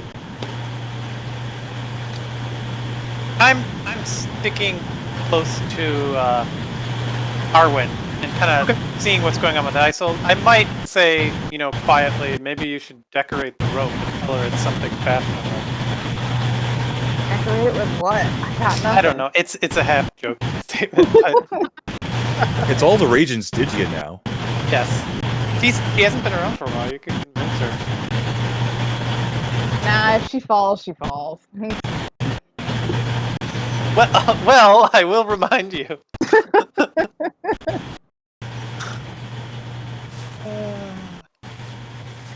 I tried. I gave her 2, chances. The fact that we got her on this ship, she should be grateful. I'm not saying this out loud, by the way. This is all out of good. character. Good. I'm glad to hear that.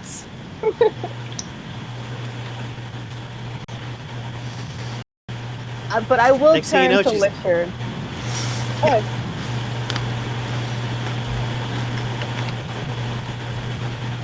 Myles? I'm here. Oh, I didn't mean to interrupt you. You can go ahead. Oh, I was just going to say, next thing you know, she's going to join your circle. Oh, really? Please no.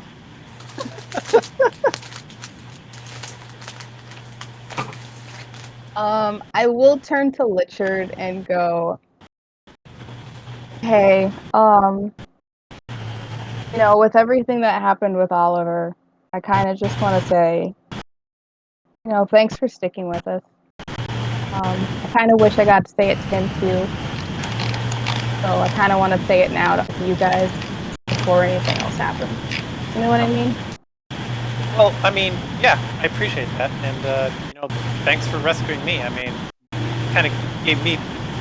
If it wasn't for you guys, I think I would still be trapped in a sarcophagus. It was a sarcophagus or a box, right, Myles? Yes, you were stuck in a sarcophagus. Yeah. So both ways. I appreciate being out of a sarcophagus and having something to do.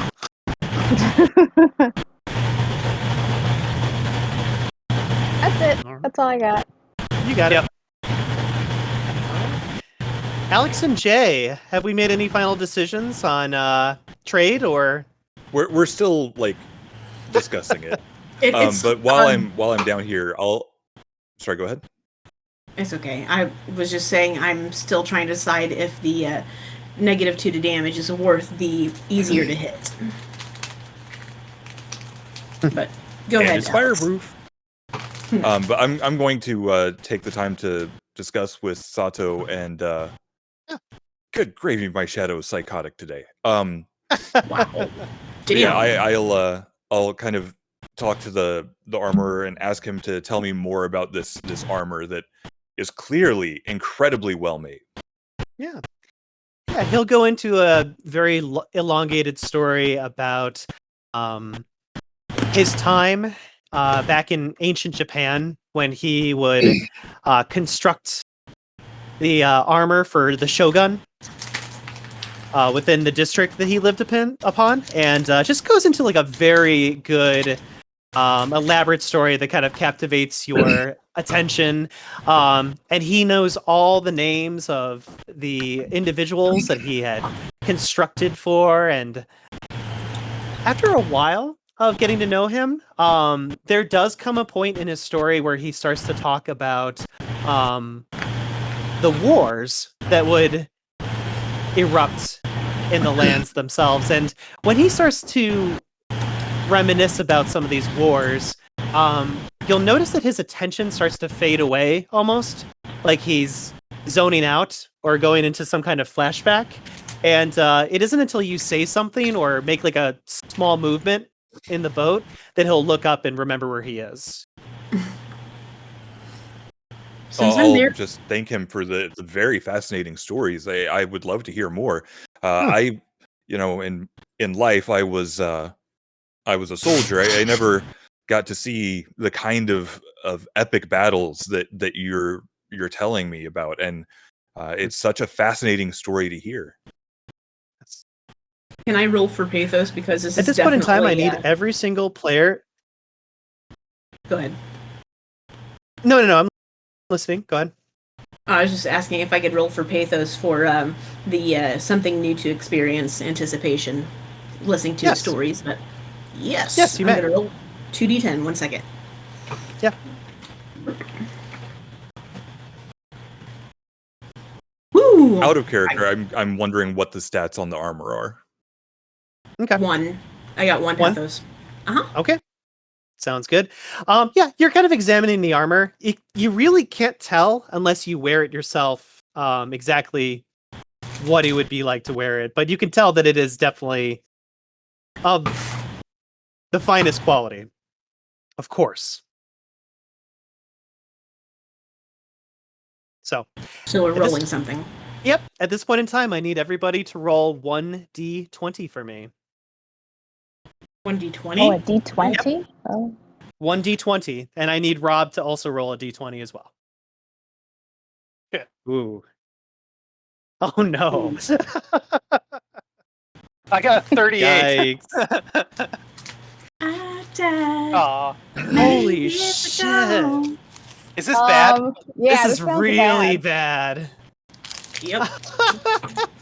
Can I spend a willpower to reroll? Yeah, can we use a willpower, please?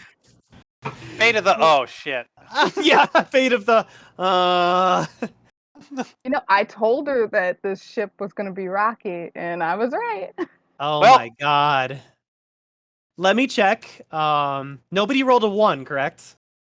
No. No. I rolled a 38. Does that save us? I'm gonna go Okay. with my first roll. So starting with Arwen, you may spend 1 willpower point to reroll that d20. Cool, I'll do that. Okay, go ahead and roll it. 20. Shit. Can How'd she? you do?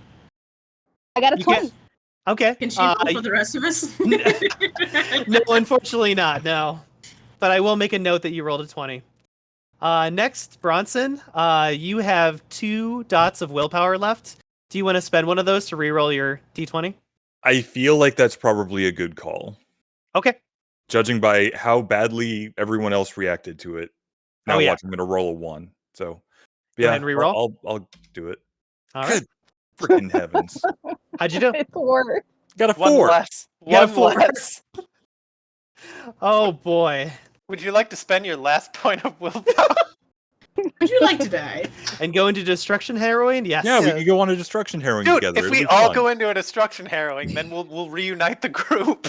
Although I don't think it works like that. Not exactly, no. Jay, did you want to keep your roll, or did you want to blow a willpower? I feel like I should probably blow willpower. I have more than 2 willpower left, right? Yes, you have 7. Rolling a willpower. Okay. 1d20. Yes, please. Oh my god. How'd you do? I got a 4, which is Good. worse than my first one. Hooray! Nice. I like how both Jay and I rolled 5s and then re-rolled 4s. Nicole, you took all of our luck. Hey, don't blame me. Rob, did you want to spend a willpower to reroll As your... her shadow, can Yes. I use bad luck on her roll? Not for this situation, no. Darn. Rob, I'll mark a willpower off of that character sheet and go ahead and reroll a d20. X's are spent willpower, right? Yes. X's Okay. are spent. Okay, here we go. Mm. You know what? Fuck this game.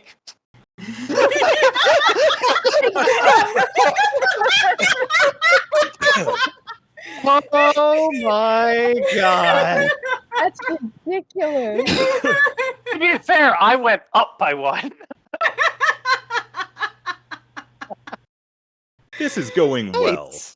So Oh did everyone die except God. for Arwen? Because, like, that's how I feel is what happened. Oh my god. Oh boy. Myles just picks up his stuff and just leaves. Well. Been good knowing y'all. Oh, okay. So, let's do the cinematic for our deaths. No. All right. So to give you guys a little bit of narrative before we get into the next scene. Oh my god. So Did I just burn through 2 characters in one session? Because that's a record even for me. hey, that's my NPC, bitch. You better not kill my NPC. I'll point out, at this point, it would be explicitly you killing your NPC. You know what? That's a very good point. All right. So, oh my god. So here's all I can give you as far as the description goes. The waves of the sea become very, very violent, and the ship will shake uncontrollably at particular moments, as if something underneath the boat itself was passing by and scraping against it. The skies still had a hint of twilight in them that you are always addressed with the in the Shadowlands, but at this point, crossing the Sea of Shadows, you will notice that the light begins to go out and darkness fills the space around you as well. When it becomes this dark, the captain of the ship will start handing out braziers to all of the other shipmates, and they'll start to light up the Naglfar so that people can see properly. But unfortunately, this is only just enough light and illumination to notice that there are these massive, gigantic tentacles that are starting to wrap their way around the ship itself. Nothing to the point of destroying the Naglfar and sinking it, but just kind of like grabbing a hold of it so that it could get kind of like almost like a stranglehold of the ship and all of the contents that is aboard it. You're not able to fully see what this entity is that is grabbing a hold of the ship. You can only see these massive tentacles grab a hold of the hull itself. And all of the shipmates will kind of like look at each other with fear and complete bewilderment. The captain looks like he's about to reach for something, but then he stops and looks to the circle and says, you know, you are all very resourceful. You are very stalwart. And some of the greatest adventurers that I've ever met. So, I'll tell you what. You help me out with this situation. And, I might have a, little bit of a reward at the end of this. And, you'll see the first mate, Booker, kind of like hiding underneath some of the, sails that have like tumbled over and fallen onto the top of the ship. He's like hiding under them, and he's just like, "Oh, come on, Booker! Just because Jameson was killed by this thing doesn't mean that you're gonna get killed by this thing." He's totally gonna get killed by this thing. Goodness gracious! Anyway, everyone, this is called a Kraken. It is one of the most notoriously dangerous and devilish entities and plasmics that exist out here in the underworld. No one has ever killed such a thing before because there's no way of telling how you're supposed to kill such a thing. So, let's see. What kind of information can I give you about this entity? And he kind of reaches back into his mind a little bit and thinks, well, no one has ever seen the entire Kraken. There have been survivors who have reported its fragmentary, which is an enormous collection of tentacles. And sometimes they will see a bloated, dead eye rolling in a rotted socket. The sheer size of the Kraken is too much for most of us wraiths to even comprehend. I have read in some books that the Kraken had spilled forth from the Sea of Shadows before Charon had even finished created Stygia itself. This behemoth is allegedly trapped beyond the Tempest, but is able to reach through the swirling mists from time to time and capture ships to feed on its insatiable hunger. Some people claim that the Kraken is actually Oblivion itself, seeking to destroy everything. But others claim that it is a god, best forgotten, attempting to break through the Tempest and consume all who would defy it. But no one has ever seen the Kraken and continued to exist long enough to find out for certain. So, if you and your circle have an idea of how we might be able to deal with this Kraken, I am all ears. And I will assist you. And like I said, if we make it through this alive, I will make sure to give you a prize at the end of this. How many tentacles are there? At this point in time, as you're kind of like looking at some of the light that's been provided on the ship of the Naglfar, there's about 8 of them. But you can hear the sounds of more of them out in the waves. Okay. Are we still moving, or have we kind of stopped? The ship is at a stop. Complete stop.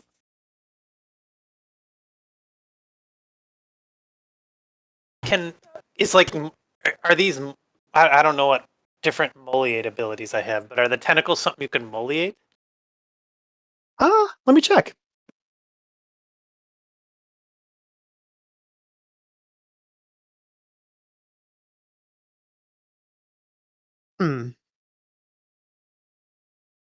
Not necessarily, no. You would definitely get its attention, though, Rob. If you were to do this, you could definitely get its attention by attempting to moliate the tentacle.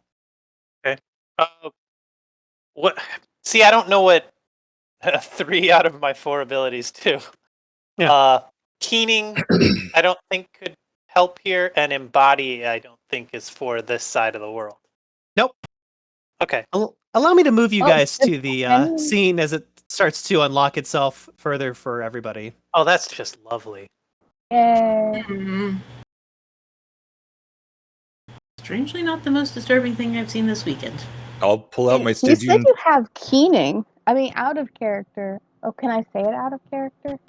Probably what? not. Never mind. What does Keening? keening do? That's what my old character had. If depending on how many dots in it, you could try to put him to sleep. I have 3. I think you can put him to sleep with 3.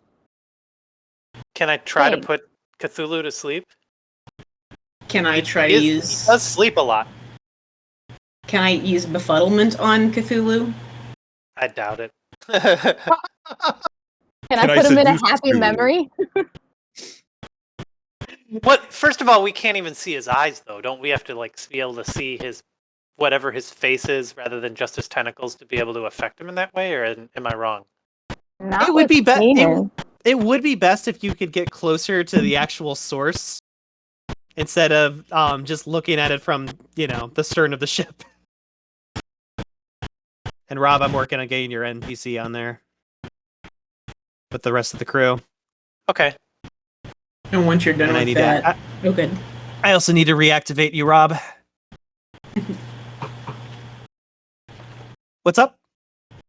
I was wondering if I really can not use befuddlement pandemonium on the Kraken. Bye, Rob. Okay, sorry. I'm back. So let's go through some of the ideas. Someone brought up keening. Someone brought up pandemonium. Yeah. Someone brought up mnemosis, I heard, too. Mm-hmm. So Give which him one do happy yeah. Kraken memory? Happy Kraken memory. Which one of these options do we want to choose first? Which one do we think would actually work against this entity? I don't actually know what keening does yet. Okay. So it apparently can put him asleep. What is the nature of its abilities? Or you know what? I think I still have the PDF of the book, so I'm assuming keening's in there. Yeah. You're up to 3 levels of keening, correct, Rob? Yeah, I'm gonna go to the traits and see if I can find the stats for all these abilities. And then Sure. I'll let you know if I think of anything. No, that sounds fine. Keening is on page 147 of the PDF. Not the book, but the thanks. PDF. Mm-hmm. I keep the PDF And then Jay, open. Mhm. yeah, Jay, you were thinking of using befuddlement. Yes. So difficulty would be at a 10.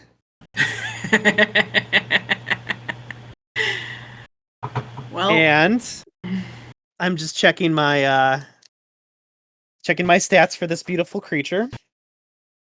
Yep, definitely a 10. And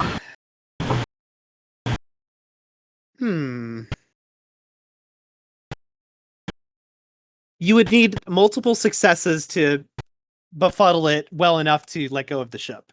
It's still a great idea. You could try befuddling the Kraken and get it to loosen its tentacles across the ship. But again, difficulty 10, and I would need multiple successes to start releasing the ship itself. well, I already got the full my temporary angst turned into a permanent angst, so I should have plenty of leeway there. Hey, Shadow, you want to fuck up an octopus? Suppose we could do that.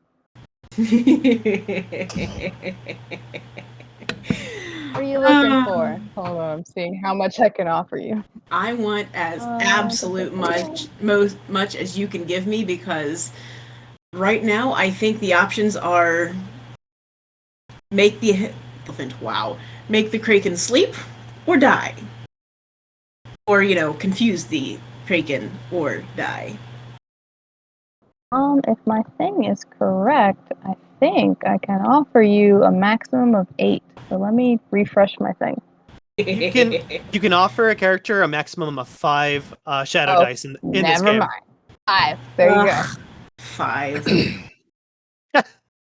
And I'm guessing nobody else has pandemonium because that's a super special thing. Nope. Yeah. Nope. Yeah. The Special. captain will look at you. Nope. So, are any of the tentacles currently holding the ship? Like, could we hit them?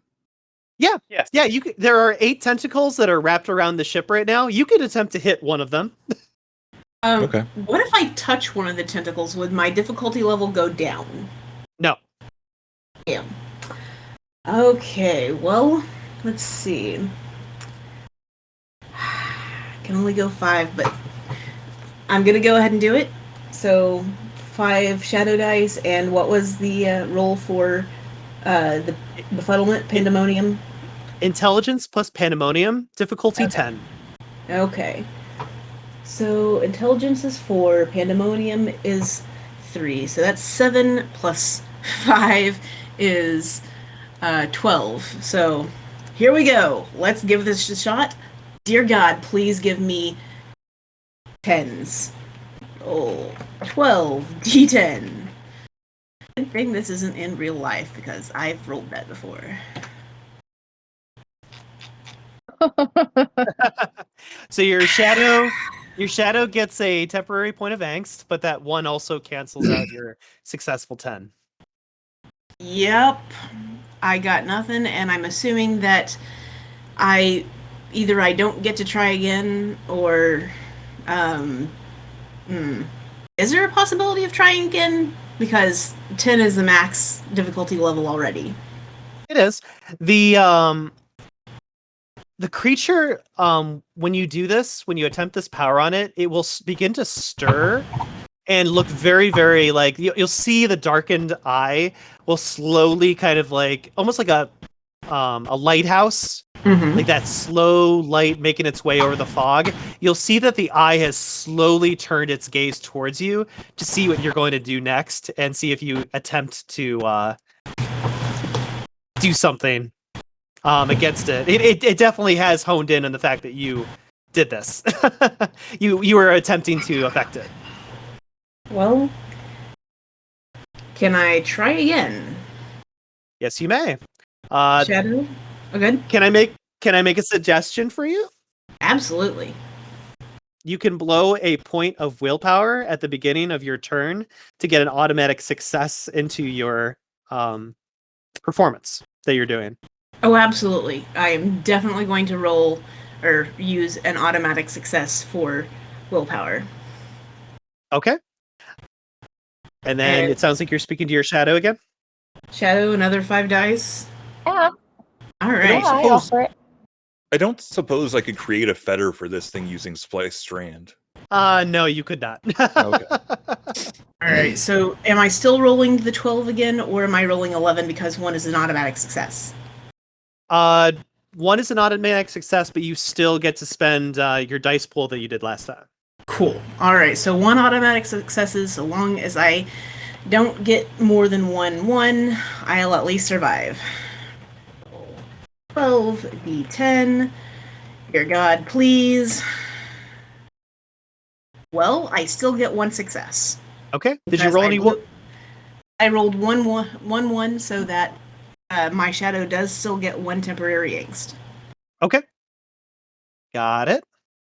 But it wasn't a failure. I have 1 automatic success. Wonderful. So remember how I told you I needed multiple successes? Yeah. Yeah. Okay. So in this moment, Josie will kind of like outstretch her arm and her hand towards this kraken and unleash her pathos to cause an effect. And as every wraith on board will notice, the kraken will stare straight at her. The moment that she does this, as if kind of like trying to determine what her intent was. The moment you use befuddlement on it, the tentacles will start to grip a little bit more harder onto the ship with kind of like a moment of discomfort. But then you'll start to see 2 of the tentacles fall loose off of the ship, leaving only 6 of them around the ship itself. And I'm just going to give you a little bit of a heads up, Josie. You might want to activate your Enshroud, because this creature is not going to be happy when it comes out of its befuddlement. And Yeah, it's going to Understood. it's probably going to want to attack you afterwards. I'm enshrouding as well, and I'm going to pull my rifle and aim for the eye. Ooh. I am going to.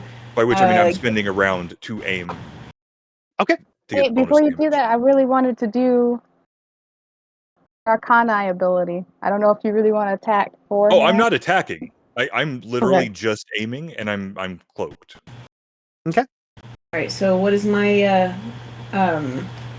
Argos roll for Enshroud? Oh, for Enshroud. Yeah, let me pull that up. So for Enshroud, I need you to roll your Dexterity plus Argos, difficulty 7. Yeah. All right. 5d10. Hey, Shadow. I'm going all out here. Yeah. You want to give me a few more dice? I can do that. I mean, this is fun. I just get a little stronger each time. You got 5. You really have a whole 5, huh? Ah, fuck it. I might need it. Once you get all the ones. Look at that. How did you do? Oh, motherfucker! She gets 3 ones. All right. But what difficulty level did you say? 7? 7. All right. 1, 2, 3, 4, 5. Minus 3. I still get 2 successes. Okay.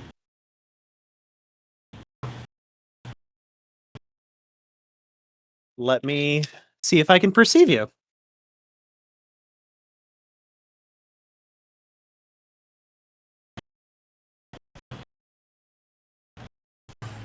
Actually, How many successes? Jay, how many successes did you get? 2. I Okay. think. Yep. Let's see. 1, 2, 3. Okay. 1, 2, 3. Yeah, 2. So the Kraken will get 2 successes as well, but tie goes to the defender. So the Kraken will unleash this very powerful solar light upon your circle, trying to hunt you down after the round of befuddlement has hit it. And it is staring at the ship, trying to locate you and find you. It doesn't seem it seems a little ticked off at this. I am not So- surprised. Next, we have Nicole. Nicole, you wanted to use Nemesis. Yes, but I'm changing my ability. I want to know, can swipe work on the Kraken? You want to use Swipe? Yeah. Let me find my book for that. I think I have a better shot with using swipe than the other ability. Okay. Let's see here. Gotcha. So you're going to touch the tentacle? Yeah. Okay. Interesting. So it'll cost you a point of pathos. Mhm. You'll get a point of angst. It's willpower versus willpower. Yeah. Yep. So obviously my willpower is still at 10. Huh? And yeah, I will allow you to use that. Okay. So Can I use 1 willpower to give myself an automatic success? of course you may. All right.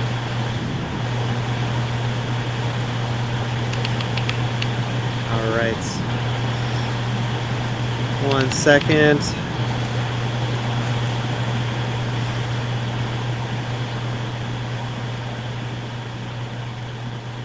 So you're going to be rolling 9d10, is that correct? Yes. Do you Okay. want some help? I don't think I can. It's willpower versus Yeah. willpower. Shadow can't help you with Oh, willpower. My bad. No worries. It's okay. I wish. All right. Roll your 9d10 when you get a chance. It'll be your willpower against mine. Difficulty 6? Or is it higher?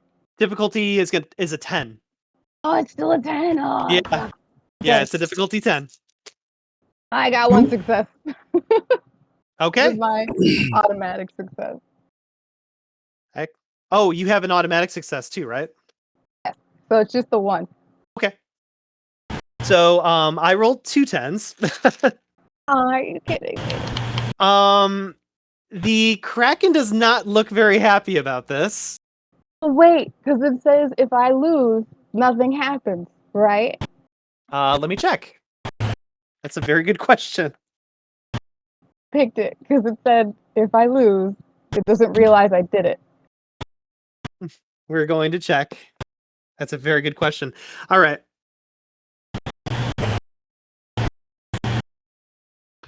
All right. If the Mnemos wins, you erase the memory. If I win, there is no effect. So there is no effect, basically. Okay. Does that also includes not realizing I tried something, right? Maybe. Yeah, I'll allow Cool. I take my hand off that tentacle and just back away. it. Okay. Before we continue, let me catch up so I can remove a point of pathos from you and give your shadow a point of angst for your attempt. Alex, was there something you wanted to do while you've taken aim at the eyeball of this creature? So far, it's released 2 tentacles out of the 8 that it has a grip on the ship with. I guess I'll kind of say quietly to the rest of the circle, I've got a shot. Take it. That's not Let's- Richard It's not saying that. Richard. I'll I be don't like, think that's wise. I'll just say, well, I tried to befuddle him or this creature twice to no effect. Has anybody else taken any non-physical shots at this creature? So far, no. Have- Tried once. I can try again. Ah, so I'm you've allowed tried to. something. Yeah.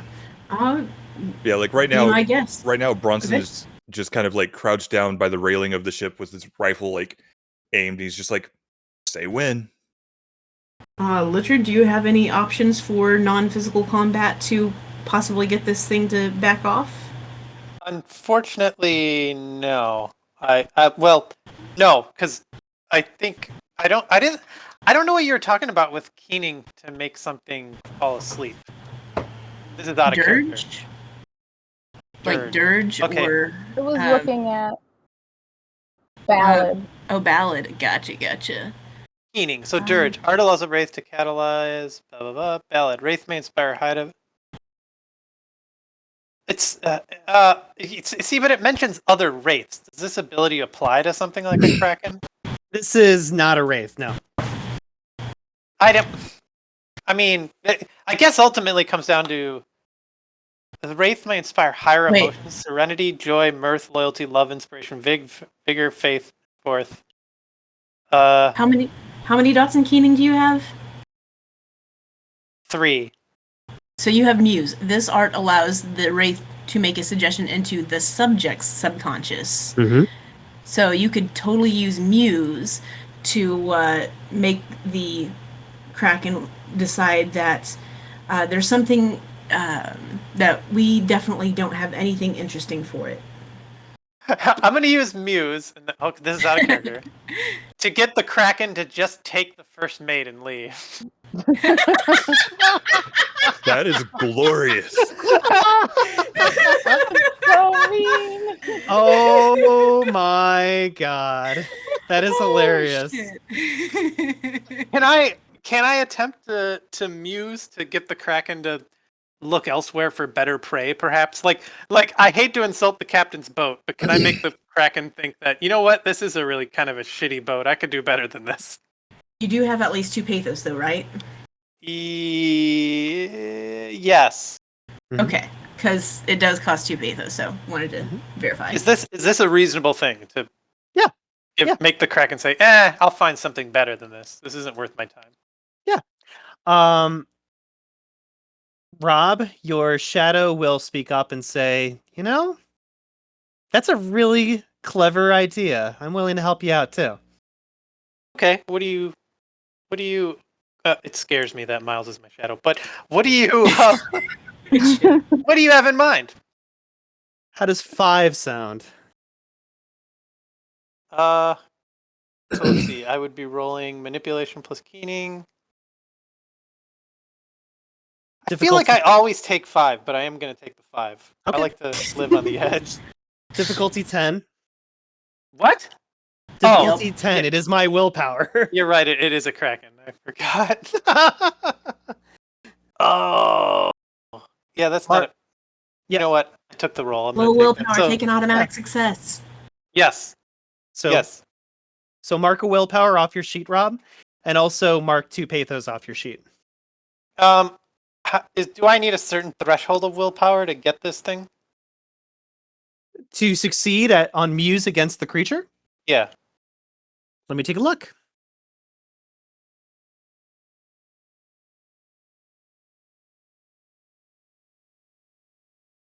I would say 2 to 3 is what you should aim for. 2 to 3, 6. 2 points of willpower. You'd be able to spend 1 point of willpower at this point. Oh, you can't spend 2 at once. No.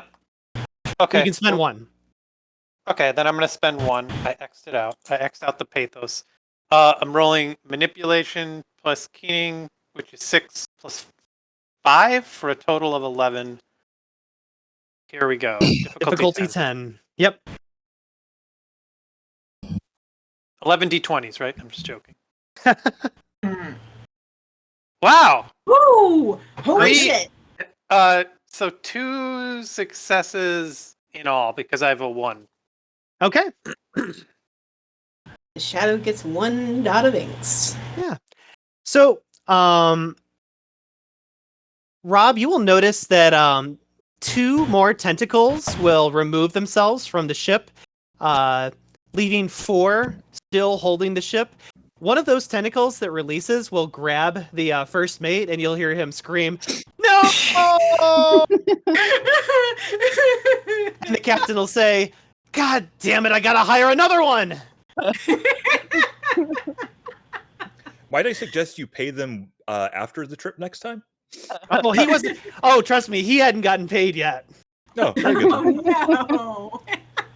Oh, poor guy. Ah. What was his name again? It was Booker. Butters. Ah, Booker, that was his name. God damn it, Booker. You're fired, Booker! You're dead, Booker. So there are still 4 tentacles attached around the ship. The creature seems like that idea that it just did, taking the first mate, was its own idea, and it's very pleased with itself. So, Oh god.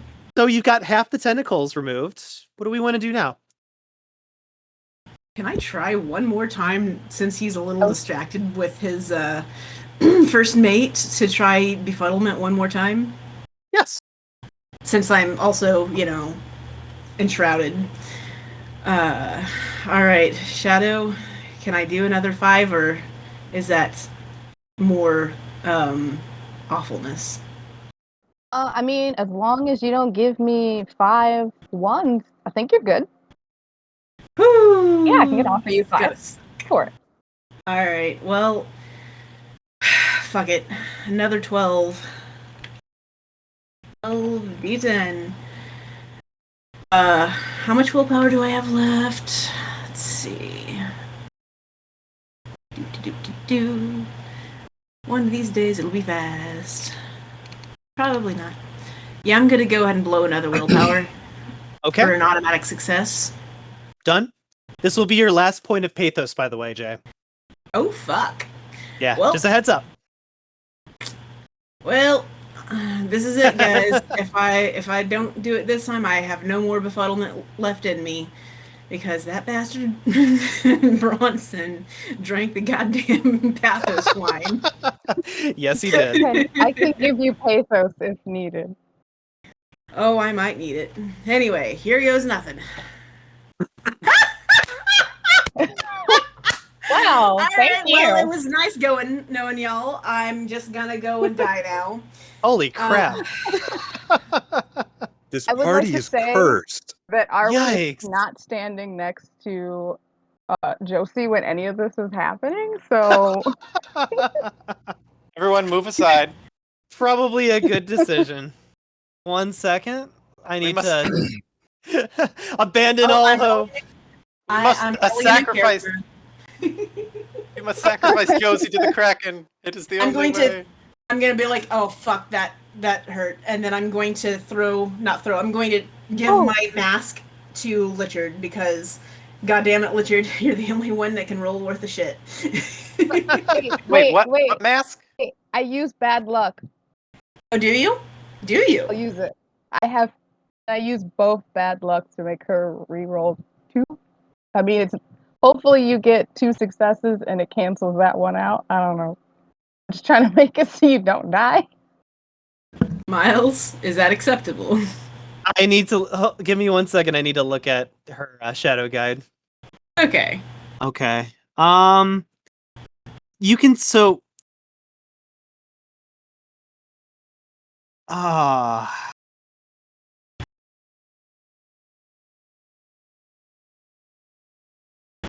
Nicole, you can remove 3 of the die that she has rolled, but she has to re-roll them. Yeah, that's fine. does that make I'm willing to do that. Yeah. Okay. What do you want her to re-roll? All the ones. The ones, okay. Wait, can I reroll ones even with bad luck? With bad luck, yes. Only bad luck can allow you to do that. Shit. All right. Usually shadows will do this to your successes to make things worse for you. Of course. I'm being but nice today. I'm pretty sure my shadow just doesn't feel like getting eaten by a kraken. Hmm. I really don't. Plus, you've been feeding me so well today. I think I should just help you out like one time. Well, there is that. All right. So And just a heads up, you can botch this roll too. These are re-rolls basically. So you could botch this if you roll a 1. okay. Well, that's Just go.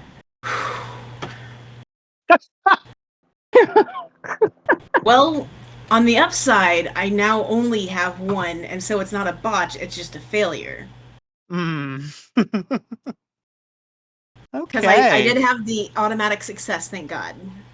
Yes. So the Kraken will unleash its vision once again in the direction of Josie. It looks like it may have spotted you this time. And with your non-success, you will see a tentacle come up from the water and come lunging down at the ship. Jay. Oh, wait. Are you going to fire at it? I mean, if it. Well, okay. I'm not going to fire until it hits the ship. But the instant it hits the ship, I'm firing. Okay. Good plan. Now that's the spirit. Oh, boy. I wanted to try one more time before it started attacking people, but that's not gonna happen. Well, let's first see what happens to Josie She dies. in this situation. So, Jay, I need you to roll your dexterity and dodge for me to get out of the way of this tentacle that's about to hit the ship. My next character is getting hella dodge. Anyway, 3 whole d10s. All right. I'm assuming my shadow isn't able to assist with dodge. I will take that as I it. can, right? I think I can. Do you want to check your temporary angst really quick? Oh, Nicole? Mine is showing. Wait, mine is still showing. I have 3 more spaces open. Okay. Really? That. let me refresh double. it. Maybe my Yeah, thing's let me off. double check that because I just updated it from that last dice roll. Okay. Then let me Oh do it. yeah, because Yeah. you got. She gets all 3 plus the 1, doesn't she? Yeah. So never mind. Oh. I'm just going to roll my 3d10 and die. Holy shit! What was the difficulty level I needed? Difficulty is a standard 6. Well, I fucking got 3 successes. I Okay. could have used those successes on the previous one, but I'll take it. Yeah. I got a 10, a 9, and an 8.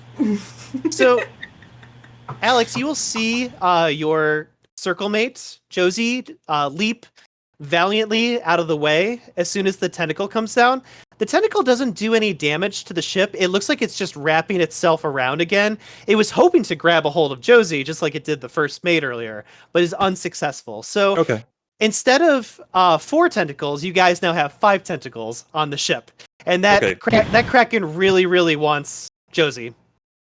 So seeing as it didn't like damage the ship, I'll still hold my fire. Okay. Yeah. But its attention is definitely on Josie right now. It wants to grab her. We should dress one of the crew up like Josie and throw him over. I feel like that was an episode of Futurama. Maybe. I wish I had pathos because I feel like I can do some sort of thingy. Hold on. You guys do a thing. I'm looking at my pandemonium, which is the other goddamn way. What am I doing? What is the captain capable of doing? Because he said if we had ideas, he'd be willing to back us up. So, like, does he have any abilities that could affect the Kraken and not get us into a fight with it right away? Captain will kind of take a moment to think about this and try to recall the things that he's done in the past that have been unsuccessful, but might give some ideas to you guys of what to do. Let me just pull up his character sheet. I did not think he was going to be going into combat today. Welcome to our game. Yeah, welcome to our game. You better have stats for everything because Yeah. So he'll look to you and say, well, I mean, aside from, I've done a lot of things against this Kraken before in the past, including Castigate. I've used Usury before. I've used Moliate. I've used all sorts of Arcanos, but I find that every time you physically injure it or hurt it or harm it, it just makes it mad. And I'll be honest with you, I don't want to destroy my ship. well, So any use of Arcanos is usually the best way to just kind of weigh it off in enough time for us to escape. I've never successfully fought this thing. do we have any an idea I have, but I don't know if anyone's capable of doing this, is throwing overboard a non-essential part of the ship and using some kind of illusion. Basically give the Kraken something else to latch onto and leave while it's pulling it under, I think is what we might work. Well, it's already taken my first mate. Yeah, but that's not enough. Hmm. I think we need to make it think it's latching onto a part of the ship while the rest of the actual ship proper goes away. Like something to focus its attention on. Does anyone have any illusory abilities or something to draw it specifically to say? Do you have like a what do you call those? Like a lifeboat or something that we can just toss overboard? I do have a lifeboat. I unfortunately do not have anything along the lines of Phantasm or Pandemonium that could assist with such an illusion. Nicole, you said you could give me pathos, right? Sorry. I can, yeah. I have dark ether. The wraith may Yeah. temper with. Oh, go ahead. Ah, I'm just double checking, and that's a yes. okay. Nicole, did you want to use your Mnemosis again? Did I hear that correctly Did earlier? Yes. Did you still want to attempt that?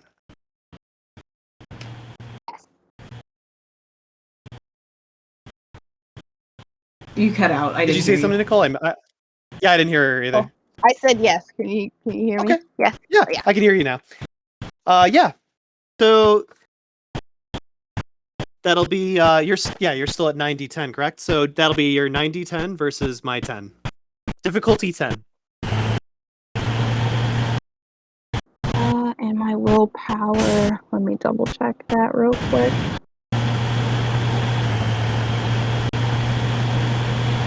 Yeah, for some reason my thing is not updating because it's still showing I only used 1 willpower, and I know that's not right. How many willpower do I still have left, Myles? Let me check. My paper sheet isn't updating either. Nice try, Rob. Nicole, I have you down for 1 willpower use. Really? Yeah. Okay. Yeah, Alright, do you spend a willpower in order to use that ability, swipe? No, I wanted to use it for an automatic success. Ah, yes, you can do that. Yeah, let me mark that. Can I use 2? No, you can only use 1. Okay. So 9d10, difficulty 10. And I've already rolled my dice for the Kraken.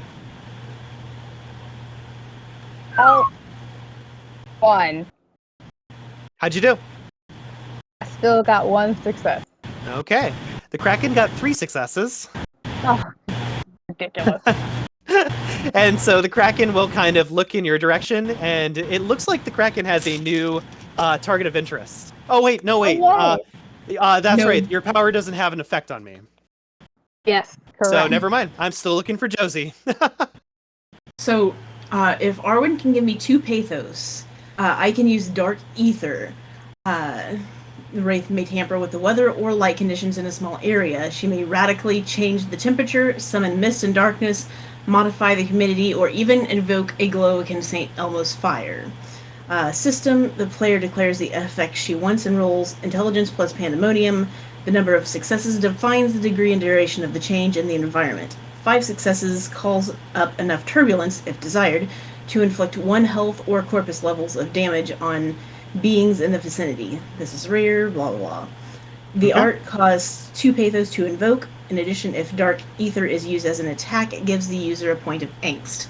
So, I don't really want this to be an attack because I don't really want to cause it harm because of what the captain said, but I definitely want to discourage the Kraken from, being here. I want it to toodaloo. Okay. Give me 1 second to examine that. Quick, make make the Kraken seasick. Nah. But yeah, I'm hoping to make the water uncomfortable. Hey, Captain, what makes or what's uncomfortable for the Kraken? Cold water, hot water, steam? I have no idea. I've never gotten any of that to work before. Oh, you've tried steam, or you've never tried it in the first place? No, I've just never seen it in the first place. I have no idea. Oh, fabulous. Well, we're going in blind, but Excellent. as long as Arwen can give me the 2 pathos, and I'll also need to know what difficulty level this is, but I suspect it will be a lower difficulty level than trying to affect the Kraken directly. Mm-hmm. Yeah, I can definitely do that. I have transfer, so that'll work. Oh, fuck yes. So that'll be a difficulty of 6. Oh, that's not bad at all. Can Josie transfer pathos from the Kraken? Josie can't, maybe Arwen can. So Arwen. Arwen's going to be using usury? Yes. All right. To transfer pathos to Josie. Okay. Nicole, I need you to roll your manipulation plus usury. And Jay, you currently have 0 pathos? I believe so. Okay. So difficulty is a 1. Wait. Difficulty That's is a 6 1? successes. Yes. Oh, wait. Ooh! Because you have no pathos left. So it counts. My difficulty is based on how many pathos you have left. Yeah. Oh. How many successes did you get? I got 6 successes. Okay. In my manipulation. Oh, wait. Nope. That's wrong. This manipulation, right? It is manipulation plus usury. Wait, I gotta re-roll this. It's Okay. 5d10, not 6d10. Okay. Ugh. Can you Then explode the it 10? is- I mean, I'm still only giving you 2. No, Oh, I can't explode the 10. okay. But I think I have 4. If I'm correct, the number of successes is how many pathos I can give. Is that correct? Yep. So you want to give her 2 points of pathos? Mhm. Okay. Let me mark that on your sheet. Using this pathos, it sounds like Josie's going to use 2 pathos. Dark Ether. Yes. Okay. I will let you prepare for that then. That's going to be Intelligence plus Pandemonium, difficulty 6. All right, that's 70-10. I'm guessing that I can't really get any shadow dice, but Not really. I mean, unless you want to risk it. all right. So, let's see. Okay, I have to declare the effect I want first. So, the effect I am hoping for, like, at max number of successes, I'm wanting like the full icing over and fog and maybe hot spots here and there, low level, at least the fog, and probably ice, because I'm not sure what Kraken likes, but I'm guessing it is less fond of ice poking it. Okay. So crossing my fingers that helps. Yeah. All right, so rolling this 70-10s. Are you using any shadow dice? No, because I don't want. Okay. Not. You don't want another permanent angst. Nah, not really. All right, 70-10. Please good. don't die. Oh, it helps if I put a space in. Roll 70-10. Well, I didn't fail. Let's see. 1, 2, 3, 4, 5. I got 5 successes, so Awesome. definitely got some fog going on. Hopefully got some ice going on. Do I have any heat spots going on? Yes. So, Excellent. and how many successes did you say? 5. 5? All right. So, I just rolled the Kraken Soak, which is tremendously high. So you will not do any damage to me with this power, even though you're supposed to in the book. I know, It but says 5 successes if desired. Okay. Wasn't. Thankfully, the Kraken does harden its corpus enough so that you don't do any harm to it. But the 5 successes is enough to really, really confuse it and upset it, and it causes it to release all 5 tentacles from the ship and starts to go off in its own direction, kind of like gurgling to itself, looking for that evil haunter that's done all this harm, terrible things to it. And you'll see kind of like a lighthouse. You'll see this light coming from its eye, emanating, trying to locate the wraith that had done it wrong. At the same time, you'll hear the splishing and splashing and screaming of the first mate saying, "I won't forget this." Holy shit. And and the Kraken will pass, and you guys will survive this very difficult ordeal. Holy shit. Yay. Out of game, do you guys know the stats of the Kraken, by the way? I feel like they're all No. 10s. Yeah, so it's in the book if you ever look it up. Strength 10, Stamina 10, Corpus of 100, Willpower 10, Angst 10. So it's a very angry creature. I'm just gonna pass out and just be like, wake me up when we get to the Pathos land. Right? My goodness. Dear God. Yeah. Captain will look to everybody and say, "Oh, well, I guess that means I have to find myself a new first mate," and looks over to Litchard and says, "Hey, you looking for a job?" For the offer, but I don't quite have my sea legs. Oh.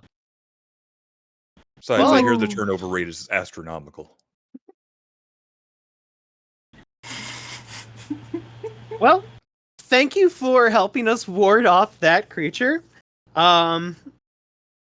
May I suggest learning Pandemonium? No, you definitely have my attention as far as that goes. As far as us, 100 corpus? Jesus fucking Yeah. Christ. yeah. And Rob, the soak is 10. I get to roll 10 dice for my soak. Ugh. So, Dear God. so the ferryman will look to you and say, "I'll be honest with you. Not that many ferrymen learn the power of pandemonium, mostly because it's a frowned upon art back at the hierarchy itself." Understood. Oh yeah, but for situations such as this, I guess you could say I'll look the other way. Oh. But otherwise, I owe you guys a prize. So, I have one in mind. But to turn this into a little bit of a game, since I'm having so much fun with you, of course, what would you like as your prize? So, at a game, the ferryman has told you that he has an ideal prize that he is interested in giving you for helping him out with the Kraken. But he is also allowing you to name something out loud. This is mostly just kind of like a social test to see, like, okay, let's see how these guys value, a gift from a ferryman. So, who will speak out to? I think his name is I Hector wrote it down. Hector Morris. Who wants to speak out to Hector Morris on a prize that they'd like to claim from him? Dude, Bronson, ask him for the katanas and the armor and, like, some guns. He's got lots of guns, so you could get a gun, too. I mean, definitely more guns. Look, you're How not many wrong, times- but I know nothing about the etiquette of this situation, and I don't want to offend him. Ugh. I'm Well, gonna it doesn't look matter. to- If you have all the guns, you can offend whoever you want. I'm going to look to Lichard and be like, I'm exhausted. My brain don't work. You do. Or do your thing. My hands up. Don't expect the conformist to leave. I'll walk over to the group and I'll just kind of quietly say, "Yeah, I don't know what to do in this situation, but I kind of feel like the respectful thing to do is to trust him and say that we wouldn't presume to think of a more fitting gift than what he already has in mind." But I think that's a good idea. I think that's a I agree terrible with that. idea. because I mean, like, if you're getting sushi at a fancy sushi place, you eat it the way it's prepared, because otherwise it's an insult to the chef. That sounds like a good idea. Let's do that. Somebody with a social role say that. That's not Because me. because I'm just laying there on the deck like pathos drunk or lack of pathos drunk. Oliver, what do you think? Oh. Agony! I'm burning in the fires of hell! Oh, that's great, Oliver. Nicole, is there anything you wanted to declare, or? I agree with Bronson, and I think we should just accept the gift that he was planning on giving us. Okay. All right. Is nobody else actually going to say anything? I mean, I don't have anything to help with that. Like, I've got 4 dots in charisma, and I don't No, think no, I've got I mean- anything. I was saying in character, or is anybody going to say anything in character? Well, that's what I'm saying. Out of character, I only have 4 dots in charisma and nothing else. So, like, I don't think I should be the one to talk to him. My charisma's a 2. Please don't make me talk to him. Oh, what the fuck? I forgot my charisma's a 4. So, I guess I'll just look at the captain and say, you know what? We were not necessarily expecting to live, so we were fighting just as much for ourselves as for you. We will accept gladly whatever it is you wanted to give to us.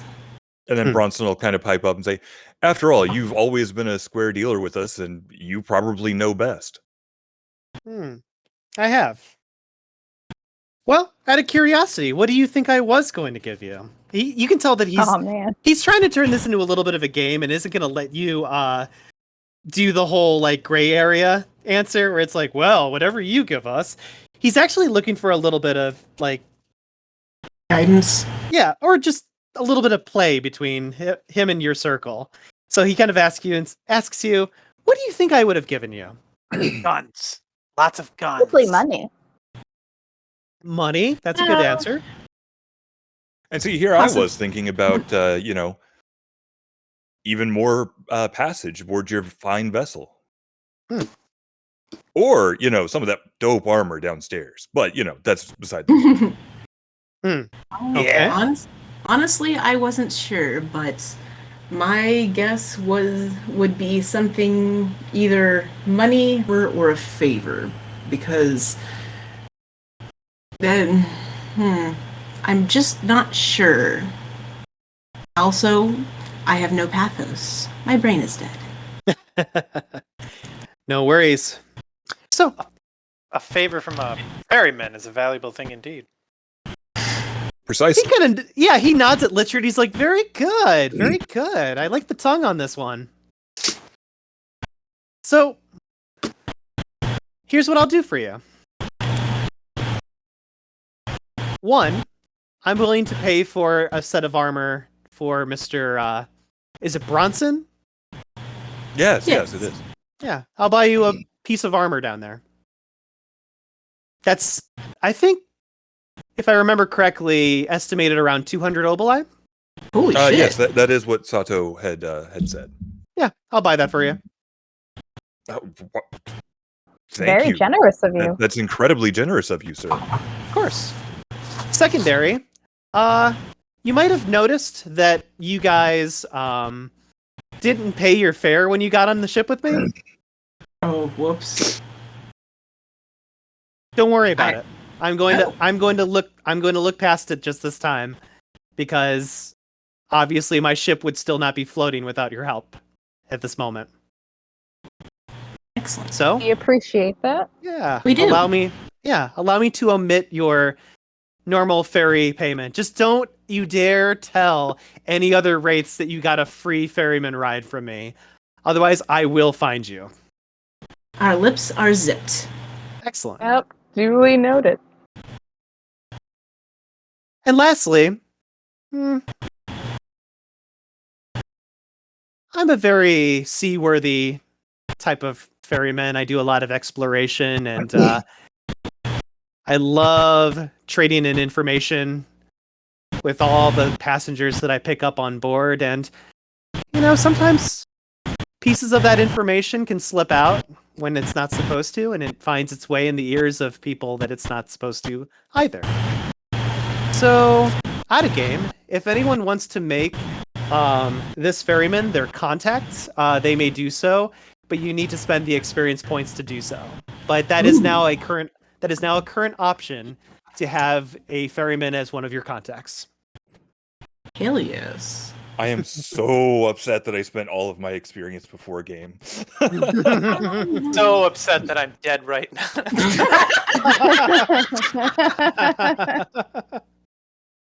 So, with that said, yeah. The captain will go down into the lower levels of the ship. He will stand by his word and purchase the armor from Sato and hand that off to Bronson. I'll bow incredibly deeply and thank him again for his generosity. Whoa. You don't need to bow to me. I'm not into that kind of stuff. Fair enough. Huh. This is incredibly generous, and you have my thanks. Of course. I'm going to visit Sato and check on the status of my pokey stick after this, just because I keep forgetting. Certainly. Anyway.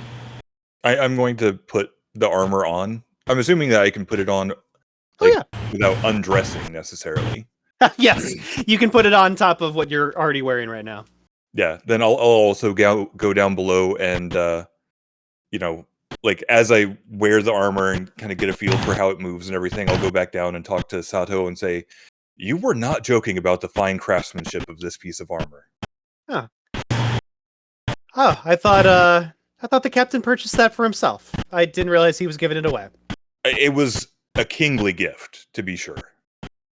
Well, use it well. If you have any issues with it, or if you damage it, just bring it back to me. Since it is my own craft work, I might be willing to give you a discount for repairing it. Thank you. I will obviously do everything within my power not to damage such a fine piece of armor, but... Yeah. Well, enjoy your journey, and obviously you must have done something really, really well if you gained the favor of Eckert. There was a Kraken, and now there's not. Yes. So, with that said, now that we have survived the Kraken, let's take a 10-minute water break, and then when we come back, we will be on the Isle of Eurydice. And hopefully Arwen will get that those memories that she's been waiting for. I hope so. But can Should I also get willpower for surviving a Kraken? Before let me we check. Yeah, what's up? I will also roll for Pathos for surviving the Kraken, but also should I do the check one with Sato now to get my Pokey Stick back, or after the break? Nope, you will get it back. It looks like even when the place was being attacked by the Kraken, he was completely effortlessly fixing your cattle prod. Okay. Well, Yeah. then I will wait till after the break to roll victorious for the goddamn Kraken, because I gotta pee. And then Okay. can I roll on the care for wayfarers, since we defended a boat full of travelers? Yeah, absolutely. All right. 10-minute break. See you guys. Yep. See you guys in 10 minutes. And go ahead. Goodbye. Bye. And go ahead, Alex, if you want to roll that really quick. Cool. If I'm looking for 6s, that's 2 successes. All right. You'll gain 2 pathos back to your character sheet. Huzzah! All right. See you guys in 10 minutes.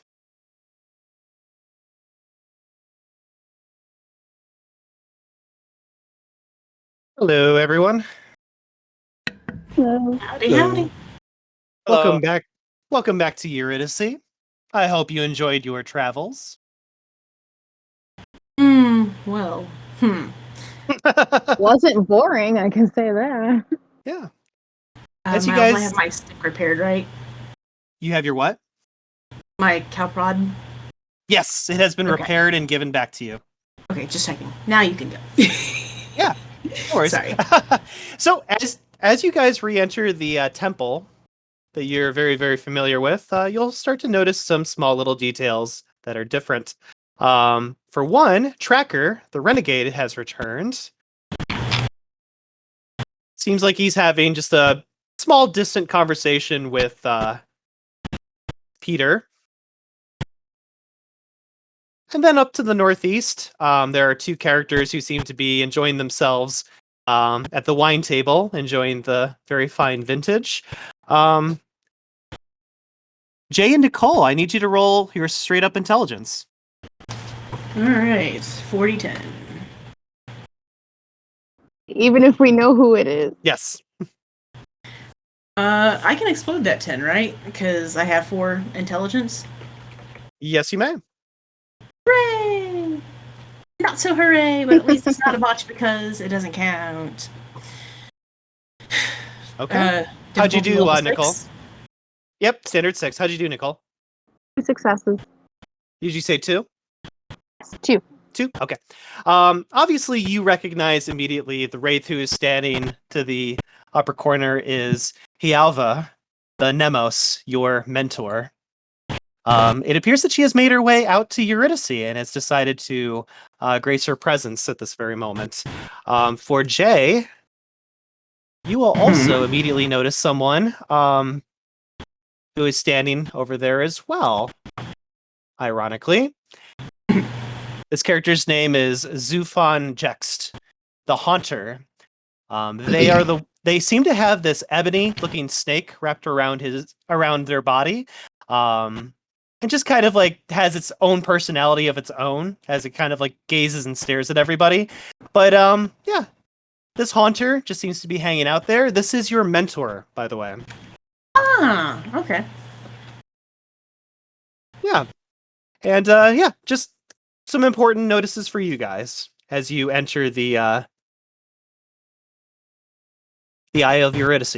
So, what do we want to do here? The first thing that Isolde does when she comes in is she's just like, oh man, what a horrible trip that was. So rocky, so rough and unpleasant, and oh my goodness, look at that altar. That is so mine. And she goes running towards the altar up north as if trying to claim it for a spot for herself. Very, very selfishly. Of course she is. Well, I run straight towards her because I want that memory. so, quick question. Yes. Sorry. Was Hayava, the Mnemos, was that her contact or her mentor? My mentor. Mentor, okay. I'm making notes, and I missed sure. that. No worries. Words, that'd be great. So, Arwen, you're going for the Mnemos? Have we sold? Yeah. All right. You kind of give your mentor a quick wave or something. Hi. Gotta go. A quick wave. I'm gonna come back to her. I just gotta get this lady first. Certainly. Alex, what is Bronson doing now that he's back on Eurydice? I don't know.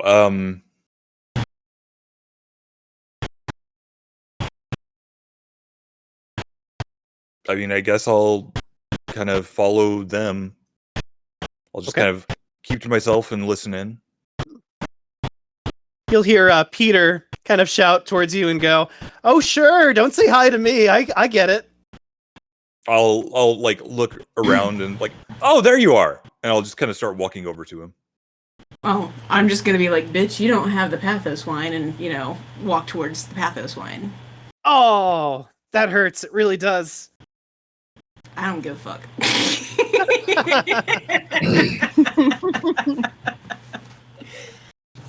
He's like, wow, she he kind of like whispers to Bronson. It's like, she's really changed, hasn't she? She's like a completely different person. It's been a long day. Oh my god. Yeah, Susie you guys dealt with do the look a Kraken. little bit rough around the edges. You guys do look a little rough around the edges. Hey, nice armor. Samurai armor. Thank you. When I saw it, I just knew that I had to get it, and Oh. but yeah, it's phenomenal. I mean, just look at this craftsmanship, and I'll like spend entire minutes pointing out all of the fine details in it. Okay, you've convinced me. I will buy that from you. How much do you want? 225? Nope. 250? Nope. 300? Nope. Wow. You drove a hard bargain. Frankly, it was a gift, and I really want to be respectful of the person who gave me that gift. It seems like it would be incredibly rude to just turn around and sell it immediately, but I appreciate the interest, obviously, but I just don't think that's going to happen right now. I just think it would go really well with my my rabbit death mask, Do the whole samurai rabbit thing. I'll just kind of look down at myself and be like, kind of spread out my arms like, look at this. This would go well with anything. You got me there. Rob, what is Lichard doing? I'm just gonna bring that up. I can't move at the moment. You gotta release me. Yeah, let me reactivate you. Release the Kraken. Yes. The Kraken makes its way to Eurydice. And eats Peter, and we all cheer. Yeah. There you go. Well, I think it's been a while since I've seen Tracker. Yeah. So I'm gonna walk up to him and be like, "What's going on, Dick?" Well, look who it is. It's been a few weeks, actually, man. Yeah. I actually put in the good word for you, and kind of like gestures his thumb over to Bronson and says, with this circle, they They were curious about some of the leads out there, and I told them that you are the best. Well, yeah, I met up with them, and they helped me out of a jam, so it worked out well. Yeah, you're here right now, aren't you? Mm-hmm. Awesome. Hey, that Oliver guy, he's a good egg. I think he's got potential. I don't know if you've had some time to interact with them, but probably one of the better renegades of the underworld, if you ask me. I wanted to talk to Oliver. I wanted to talk to you about Oliver, and fortunately, I think he might have gotten himself into. Is destruction harrowing a proper term to use in character? Yeah, you can call it a harrowing of destruction. Yeah, we believe he fell into a harrowing of. Do we think that? We didn't see him escape, and we didn't look for him, and we saw all the. Is it within the realm of possibility that we believe he fell into a harrowing of destruction? Yeah. Or just a harrowing in particular. You can just say, yeah. He fell into a harrowing on the way back. Helping us out, he kind of sacrificed himself to cover our retreat. I'm talking up my own character's heroism. Well, shit, man. Yeah. Huh. I mean, there's always a chance he'll pull through, but yeah, it wasn't good. Did he have any final words? Any final thoughts to you guys? He was. I mean, there wasn't much time there at the end. He was resolute about forming a plan, keeping the group protected, and diverting a group of heretics. I haven't seen any harm in naming them to Trapper, so I'll say a group of heretics. Some guy named Oscar Jacquelips, who was running. He came in there and destroyed the heretic group that was previously occupying the area. You will see Tracker's eyes widen the moment you say that name. Uh-huh. So you know him. Yeah. He seemed to be bad news. You ran into that bunch, huh? Yeah. Oliver helped us divert them. Two of them followed him into a tempest, a rather violent tempest slide. Is that the technical term? What is it? A tempest vortex? Yeah, or like a Nile. Yeah, he tricked him into following him into a rather violent Nile, which is why it's likely he's fallen into a harrowing. And the other two ran off, still looking for him. So he managed to get them off of our back. But yeah, whatever group was operating, the Otis group previously, they okay, sorry, I keep going out of character, but we left the way we came, right? Myles? You left the way you came? We went back out through the temple when we left, even though you skipped to us being on the ship. And Otis was destroyed. Like, they weren't there. Fascinating. No, I'm asking you, because we didn't roleplay us walking back through there. They were gone. Yes, they were gone when you guys passed through that area. Yes. Okay. Yeah, he cleared out the Otis. Fantastic. Group that was there, and then he said he had bigger plans, and apparently he has an interest of his own in getting his hands on the Mnemos. So, Lichard, what do you know about Cold Heart? Myles, what does Lichard know about Cold Heart? How many points of occult? How many points of occult do you have? A grand total of, let me see, 1, 2, 3, 0. Okay. Roll your intelligence, straight up intelligence. Okay.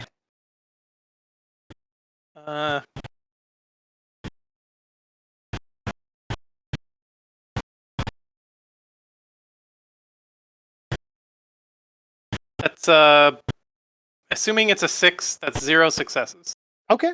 Yeah, you just kind of BS your way around it, saying like, "Oh, I heard the name," but nothing of like grand importance or anything. Yeah, I don't know much about him other than that. So Tracker will place his hand over his forehead and his nose as if trying to hold back a headache that is about to burst through his forehead like a dam. And before he does so, he looks at you and says, "Do me a favor. When your circle gets a little bit of free time, come and see me. We need to talk about Coldheart. Okay. It's kind of important." And you'll hear Peter whisper to him, saying, like, "Are you sure you want to tell them about Coldheart?" And he's like, "Yes, of course I'm sure I want to tell them about Coldheart. Peter, yes." And Peter just goes back into his small little booklet and starts flipping through pages again, shaking his head. I'm kind of just gonna give a slight side eye to Peter because I don't think Lichard likes Peter much, given the circumstances of what has happened before, if I'm not mistaken. That is correct. So yeah, when he says that, I'm gonna give him kind of a side eye, but not gonna drive any more confrontation than that. Sure. And then I'll say, yeah, I'll talk to the group and Okay. make sure when they're all ready, we'll come and talk to you about it. Sounds good. Okay. Yeah. I So- assume Bronson heard us because he's right next to us. Yes. Undeniably, he was able to listen in on that. Okay. Well, then I guess I'll be walking over to the rest of the group as whatever they're doing happens. Sure. Jay, what are you doing? I see you've sat next to your mentor. Well, basically my idea was walk over there to like, frack, how do I... Zufan, my mentor. I am so glad to see you, but please give me a moment to get some pathos from this delightful wine. I fought a kraken. I have no pathos left. And I'll look at the monk. Give me 1 second. That is not Earl. Earl. Did you say a kraken? Did you say a kraken? Yeah, there was a kraken. Earl my Cartwright, God. my friend. May I please have some of your delicious pathos-enhancing wine? Cartwright's jaw will slowly drop, and you'll see his shaky hand kind of pour a healthy glass of wine for you, as if, like, not believing what you just said, and is wondering if you might be lying, and is curious, like, what the hell? Nobody survives a kraken. I'm just And going your to... mentor will kind of look to you and say, like, okay, you got a dish. Please drink your wine. You look like you could use a drink. Don't get me wrong. But you need to tell me what happened. Well, I will dramatically drain the glass dry and be like, that's better. And then, do one more gesture at Earl Cartwright. And then, assuming he fills it up again, I will start sipping and regaling the tale of, so we're on the ship, right? We picked up a Mnemos and we're on our way back to Eurydice and... And wouldn't you know it, our luck just runs out. Like, so bad. And there's these tentacles everywhere. It's like a horror story. Tentacles everywhere. And, well, you know me. You know my love of that befuddlement. I tried to hit it with befuddlement 3 different times, in fact. And the first time it was okay, but, it figured out who I was, so I had to enshroud myself so it wouldn't find me. You can befuddle a kraken? Not real well. It's real fucking hard. It is so fucking hard. And it doesn't work very well at all. And my compatriots, I don't know why, but I just had this gut feeling that we shouldn't hit it with anything physical. I think that might be what saved us. So we didn't do anything physical. We didn't hit it. We didn't slash it. None of that. But I tried befuddlement that worked a little bit, but not very well. And, Jesus. And one of my compatriots tried a couple different things, and we got it, one tentacle gone and one tentacle back, and finally, in a moment of desperation, Arwen, and I'm gonna find Arwen, who's probably up there with what's her bitch face. I don't. Yeah, sorry.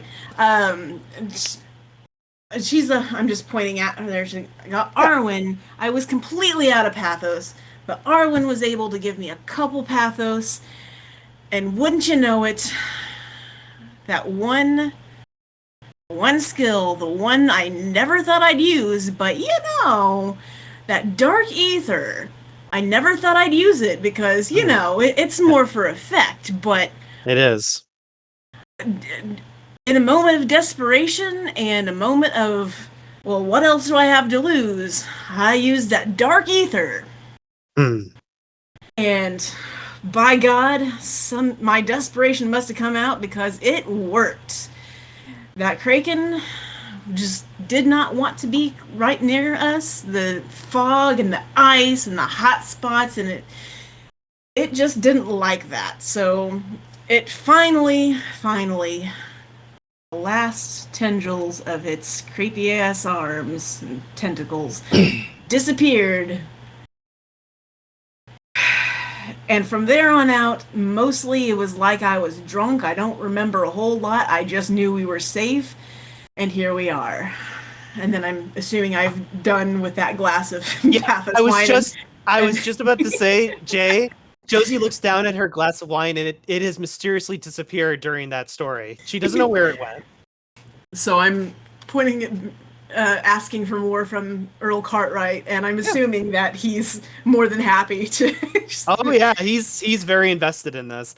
Zufan will look to Hueva and just be like, are you hearing this? Do you hear this? And she's like, yeah, that's pretty standard fare for that circle, actually. So.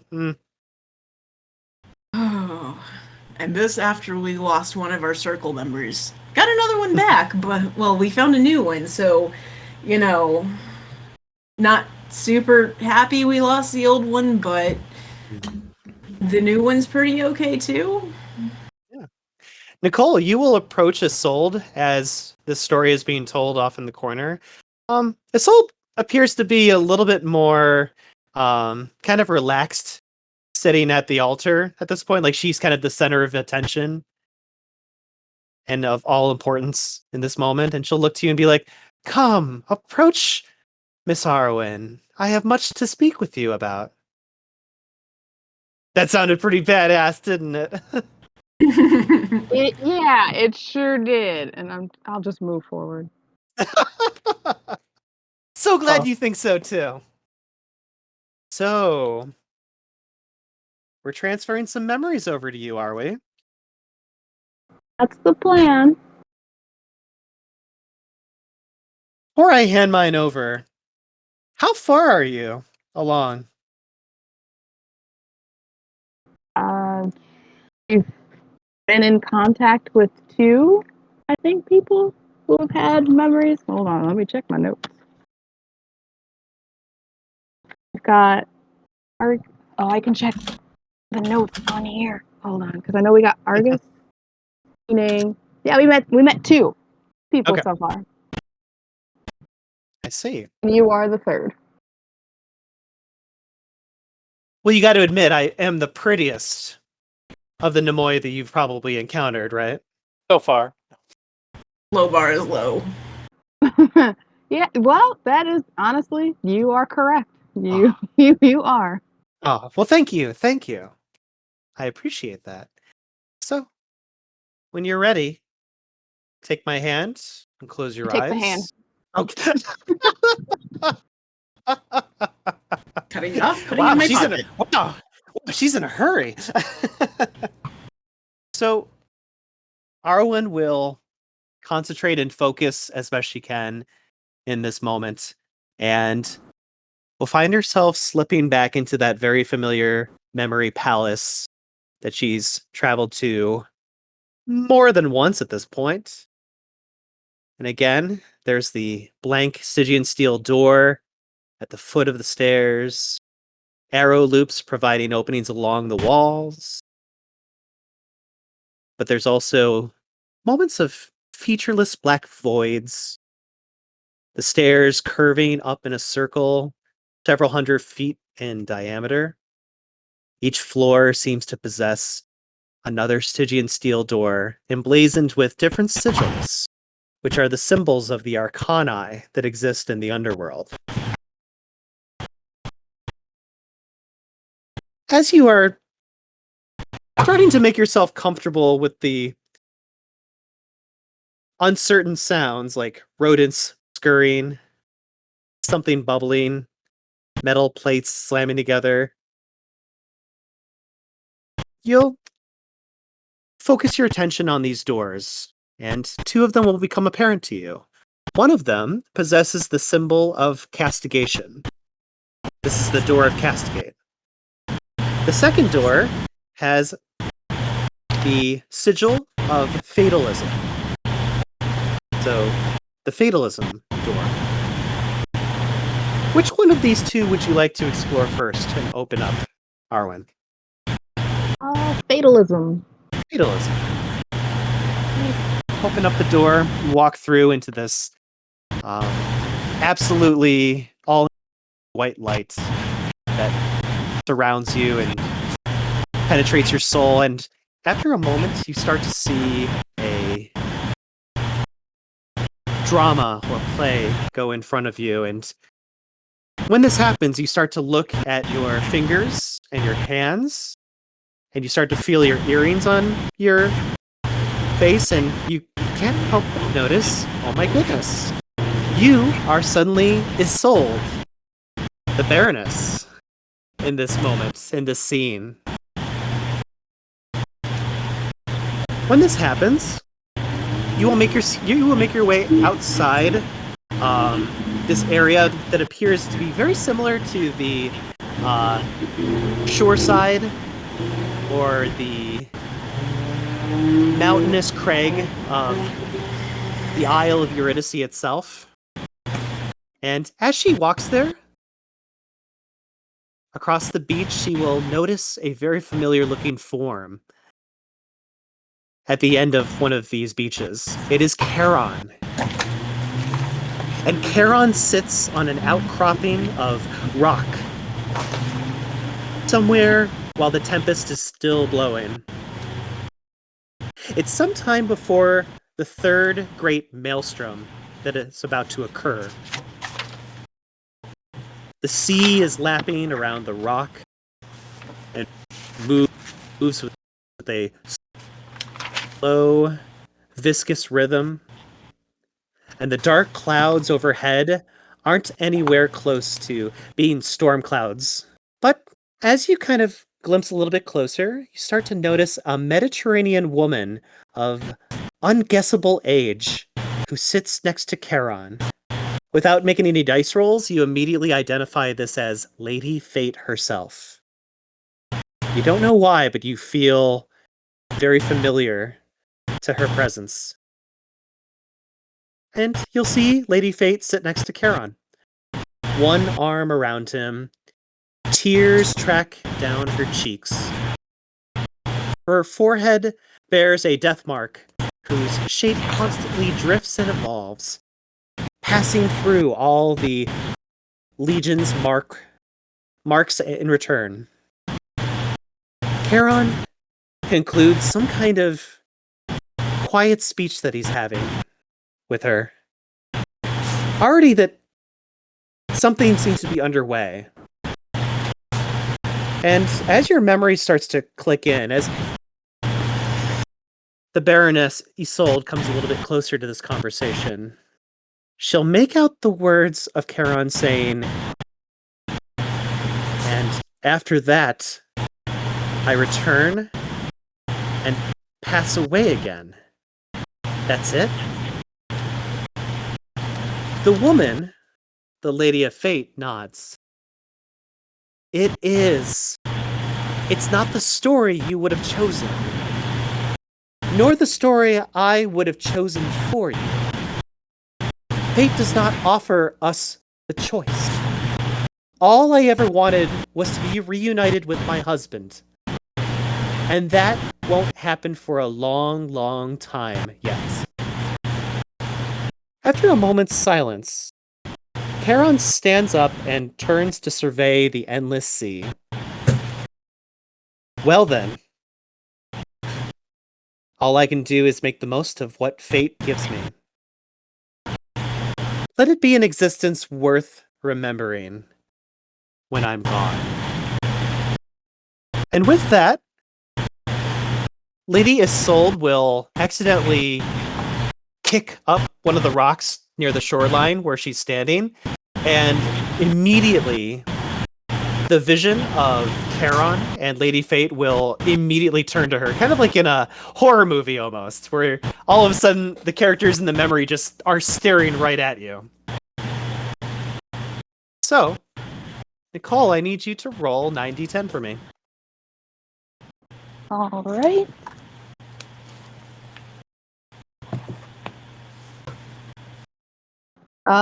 Difficulty 6? Yes. 1, 2, 3, 4, 5. 4 successes. All right. Jay, Yes. I need you to roll 9d10 for me as well. Also, 6. Difficulty 6. Yes. 3, 4. 4 successes. All right. Tie goes to the defender, which would be Arwen and her psyche. Yay. As soon as this piercing vision comes towards your direction, you will immediately pull your way out of this room that you have entered and slam the Stygian steel door shut, allowing the memory to pass, but also holding strong to that experience that you just had. All that is left before you now is the door of castigation. Do you wish to enter it? Yep. Okay. When you do this, you will have a very similar experience to the last door, only the difference is you are now in what appears to be a chapter house in Stygia. In fact, Charon seems to be taking a tour of the basement of this chapter house. This location in Stygia is a home for pardoners, people who use castigate. And there is a woman who happens to be Baroness Isolde, who is at Charon's side in this very moment. Charon looks up at the huge container full of angst as pardoner acolytes empty their individual flasks of angst into tubes running up into this contraption. And Baroness Isolde speaks with confidence. Of course it's safe, my lord. Look at these beams forged from Nudri's finest material, tested to withstand far more load than we ever put upon them. Charon will nod and say, "It is my experience that everything can break. People, walls, empires. Surely the underworld teaches us that nothing lasts forever. I fear that you may put too much trust in your things and not enough in preparations for when the worst comes." And with that, Baroness Isolde will notice that one of the partners will drop a flask full of angst onto the floor. Nicole, I need you to roll 9d10 for me.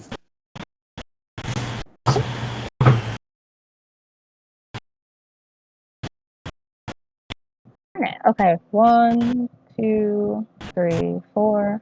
3 successes. How many? 3? 3.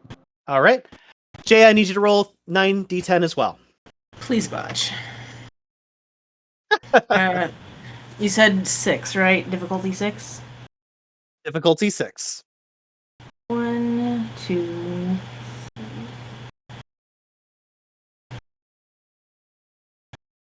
5 minus 2 is 3.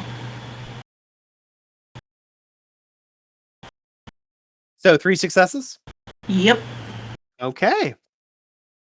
Well, the good news is that you Defender gets the win again. Thank again. And Arwen will pull herself from the memory palace at this point in time, making her way through the dark and looming hallways of this very unforgettable place and location. And the moment that she is able to release herself from this passageway, she will awaken back inside the temple where she was sitting before. Only a matter of seconds have passed between her and Isolde as they release each other's hands. And Isolde looks to her and says,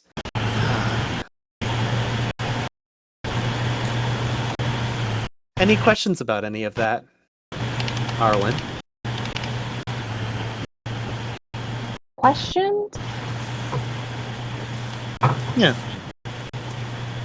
So many. Lady Fate. She said she wanted to be reunited with her husband. Yes. Is that Charon? No. Oh, okay. We never really did find out who she was talking about. I think that still remains a mystery. Hey, you know what, Arwen? You've been really, really nice to me this entire time. Most people, they always give me a hard time or say that I'm a little bit wishy-washy, but you have always been astronomically kind to me, and I like that. Can I give you something? Sure. Excellent. Please don't be crabs. She'll kind of reach down. She'll kind of reach down. She'll reach down into what appears to be a satchel that she was keeping at her side, and kind of rummages through it. And she will hand you a bone, which is a metatarsal. The metatarsal bone of somebody.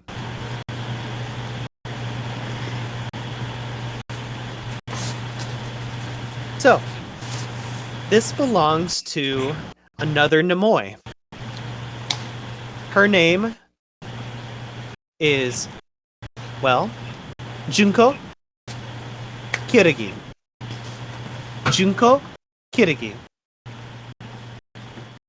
She is from Tokyo, Japan, specifically Asakusa. And right there, you have one of her fetters, which is the metatarsal of Kirigiri the Geisha.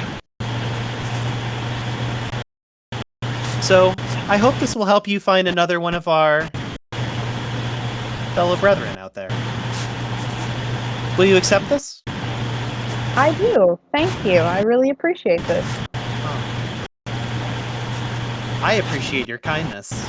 You're very different from anyone else that I've met. Hopefully we can become really close friends. Yeah, sure. Can I offer you some advice?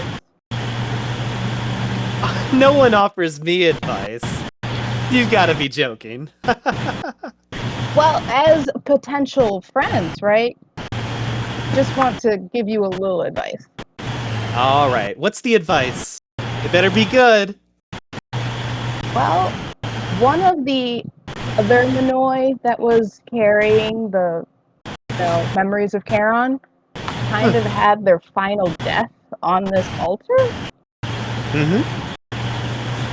And was very important to the oracles here, so maybe talk to Lady Matilda before you try to, claim this altar, just to be on the safe side.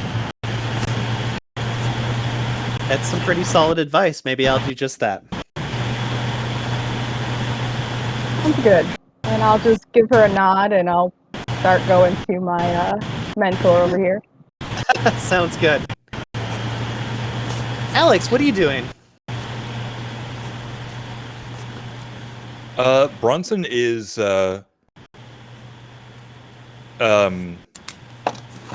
Honestly, just kind of standing around listening to Josie tell her story about the Kraken, and just like kind Are of you drinking the keeping it- wine? I mean, if you'll offer me some, I'll definitely have some. It's free.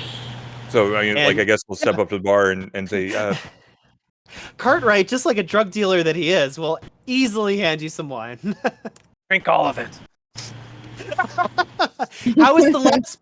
He looks at Bronson. How is the last bottle? "Oh my goodness, it was delicious." Oh, was it? Yeah, I bet you gulped it right up. maybe a little. Mm. In my defense, I wasn't in my right mind at the time, and it literally saved my own life. See, I don't think that we Wraiths have drinking problems. I think the alcohol is what has the problem. It's just so damn good. You may be onto something there. And yeah, Bronson will enjoy a glass of wine, which he can now taste compared to when he was in catharsis and wasn't able to taste it at all. Yeah, and this one, instead of just like slamming it back, I'll actually sip it very conservatively and, do the wine tasting thing where I'm sniffing the bouquet and all that. Lame. Shut it, you. Rob, what is Richard doing? I'm going to approach the group where they are and say, "Hey, when all of us are ready, Trapper would like to speak to us about something important." Neat. And then I guess I'll just kind of stand around at the bar. Sounds good. Rob, do you indulge in some wine as well? I'm going Yeah. to look at him and be like, "You better drink some wine. You've got moliate, and I've got corpus damage." Well, if you get pathos, you can translate that directly into healing your corpus from the wine. Yeah, but I'm pretty sure I have aggravated damage, don't I? Myles? do not. Nope, Oh. you do not. Okay, never mind. I totally thought I had aggravated, so never mind. I'm still going to, try to learn moliate eventually, but good to know that I don't actually have aggravated damage like I thought I did. Nicole, are you indulging in the wine as well? Yes, I would like some wine. I don't know. With my mentor, is it normal for us to hug or no? Yeah, she'll embrace you. Well, I will hug her and then ask for some free wine. Excellent. So, in this moment, as you and Josie are talking to your mentors, you kind of get a sense that they are interested in furthering your skills and teaching you some different things about what could be learning. And for Josie in particular, Zufan will look to you and say, "Hey, you're so damn good at Pandemonium. I'd be willing to teach you that 4th level and give you a major discount for my services and skills. Also, Jay, if you have your mentor teach you the 4th level of Pandemonium, it will not cost you the large amount of XP that it normally does." Perfect. Then yes. I will take you up on that. Yeah. Funny. Well, Sorry. Rob. yeah. And Zufan will look to you and say, "There's also a lot of, if you're going to be following down this pathway of Pandemonium, there's a lot of like other skills that you could be learning besides just basic Pandemonium stuff. And I'd be happy to teach you those things as well, as much as I can. I just want to hear more of those Kraken stories coming up." Oh god, I'm really hoping for no more Krakens, but I will certainly regale you of the tales of the bullshit that this group gets me into. So, and then for Nicole, Wraith the Mnemos will also discuss with you and say, "Hey, you've become stronger. You're getting pretty far. right now. You're doing really well. I can see that you're still collecting the memories. If you ever want me to teach you a 4th level of Mnemosis, I can also give you a discounted rate, but also can give you a discounted cost with your XP, basically, if you try to purchase it. Also, if I'm not mistaken, you haven't learned Erasure yet, have you? I have not. It always seemed to be something that you hesitate with. I don't know why, but if you ever take an interest in that, I might be able to teach that to you with a discounted rate. Deal? Deal. Awesome. By the way, that story about the Kraken, was that true? It's all true. Damn. And she just has this big smile on her face. Okay.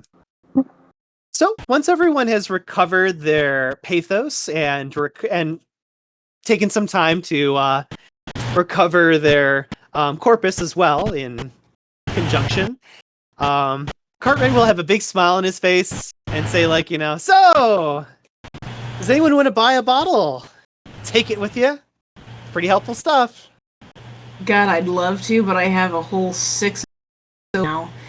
But I do have a thing that I might be able to sell to get more money to one of your oracles.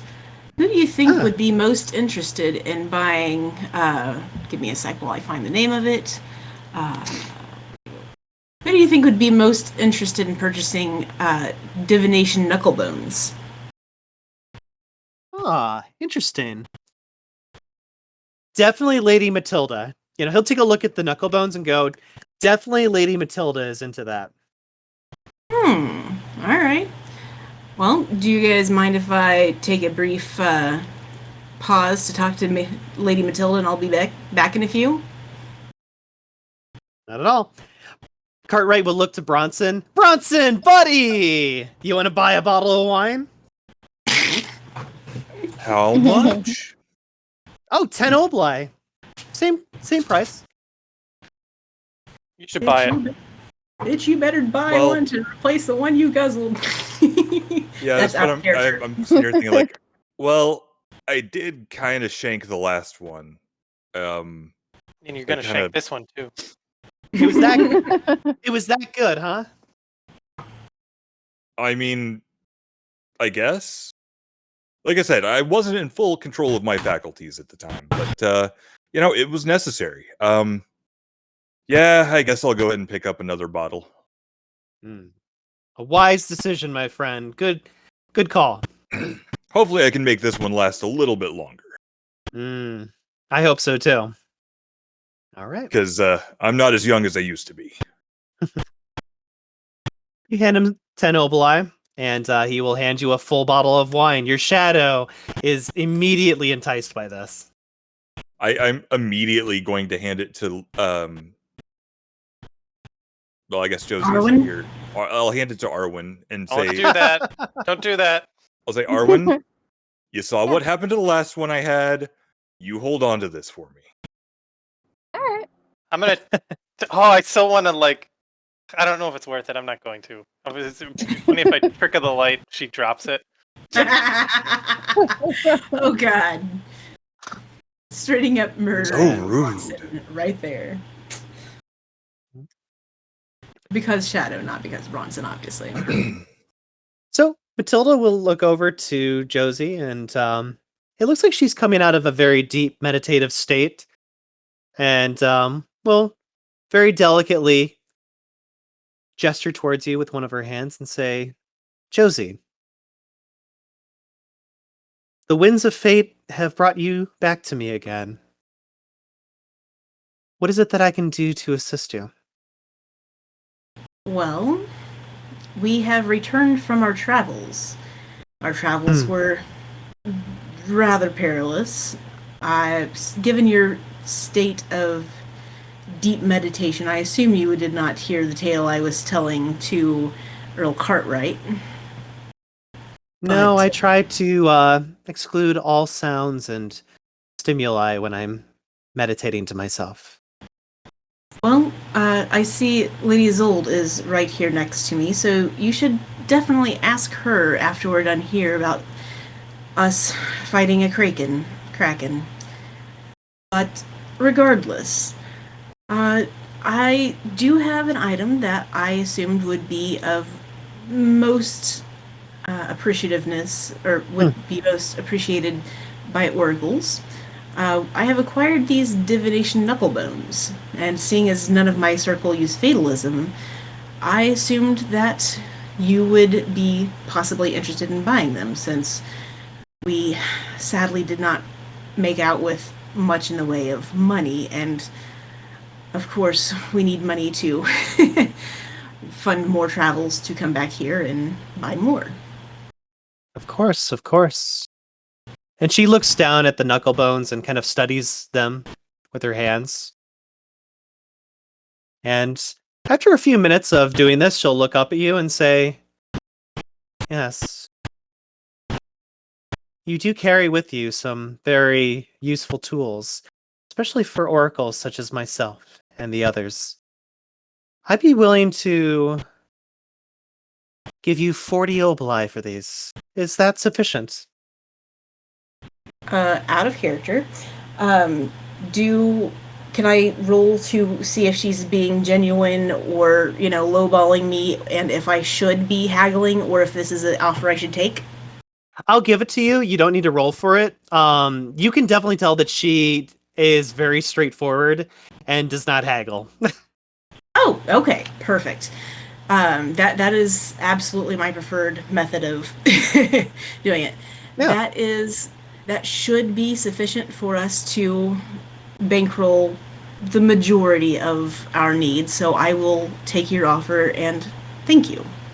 Oh, of course. Thank you for bringing me these beautiful trinkets. I will use them well, actually. Huh, well, you can thank Earl Cartwright as well. He was the one that pointed you to me. Oh, of course. Josie will gain 40 obli to her collection. in Which exchange for that. I will immediately spin with frickin' Earl Fenwick. Damn you, Fenwick! I know, right? All right. Well, I mean, I will. Sly and clever.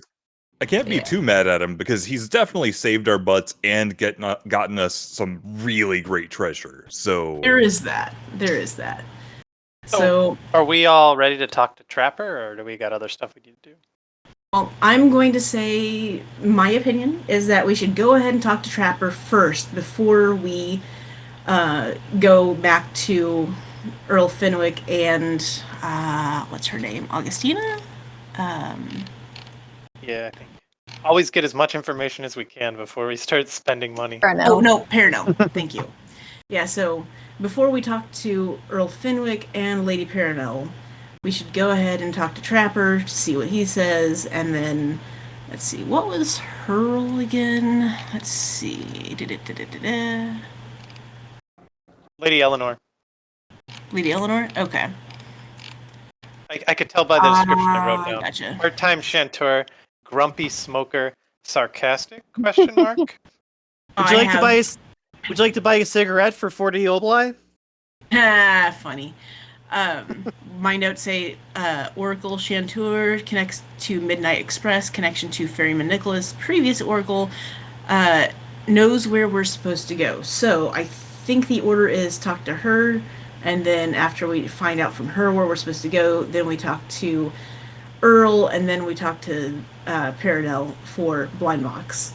So, but yeah, that's what we've been doing so far. So, all right, I'll be like, yeah, all right. Let's go talk to what's his face before we start this process all over again. So, Trapper. Yeah. Don't call my fellow renegades what's his face. Trapper, thank you. Nicole, did you want to share anything with your fellow circle? Perhaps something that was brought up between you and Baroness Isolde? Split bone. I Do figured you? I'd talk to them after Tracker. Okay. You got something to say? I'll tell you after Tracker. So, Trapper will look to you in your circle and extend both arms. So, I've been told that you guys need a little bit of education. Sounds like. Yeah. So, we encountered our good friend Oscar, did we? Yeah, we kind of met him on the train at the very beginning, and then we met him again, except this time he tried to murder us and kidnap me. And he's going by Jockalypse. Yeah, he was a different guy on the train, and now that he's connected with Coldheart, most likely he's got a new name and all that stuff. All that jazz hand kind of stuff. So his name is Jockalypse now. That's all well and good. Did he have any other titles to him? I would probably have to make some sort of roll to remember, because I do know he said quite a few. I didn't write them all down. Yeah. Okay. I just wrote down his name. Wait, time out. Did we have him in our... since we know his name, Oscar Jockalypse, do we get his bio information? You can roll intelligence to remember what he called himself. Okay. Can I, if I know it, can I just say it? Yeah, go ahead. Yeah, you can say it. He said his title was the Arturius of Frost. Is that what we're looking for? Yes. The Arturius of Frost. So, if you go back a little bit, I'm about to tell you a little bit about Coldheart. So you can imagine that the parts and pieces of the heart would be the arteries. And let me take a wild guess and say that he had some other heretics that were accompanying him, probably doing his dirty work with them. Yes. Yeah. Okay. Those are called capillaries. So you got the capillaries, which are the henchmen or the ones that just carry out the... They're grunts. Yeah, the grunts that get the hard work done. They're not to be scoffed at, but they are basically the busy bees of sorts that assist in the grand scheme of Coldheart himself. The Arturius of Frost, those are the higher ups. So I would probably compare them to like the commanders. If you're thinking military, they're the commanders of the capillaries. Pretty much kind of like the second in commands next to Coldheart himself. Here's the catch. Coldheart is a specter. He is a damn powerful specter that's been around since, I think, some of the early maelstroms that occurred. He and Charon had an epic war during one of those maelstroms. He's that kind of badass. So, Coldheart is one of those specters that wants to, well, surprise, surprise, bring out this final maelstrom for its full potential. He has the goal of destroying Stygia and rebirthing it into something possibly a little bit more malicious. But you can imagine that there's going to be a lot of brimstone and destruction in his wake to do so. So, not only does Coldheart command an entire army of specters, but he has these heretics doing a lot of his dirty work as well. And, gestures toward, Tracker will gesture towards Arwen and say, well, you can take a pretty good guess on what their job is currently right now. They're hoping to erase the memories of Charon so that he can't make his return. Because Charon was the reason why Coldheart was banished back into the labyrinth. So, if they can get rid of Charon and get rid of Charon's memories, then Coldheart has a higher chance of coming back and wrecking shit around here. So, that's what you're up against out there. Hooray!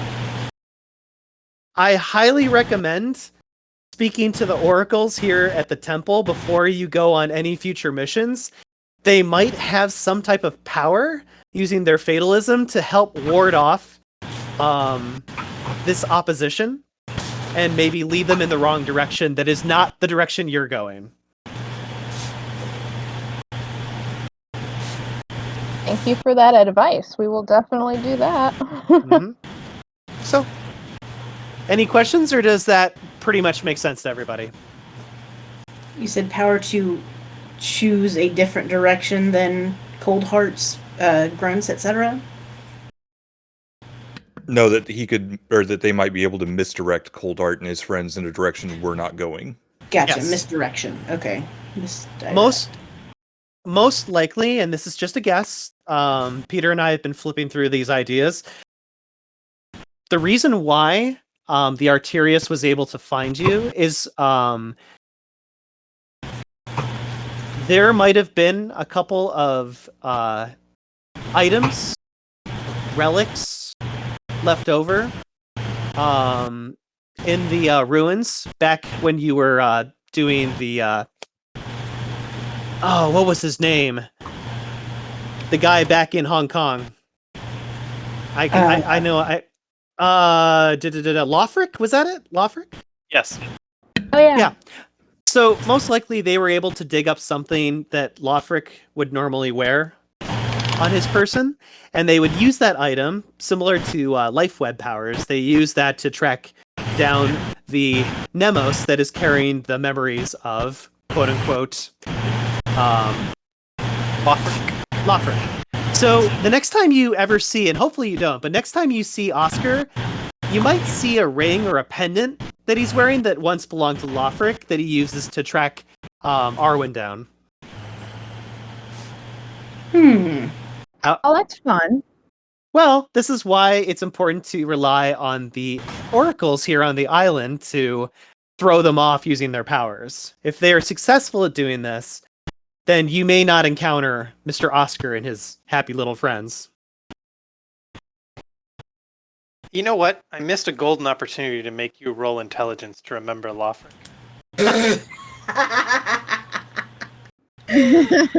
Ah, shit. Any other questions? Basically, we should be, if we encounter him again, to get him off our track, attempting to targeting any pendants or stuff like talismans he has on him might throw off his course. We'll see. Again, I'm not into fatalism, so I don't know what exactly it is that they do, but it might be worth telling the oracles. Okay. They can help you out. Well, any other questions about? You're cutting out, but I'm assuming the question was any other questions? Yeah. Can you guys hear me right now? Yes. Yeah. Yeah. My question was, does anyone have any more inquiries about Coldheart? How did he get out of the labyrinth?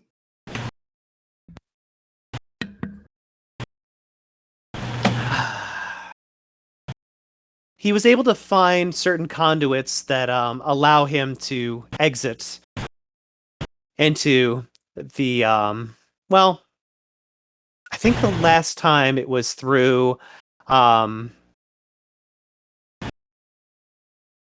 it was either a Nile or it was through a it's been a while. I'd have to figure that out for you. But come and ask me again sometime, and maybe I'll have the answer to that. It's been a while. It's in the history book somewhere.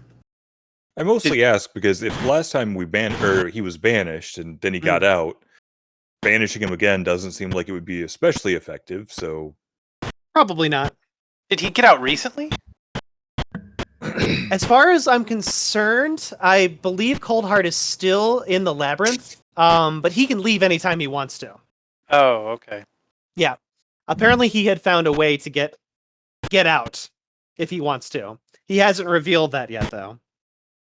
Okay. It might have something to do with the final maelstrom occurring right now. And also the fact that California is now deep sea underwater. That was what I was wondering, if that had something to do with bringing all this about. Yeah, there might be a correlation related there. Can I share a secret with you guys? Please do. Sure. Okay. And you'll see Peter pull out his book, and he's like, I don't think that's a smart idea. And Tracker's like, no. I think this is pretty important. for them to hear? Side-eyeing Peter again. And Peter closes his book and just shakes his head again, like, oh, all right, all right. Tracker will look to your circle and say, there is a rumor of a location found out in the watery remnants of what was once California. There's a location out there called Lambic. I'll put that in the chat for you guys. Lambic.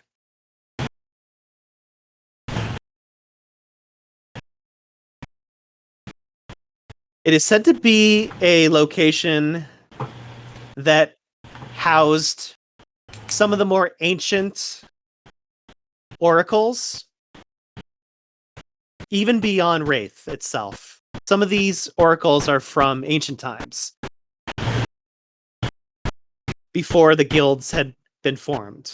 So these are some of the more older, more ancient oracles that exist in this world.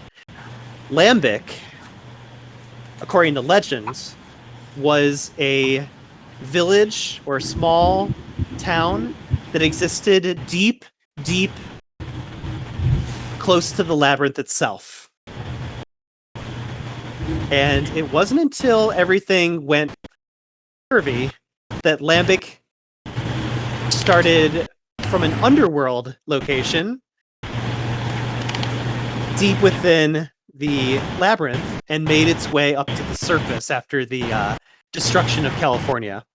So I don't know the exact coordinates, but I have been told that Lambic can be found somewhere out there in the remnants of the swamping areas. So if you were able to locate that area and go there, you might find some wisdom that is far more ancient than here in Eurydice. I hope that's helpful info for you. Yeah. Mm-hmm. Good.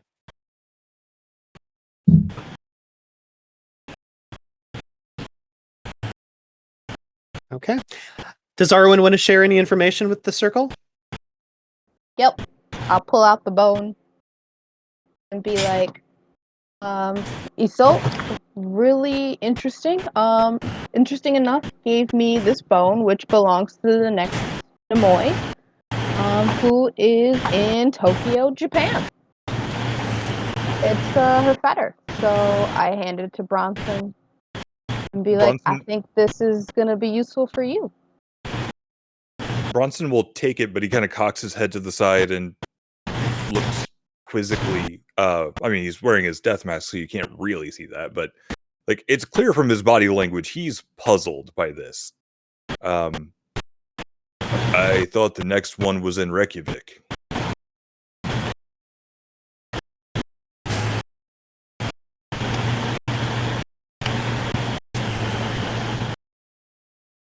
So what this means is that the circle now has 3 new openings. It seems that Washington is still off the books, as it were, to basically go towards. Oh, can you guys hear me? Okay. Yeah. I can hear you. Okay. It was Nicole that fell off. There she is. Oh, Nicole fell off. Okay. Yep. No worries.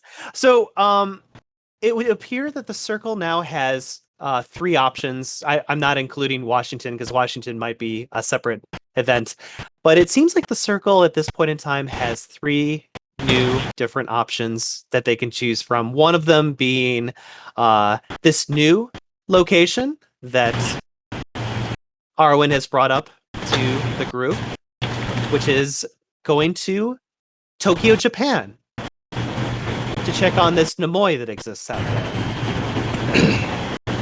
And just like Bronson said, what about Reykjavik, Iceland? That is still an option too, that hasn't been explored. Yeah, I'm not gonna lie, I don't fully trust Isolde. And then lastly is the option to check out this location that your renegade friend Tracker has brought up to you, a lost island called Lambic that houses some of the older, ancient oracles that exist in this world. So, with with all three of these new decisions that need to be had, we will be concluding game for tonight. So, any player noms that I should be aware of? I mean, I think I've got to nominate Rob. I mean, Yeah, same. like being willing to put his character on the line, like that's some big energy there. Same. Okay. Any other player noms I should be aware of? I agree, but I also want to give it to Jay, because you did a lot of work on that Kraken, and that was awesome. That's a really Thank good you. point. I'll second that. I'll throw my nom to Jay for all the effort she put on getting us out of the clutches of that Kraken. Yeah, because we would not have gotten out of there without her. And also telling a fairly good drunken story at the bar. That was nice. That was pretty funny. All right. So I have 2 votes for Jay and 2 votes for Rob. Could I have the 2 of you please roll 1d10 for me? Soon as I can, because my computer's decided that it keeps trying to save something, and I don't know why. I don't have anything resting on my keyboard. No? And it's still persistent. Also, Rob, I am still mad at you for making all of those saves against getting possessed. What was your plan? I mean, I don't know what I don't know what the plan is for Rob's character moving forward, so I don't want to say too much about it. Gotcha. Okay. If he winds up rolling a new character, I'll definitely tell you, because it was a pretty good plan, but... Alright, what was I rolling again? 1d10 for me, please. 1d10, okay. I got a 3! All right. All right. So, Rob, you will get the player nom tonight. Obviously, this will go towards your new character if you don't survive your destruction harrowing. A little extra something that I was going to mention too is that if everyone is interested in participating in Rob's destruction harrowing, it can be a lot of fun. What will happen is Rob goes into a major psychodrama, basically a nightmare of sorts, where he travels to the labyrinth, and all the specters and his shadow will be working against him to keep him in the labyrinth as long as possible and cause him to literally go insane and perish and become part of Oblivion. It's a very harrowing experience. So if you want to participate in that, let me know. We've ran several harrowings before in the past, and they can be a lot of fun. They're kind of like giving a little bit of a puzzle for the player to solve in game. And it'd be interesting to see if Rob makes it out of his destruction harrowing or not. I am definitely raising my hand to participate because I want to see this. Yeah, me too. Oh yeah. No, it's a lot of fun. Harrowings can be a lot of fun. So my staff nom is a tie at this moment.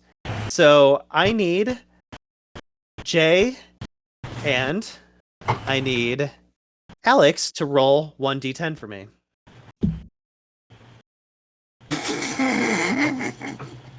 All right.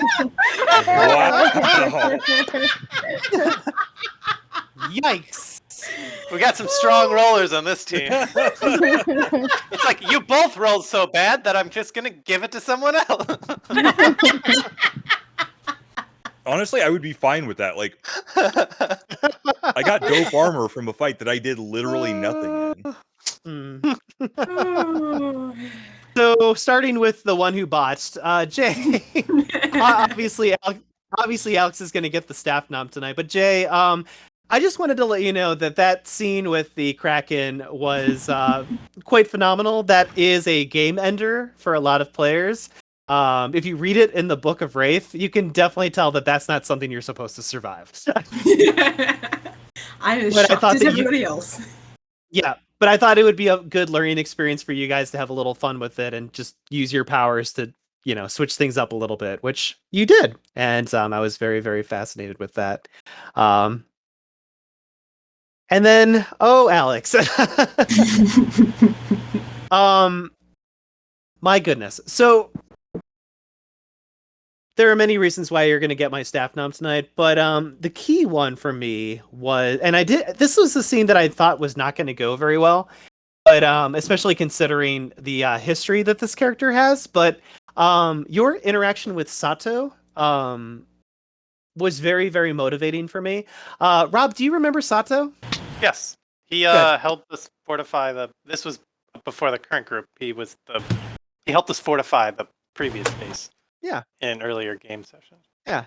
A lot of our former players who used to play this game had a lot of difficulty speaking with Sato one-on-one. Like and maybe it has something to do with your background being like, kind of like a grizzly war veteran that maybe held you in a good, honorable place alongside Sato. But you were the first player to actually have like a decent conversation with him and like actually pique his interest and be very respectful towards him. So that was a very well-earned scene between the two of you. And in a way, when he noticed that you were wearing his samurai armor and kind of like made that little, like, oh, I gave that to the ferryman, I didn't give that to you. That was a joke. That was just him teasing because, if anything, he was very proud and happy to see that you had earned something like that. So Good.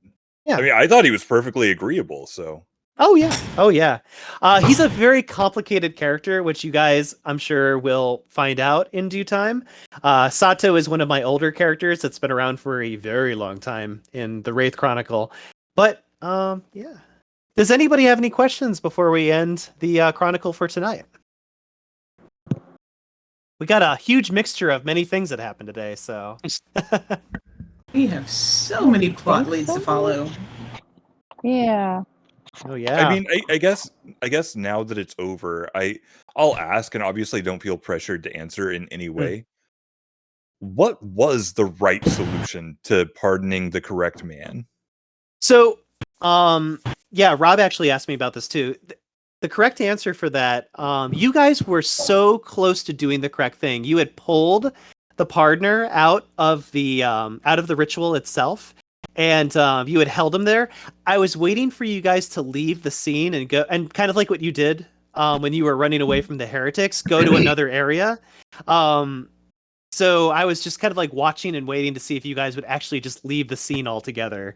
The moment that you bring him out of the scene and enter a completely different area, he would have started speaking to you and assisting you to help release Isolde from the casket. Okay. Yep. Dang it. So Like I felt like we were really close, but I'm like, You what are were, we yeah. missing? So yeah, you okay. guys were super close. Super close. We were really close. He had barely any pathos left after I shot him in the face. Yeah, and we kind of left him there if we think about it. Yeah, the big great heroes just left him there to cart around an empty sarcophagus for eternity. Look, he had his chance. Nice. And and I also loved the for all the players, I loved the back and forth nature with Isolde, the Baroness. I love how nobody really liked her personality as a whole.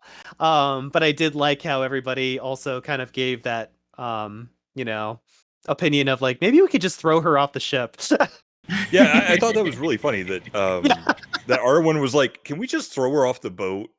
And then Isolde's like, "You're really nice to me. I appreciate that." I like when they're at the altar and she's like, "When you're ready, I take your hand." Yeah. I was noticed like, that too. I just wanted her to like. I just want to get away from her as fast as possible. So I was like, just give me your hand.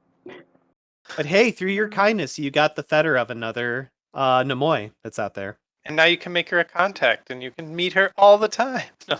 Oh no, She I'm wants to be making besties. I am making the captain my contact if I have enough experience points for it.